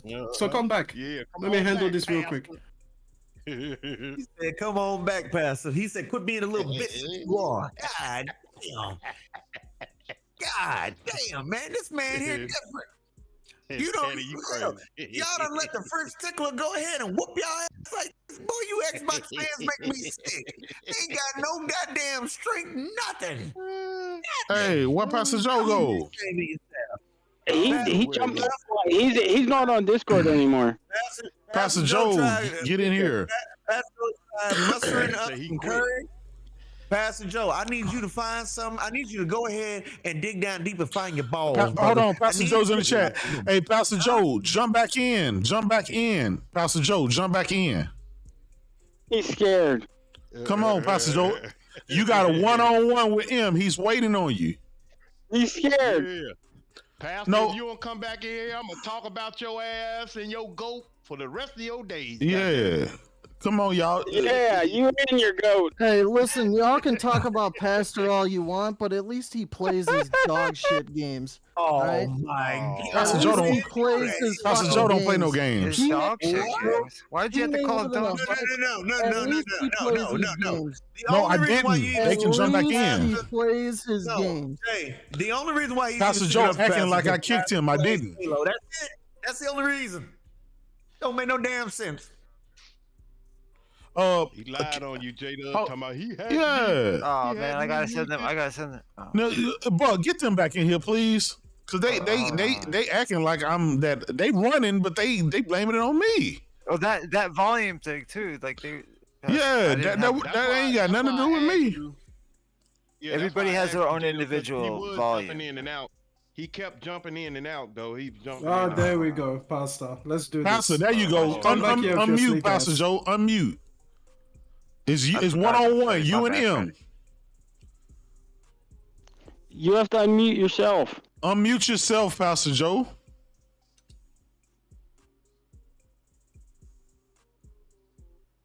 Hey, Godzilla, send him your game share mic. Oh shit! He's not working. No, because you don't even need a role in this. You don't even need a role in this. He said, "Hold on." He said he cannot unmute. Hold on, let me. Maybe you have to do Is it your guardian angel just preserving you from this beating you're about to get? Unmute. Oh my God! There you go, Pastor Joe. Hold on, there you go. There you go, Pastor Joe. Hold on, there we go, Pastor. It's Pastor Joe versus M. Ladies first, go. Pastor Joe, say something. Something wrong with his mic. Nah, ain't nothing wrong with his mic. You a fucking mic, you cheap motherfucker. He's scared. No, he got a cheap ass mic, you cheap motherfucker. Pastor, shit. You mute. See? Shit like the Xbox. He's scared of him. I think he's scared. Pastor, don't run. You was talking big shit. There you go, Pastor Joe. You in here. Pastor, you need to buy a new mic cord. Yeah, something. Just ask him to mic get share one in a before third world reach. country, but shit. Hell, that motherfucker somewhere.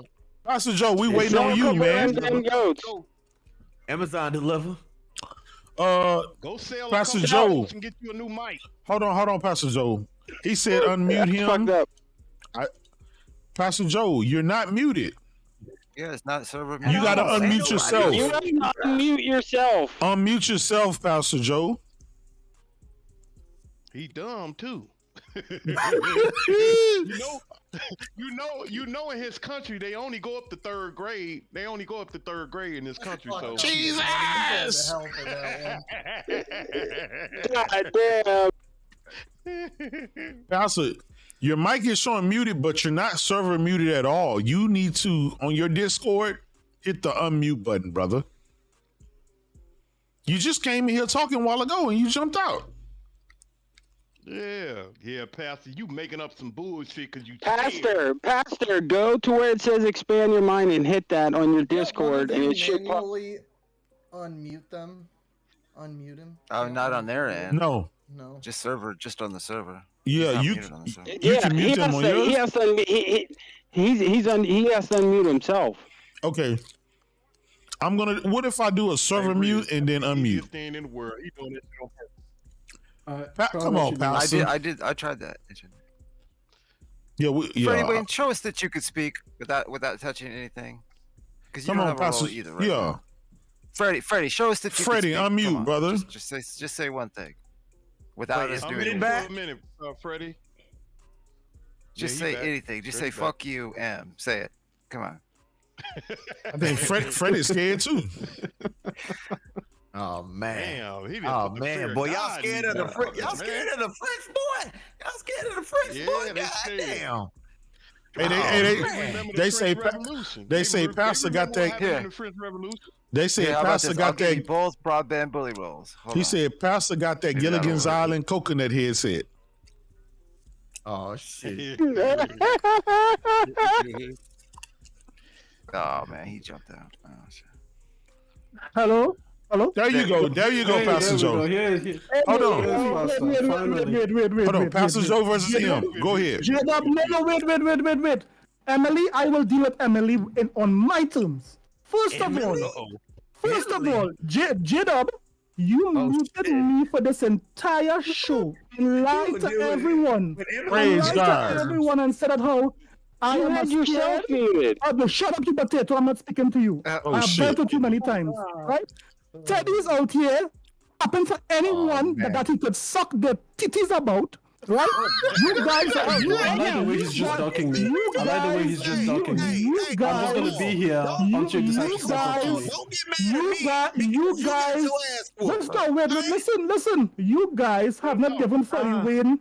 You guys have not given Freddie Wayne a chance, which his argument was very logical. When he was talking about him, he was right? getting his ass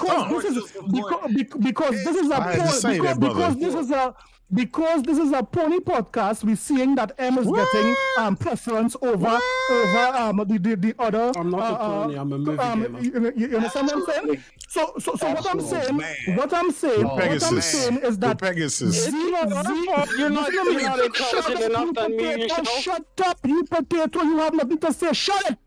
Oh shit! When I listen. Hold on. Let him talk. I want that same energy. I have sat here and listened to Big Money suckle the breast of Emily. Listen to J-Bob suckle the size. Oh shit! Talk that shit, Pastor Joe. Mister, I couldn't figure out how to unmute myself. You're cute. Me and Emily have our debate this Sunday coming. Oh shit! Z. I'm not debating him before that, right? I am not going to let go. You're scared. I am not going to let go. My fire. You're scared. Give them a pressure. Give them a pressure. This is a sickness. Listen to what I'm saying. Hey, J-Dub, I have a proposal. Listen what I'm saying. Wait, Emily. Hey, Pastor, it's okay. Sure. Pastor, I have a proposal. 90 seconds. 90 seconds each. Let's see what happens. Since Emily that way, the debate. Listen to me. Since this guy called me Oreo, all my I hear chicken shit. Don't forget. I also called you the Xbox Series X of Black Penis, which is still true. Oreo has done wonders on my career. I hear chicken shit. I got 11 subscribers. I got 11 subscribers since I've been calling Oreo. If I only knew that Oreo was such a strong power, I would have been calling myself that for years. But guess what? Oh shit! I am going to. I also called you. You can't come here cooning, Pastor Joe. You can't come here cooning. I also called you a coward. How many subscribers will you get? Intelligent enough to unmute yourself. Jesus Christ! Listen to me. J-Bob has sabotaged this entire show. Yes, he muted me while he saw me muted. You kick, when I came in, I have a number of I have a series of videos I sent to Buck showing Buck that I was trying to get in. When it is, I pressed the button, it wasn't going on. My mic remained red. You couldn't get it. You couldn't get in.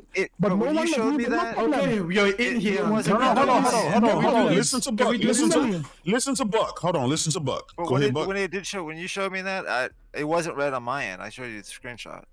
Maybe it was not ready, and I have video evidence, I have video proof. I sent it for you, Buck. What do you mean it wasn't? Yeah, and I sent you what it looked like on my end, right? When okay, you but that's Buck, shit don't matter. He want to blame me. You're here now. Come on, let's do it. He want to blame me. Listen. Technically, that doesn't matter. By himself earlier today. I mean, everybody. I started this show 4 hours ago. I hadn't heard from Pastor. I hadn't heard from Ridge or nobody. But Pastor Joe gonna come in here and blame it on me. That is a lie. That's a lie, J-Dub. J-Dub, listen to me. You have big money. You peg eater. Stay quiet. Listen to what I'm saying. Listen to what I'm saying. Yes, big money. I told you before and I told you again. Jada, please apologize to him. Just so that we can get on. I don't even care. I don't care what happens. Just say sorry. I don't know you as a coward, Joe. Dictate my pace. I dictate my own pace. He's like a 5-year-old. He's like a 5-year-old. Just give him what he wants. I will deal with Emily. That's right. Why you guys? Jada, can you give him a lollipop? I'm sorry, Pastor Joe. I'm sorry I sabotaged you or something like. I'm sorry. I apologize. There you go. He's very sorry. We're all very sorry. Now can you address me? He got one over on me too. It is all good, J-Dub. Chicken shit. There you go. Good. Now can we do this? Deal with this size C-cup guy on Sunday. Everything else, I will be listening. I'm out. Wow. You came in here for all of that. I'm really finna kick your ass out of here now. Get your ass out of here. Hold on. This jackass didn't even. He came in here and cried the whole time and then left. He came up in here fired up just to fucking not address the person and put him in a bad Brother, you're not Pastor, he crying now. Pastor crying now. Hey, Freddie Wayne. Oh, man. Listen, man. Listen. Freddie, you're Freddie, you want to tag in for Pastor? No. You stuck him out enough. Listen. He didn't had enough. No mas. Beautiful. That was so beautiful, Pastor. Oh, that was beautiful. Oh man. That was beautiful. So Pastor, when is the fight? When is the debate? Pastor came in here. Hold on, big money. Pastor Joe came in here like Pastor like Bishop Eddie Long. I got one stone, 2 stones, and I ain't through one of them yet, and then left. And 2 weeks later, he went to fucking prison. Pastor, how did you come in all that shit, telling people to shut up and they are pig eaters, and then you're like, yeah, I'm out. Like, that's it? Hey. Listen, man, like... They say they can't hear me. Can y'all hear me? Yeah, everybody can hear you. We can hear you. Oh, my bad. See, he literally scared of him. He really scared. He didn't want to. Oh, no, he scared him. Pastor Joe spent an hour yelling at everybody, calling them potatoes, saying that they sabotaging him just to fucking walk off and say, I ain't saying nothing else, I'm going to leave. Get your ass. The only thing he said to me is that he called me Emily. It's very cute. He's writing his bar. He'll have his bars ready for Sunday. I love it. Pastor Joe. Man, he came in here talking about Oreo or some shit and left. If that ain't I wish I had that Coon song going. Oh man, what are we doing here? For real, Ridge, he set y'all back, bro. Yeah. Hey, every time Ridge get beat up, he run back to Halo. Motherfucker, boot up Halo. It's like, Ridge, come on, brother. Nobody playing the dog shit but you with like five of your friends. Talking about games on gaming podcasts who don't play these games. God, but I'm not going to talk about some game I never played in my life. I'm not going to talk about a game I never played. Y'all, a lot of you don't play shit. You don't play nothing. You don't play nothing. Listen. We don't play Halo. But you don't play nothing. No, we don't play Halo. Godzilla. You know what? You got all these fucking opinions on all these games you never played in your life. Godzilla. What do you think about Forspoken, sir? Hold on, Teddy. I ain't got nothing to say about it. I ain't played it. You've got nothing to say since you haven't played it? I can tell you I wasn't interested in it, so I didn't play it. Oh, wow. Oh, yeah? You're going to fall back now. You're going to fall back now. That's cute. That's cute. He gets at us. He saw the setup and he's like, nah. Good answer. Yeah, no mas. Great answer. Very diplomatic. No mas. It's all right. Hey, Godzilla, do you want to set up a one-on-one too? Apparently, that's the only place I can get you guys to stay. Oh, in shit. A conversation. Damn. Matter of fact, if you want, you can help Past on Sunday. He's gonna need it. Ooh, damn. A handicap match. This motherfucker want a handicap match. This motherfucker is a fraud. He don't play shit. I'm not gonna. What the fuck I like the way you keep saying the same thing that can be so disproven when you realize that I have more trophies than you on PlayStation. I don't give a and shit. if I play Xbox, I have more trophies than you over there too. I'm sorry, shit. I cannot debase myself. Oh shit. I'm sorry, I can't debase myself. Oh shit, he got you, Rich. He got you, you're Rich. talking like a primary school kid. I got all I'm the so hurt. documents. You hurt all of my feelings. I collected all the relics. I'm so good at games. You're a fucking fraud. What relics are you talking about? I collected all the little trinkets with Uncharted and I got a trophy. All of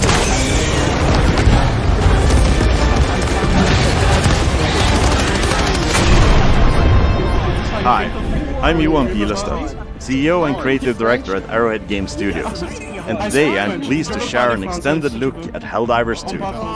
We're starting on the ship's bridge, preparing to select our mission from the Galactic War map. Once cleared for mission engagement, it's time to go into your hell pod and prepare for planetfall. Today we join a squad on one of the many planets in the galaxy, set on an important mission to eliminate a deadly bile titan.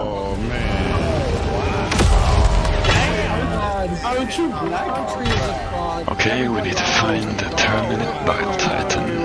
I think it's this way. There's some enemies here. Okay, I'm covering you on the right.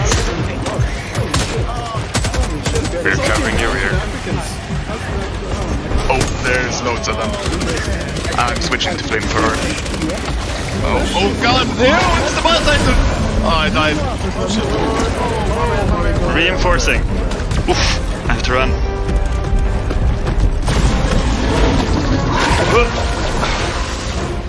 Alright, I'm back. Can you guys take him out with the recoilless? Yeah, I'll try to take him down from the side. Reload my recoilless. On it. I got enemies on my back as well. Oh, there's a charger here. I'm gonna take out the brood commander. He's charging me. We take out the charger with the recoilless. Alright. Reload me. Nice. I'm gonna thin out the crowd a little bit. There are a lot of them coming. My guard dog is taking care of the little ones. Oh! I'm throwing out the strafing runs, try to take out the small guys. Oh no, you killed me! Oh. I'm sorry. One small death for the Helldivers. Reinforcing. Okay, should we do something? Should we strategize? I'm drawing his attention. Alright, I don't think I have an option. We need to throw in the 500 kilogram bomb. Throwing it out. Oh god, he's coming for me. Getting out of the way. There we go. Good job. Nice. Good job, guys. Well done, Helldivers. Another win for Super Earth. After each successful mission, players are rewarded for their efforts, allowing them to upgrade their ship, weapons, armor, and stratagems, giving them the edge in the many battles to come. I hope you enjoyed seeing a glimpse of just one of the many missions and planets the game has to offer. Now go out there and spread managed democracy. Hey, I'm sorry. Hey, I'm sorry. Oh shit, my bad. Listen, we was arguing this shit, and I added a Helldivers video, and I forgot to fucking mute the goddamn audio. So that shit was, oh man. Listen, Pastor Joe was in here. I had to drown his ass out, y'all. Come on now. Damn, god damn. You see, I'm not the Discord guy. That's normally Buck's job. And I'm trying to run this shit. You know what I'm saying? Hey, listen, like my bad, man. But damn.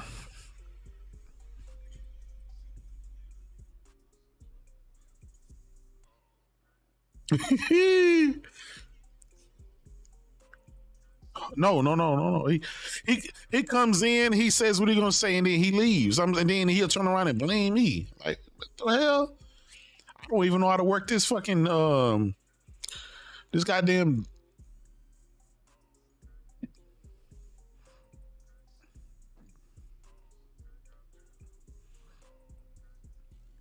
Oh sh.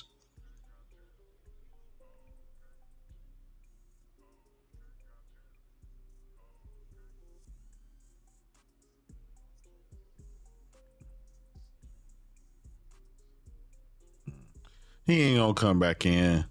Pastor, you walk back here, you call somebody Emily, and then you jump out, bro. That ain't it. Listen, if you use that tactic this weekend, you're gonna get your ass handed. Is gonna get an L.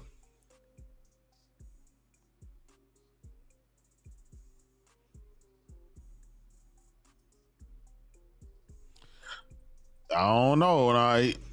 Now we just need him with a good mic. He might show up with that tin can mic again, where you can't. You know what I'm saying?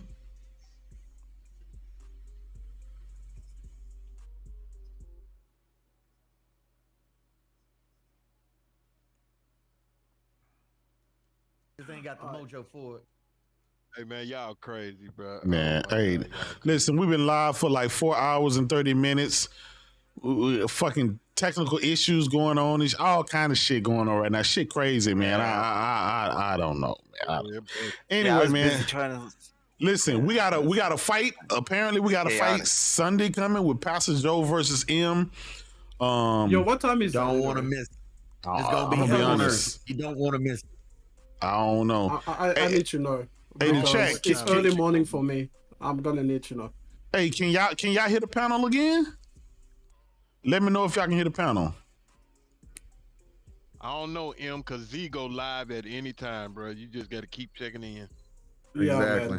Man. The thing is, I don't want to be late to my own fight, you know. And the thing is, it's like 6 a.m. for me when it's 4 p.m. over there, I think. Yeah. So if it goes too early, I'm gonna be, you know, like half awake. You know, that's all I need. But anyways, I want to give the people a good show. Yeah. They say that Pastor Joe says 6. These people deserve a good show. Pastor Joe says 6. 6 p.m. Yeah, so 6 p.m. Yeah. You in another country? What time zone is that? Can you guys tell me what time zone that is, so I can make sure? He says 6 to 7. What Pastor Joe? What time zone, Pastor Joe? Is it like Eastern time?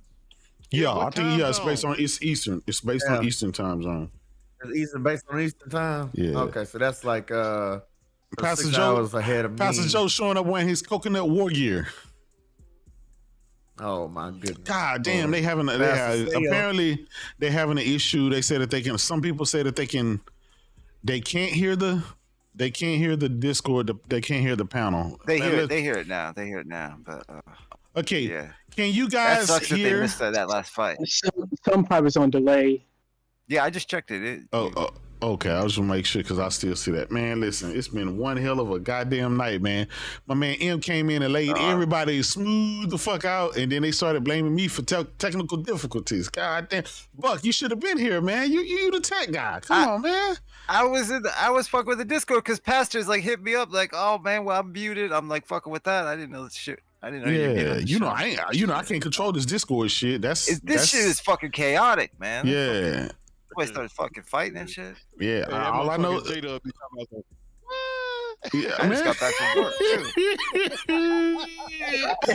hey, that used to be post up shit. I just started commenting here. That shit was funny. That shit be funny as hell, man. Hey, listen, me and Post Up, man, we got some classic debates, man. We used to be arguing and fighting. That shit used to be classic. Chicken shit's back. Here come Pastor Joe. Buddy. Pastor Joe. Yeah, buddy. Come on, don't call nobody Emily and run. Please don't run. Yeah. What time would work for you, my boy? What time would work for you? I could be there by 6 to 7. You just let me know. You just let me know what time you want to have. Sorry. You just let me know what time you want to start having a bad day, and I will show up and make that happen. I want to have a bad day. I want to have a bad day between, let's say, 6:30 to 7. I think I could have a bad day because since that Oreo, my stock is going up. A bad day or a body? Did you say a bad day or a body? Yeah, I'm taking a body too, J-Dub. Oh, okay. J-Dub, I'm taking a body too. J-Dub, listen to me. When you come to this chat, I don't want to see any of these ponies. These ponies make me sick. Oh, shit. I don't want to see any pony on this panel here. You know what I'm saying? I will deal with Because you know why? I care about these ponies. I don't want to see blood and feces splatter on you guys. I want you guys to be out. Pause, Pastor. What kind of time you on, brother? Listen to me. Pastor Joe. Pastor Joe said he's showing up with a jock strap on. What are we doing here? This is a debate, brother. It's been a while since I had to bring out this gentleman that I will be bringing out on Sunday, but I'll have to bring him out just to set the record straight, right? It's nothing. It is nothing personal, but let me say that this is something that has to be done. These ponies are getting too wild. They are becoming feral, and somebody has to put them down. Right? No, I have to put them down. I don't want to do it, but I have to. You understand what I'm saying? You talking about Megazio? What are you talking about? Pastor, since you feel so strongly, Pastor, since you feel so strongly, why don't you just start now? Why? Oh shit! Nope. Give us a sample. Come on, just give us something. Show us what you're gonna do. Yes, I'm going to give it to you right now. Could you name me? Who's this here? Big money. Could you name me one man? Could you name me one man who ever walked this earth, ever put a date on the day he want to die? You need to wait. You just did that for Sunday. What are you talking about? I can name you. I can name you, Pastor. You just did that for Sunday. Your curtain will call. Your curtain will call on Sunday. Don't rush it. You still have a week. I suggest you eat your favorite meal. I see you have a lot of sugar in your diet. Your sugar, right? Yeah. And I would advise you to call all your loved ones and tell them, tell your loved ones that you love them, and you know that it was a good run. It was a good run. Yeah. Okay. But I just hope you, after Sunday you don't take it personal. Okay? Hey, listen. It's so funny to hear a ghost speak. Because you're OJ Deadman walking. This is interesting. Oh, shit. There must be an afterlife. There must be an afterlife. Emily, listen to me. I have been dead since 1965. You think you're speaking to a live man? I've been dead since 1965. Hey, listen, man. You've at least been brain dead. We all know that. Shit. That makes it worse. If a brain dead guy stumps you out, what does that say about you? It makes that the brain dead guy is also delusional. That's what he says. Big money. If a brain dead, delusional, I've been starving. I have not seen water in 5 years. If I stump you out, you know how bad. I've seen you eating sugar like if you are the candy man. But don't worry. Eat as much as you can. Okay. Right? We will deal with this. Is a very strange line of questioning. I'm the candy man. Are you complimenting me? Like women using me for candy? Oh, shit. That nigga say you the candy liquor. Oh, man. What are we doing here? Red, Freddie Wayne, I will suggest you all get a raincoat. Get your raincoats. I think you have raincoats on sale. Wait. Get the Trojans? What? Oh, shit. It's going to be a bloodbath. Oh, man. My bad. He said feces is going to be everywhere. He on demon time. Hey, listen, Pastor, this isn't a sex thing, right? Get your raincoat because it's going to be feces everywhere. Right? What the fuck? Exactly. I'm like, this isn't some weird pastoral sex. Is that an episode of Oz? Is that an episode of Oz? You're sick. Joe, you funny as hell, man. Listen, man, we got to get out of here. We've been live for like 5 goddamn hours, man. Y'all crazy. Y'all check out. It's going to be a debate between Pastor Joe and M, and may the best African win. And holding it down for the motherland. As he should. Pastor Joe, don't be blaming it on technical difficulties and say ponies did this or that, because we won't be there. And we'll be listening. Don't run. Media bias. Please. J-Dub specifically sabotaged me on numerous occasions. That's a given. Pastor, man. Pastor Joe, I am not the reason your gamer score and your trophy score is extremely low, brother. Stop blaming me for that shit. That's not the reason why my gamer score is low is because I have a life. You see, once you have a life, here we go with the excuses. Pastor Joe, I got 5 kids. I thought you were dead. Married with, now you have Pastor a Joe, I'm married with 5 Which kids and 8 mistresses. God damn it! Like, stop the cap, brother. Stop the cap. I have to hunt for my food. I have to hunt for my food, J-Dub. We will see. Oh man, Pastor Joe, that bush meat right outside, brother. Stop lying, man. Come on. I have to hunt for my food, man. I have not seen a rabbit in 8 years. I have to hunt. Oh man, what are you saying? Him look like a big rabbit to you? Big money, my brother. Big money, my brother. I see what you're doing. I see what you're doing. I'm not biting. I'm not biting, Big money. Man. I'm going to tell you the same thing I tell Buck. I'm going to tell you the same thing I tell Buck. Buckle up, man. Buckle up. You're gonna shut them for a ride. Buckle up for the chicken shit. Yeah. Oh God. Oh man. All right, guys, we finna get ready to get out of here, man. It's been a great show. We appreciate you guys for coming through. We've been live for 4 hours and 34 minutes, man. It's been a long one. This shit's been funny. We started out talking about Jim Ryan and the shit he trying to talk shit to Phil Spencer, and we ended up with M catching some bodies and Pastor Joe telling him he need a raincoat or some shit. I mean, I don't know, man. Y'all know Pastor Joe. Your pastor said that he's a dead man. He's trying to get a life. I don't even know if I want to make it worse for him. I'll leave that for Sunday. He even said he's brain dead. Like, I say he's brain dead. Anyway, it's been a great show, man. We appreciate y'all. Thank y'all for coming out. Y'all have a great one, man. Great show.